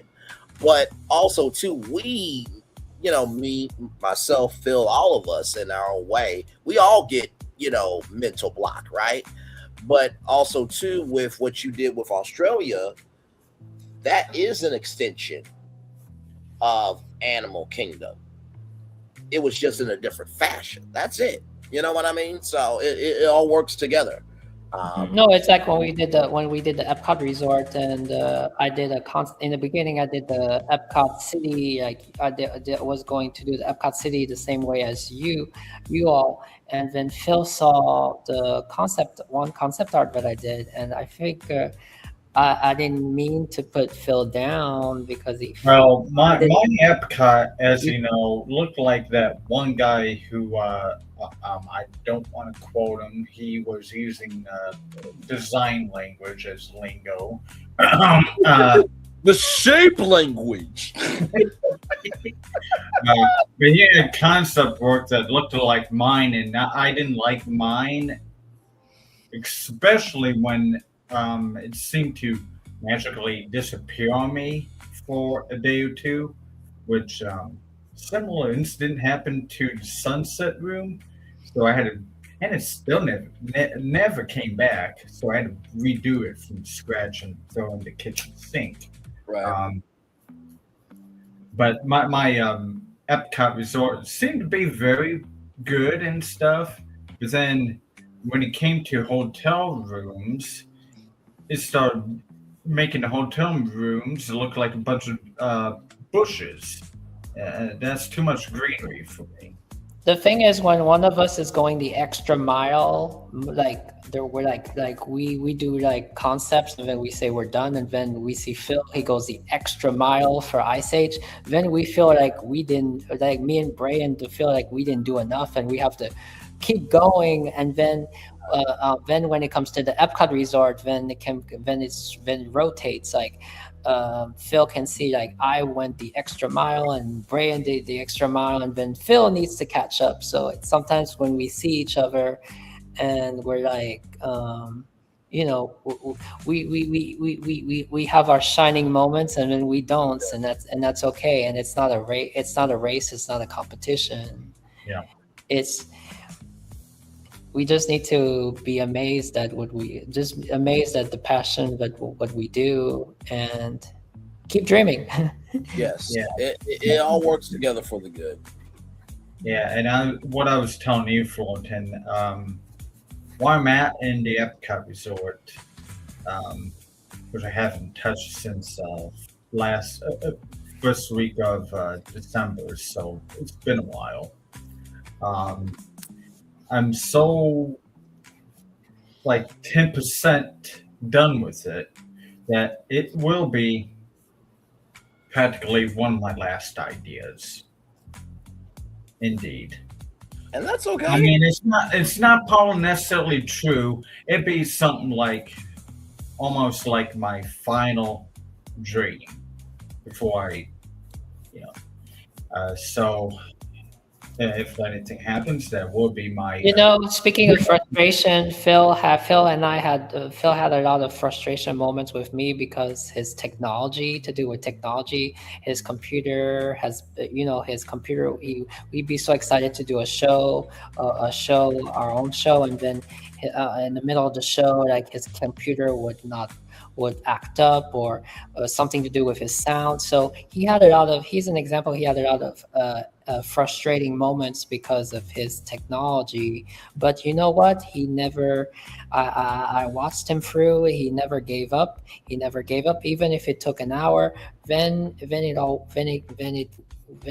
the point where you almost want to give up completely. But then it's back on, and when it's back on, I'm like, we're good now. We can just enjoy something. So yeah. The thing is to frustrate when your frustration is temporary. So don't give up. Yeah, you would not even tell in the video that we did, which Thornton posts on his channel and I post on my channel. We titled it the introduction for the Sunset Room.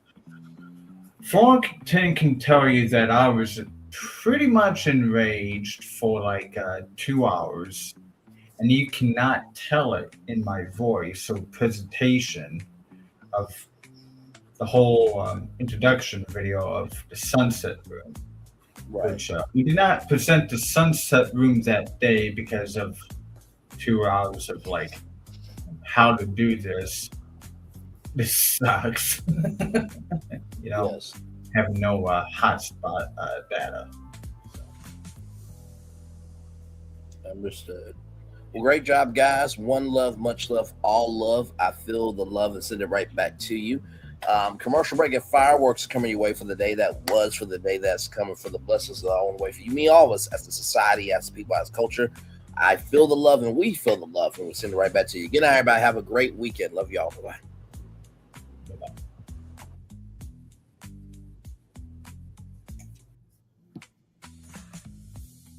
I thought I should tell you, they've been talking about you. Yeah, they've been talking about you. They've been talking about the fact that they've done everything they could to stop you and everything they could to block you, but you still win. They've been talking about the fact that they have undermined your success and they have tried to sabotage your seasons, but you keep winning. They've been talking about the fact that even though they don't like each other, they get together to try to kill you, but you keep winning. They've been talking about the fact that you were voted least likely to succeed, but like cream, you keep rising to the top. They've been talking about how they tried to burn your world down, but like the phoenix, you rose from the ashes. They've been talking about you, and you know what they say? Oh, she's just lucky. He's just lucky. But no, you ain't lucky. You're anointed. You got something on you. You got favor on you. You got power on you. You were born to win. Now they can call it luck, but it's grace. They can call it luck, but it's favor. But whatever they call it, it doesn't matter, because you know what God calls you? Do you know what God calls you? A winner. I thought I should tell you they've been talking about you. Yeah, they've been talking about you. They've been talking about the fact that they've done everything they could to stop you and everything they could to block you, but you still win. They've been talking about the fact that they have undermined your success and they have tried to sabotage your seasons, but you keep winning. They've been talking about the fact that even though they don't like each other, they get together to try to kill you, but you keep winning. They've been talking about the fact that you were voted least likely to succeed, but like cream, you keep rising to the top. They've been talking about how they tried to burn your world down, but like the phoenix, you rose from the ashes. They've been talking about you, and you know what they say? Oh, she's just lucky. He's just lucky. But no, you ain't lucky. You're anointed. You got something on you. You got favor on you. You got power on you. You were born to win. Now they can call it luck, but it's grace. They can call it luck, but it's favor. But whatever they call it, it doesn't matter, because you know what God calls you? Do you know what God calls you?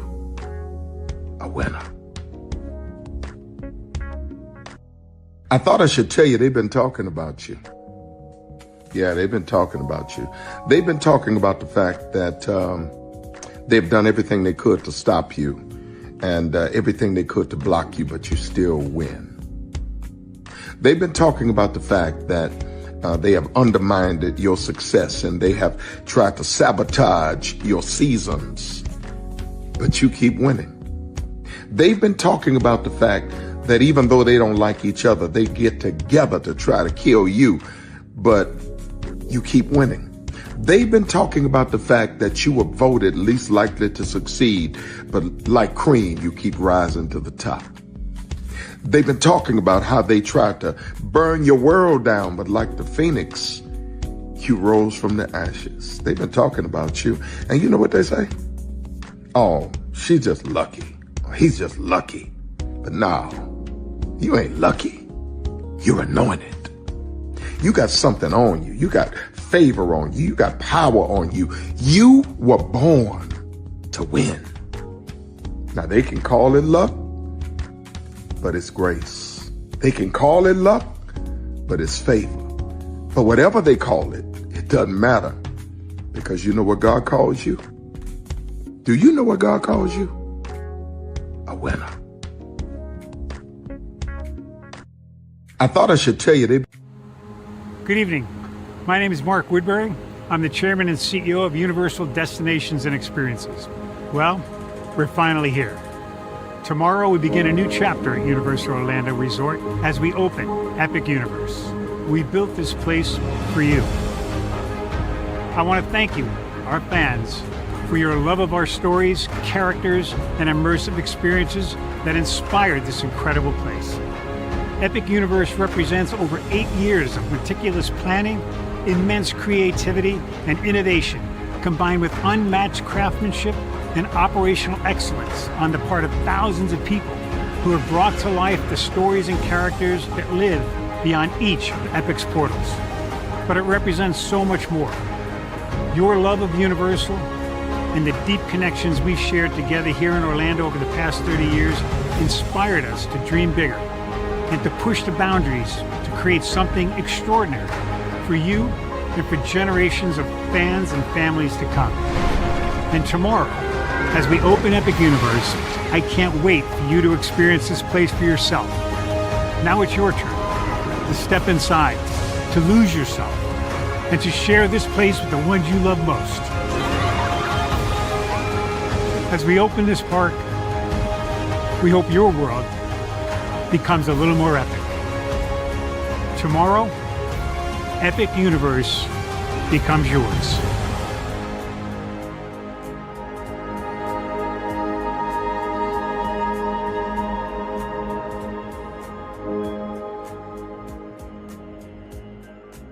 Are video games getting too expensive? This episode, we want to find some common ground because the CEOs want to raise the price even more. Not with these broken ass games. $5 million. That's how much San Andreas costs to make. Is it their fault for selling or our fault for buying? Corporations claim all this stuff. Devs say otherwise. Sports gamers, cozy gamers, whatever you call the people who play Power Wash Simulator. I think it stings a little bit more because I'm spending my actual money and my mom is not. Imagine they get rid of all movie theaters and then charge you the same price to watch the same movie at home. That's like every streaming service. It doesn't have to be the longest of games, but am I having fun with it? This is Lex. I'm Ronell. Let's get right into it.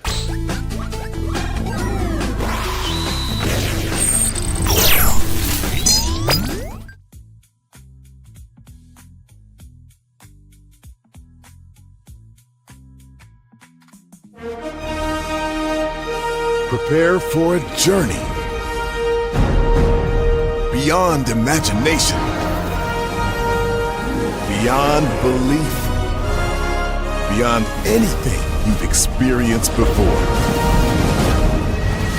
Universal Epic Universe, a new theme park where you'll step through extraordinary portals to 5 immersive worlds. Prepare for a cosmic voyage of discovery, an isle of fire-breathing excitement, a shadowy world of monsters and mystery, new wonders in the wizarding world, and a new way to play.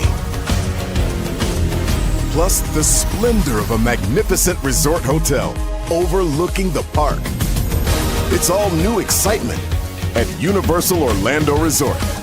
A week's worth of vacation thrills with 4 amazing theme parks, a variety of spectacular themed hotels, and incredible dining and entertainment. It's all at Universal Orlando Resort, where you'll find new adventures every day. Explore the astonishing worlds of Universal Epic Universe at Universal Orlando Resort. Because here's the thing, a good streamer can find other content. Because here's the thing, a good streamer can find other content. Because here's the thing, a good streamer can find other content. I have been moving on my own accord, covering Black culture. There is more to life. I heard that, friend. Braylon, shout out to Braylon. Make sure y'all go follow Braylon in case y'all haven't. I love your content. I have been moving on my own accord, covering Black culture. There is more to life. I heard that, friend. Braylon, shout out to Braylon. Make sure y'all go follow Braylon in case y'all haven't. I love your content. I have been moving on my own accord, covering Black culture. There is more to life. I heard that, friend. Braylon, shout out to Braylon. Make sure y'all go follow Braylon in case y'all haven't. I love your content. Child, Braylon been over there doing his thing, minding his GD business, staying out of trouble, trying to get the folks some positive stuff to talk about. Besides lying all the damn time.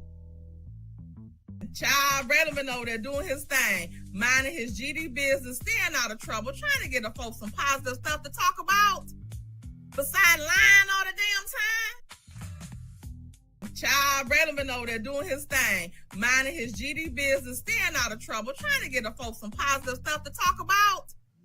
Besides lying all the damn time. Child, Braylon been over there doing his thing, minding his GD business, staying out of trouble, trying to get the folks some positive stuff to talk about. Besides lying all the damn time. Child, Braylon been over there doing his thing, minding his GD business, staying out of trouble, trying to get the folks some positive stuff to talk about. Besides lying all the damn time.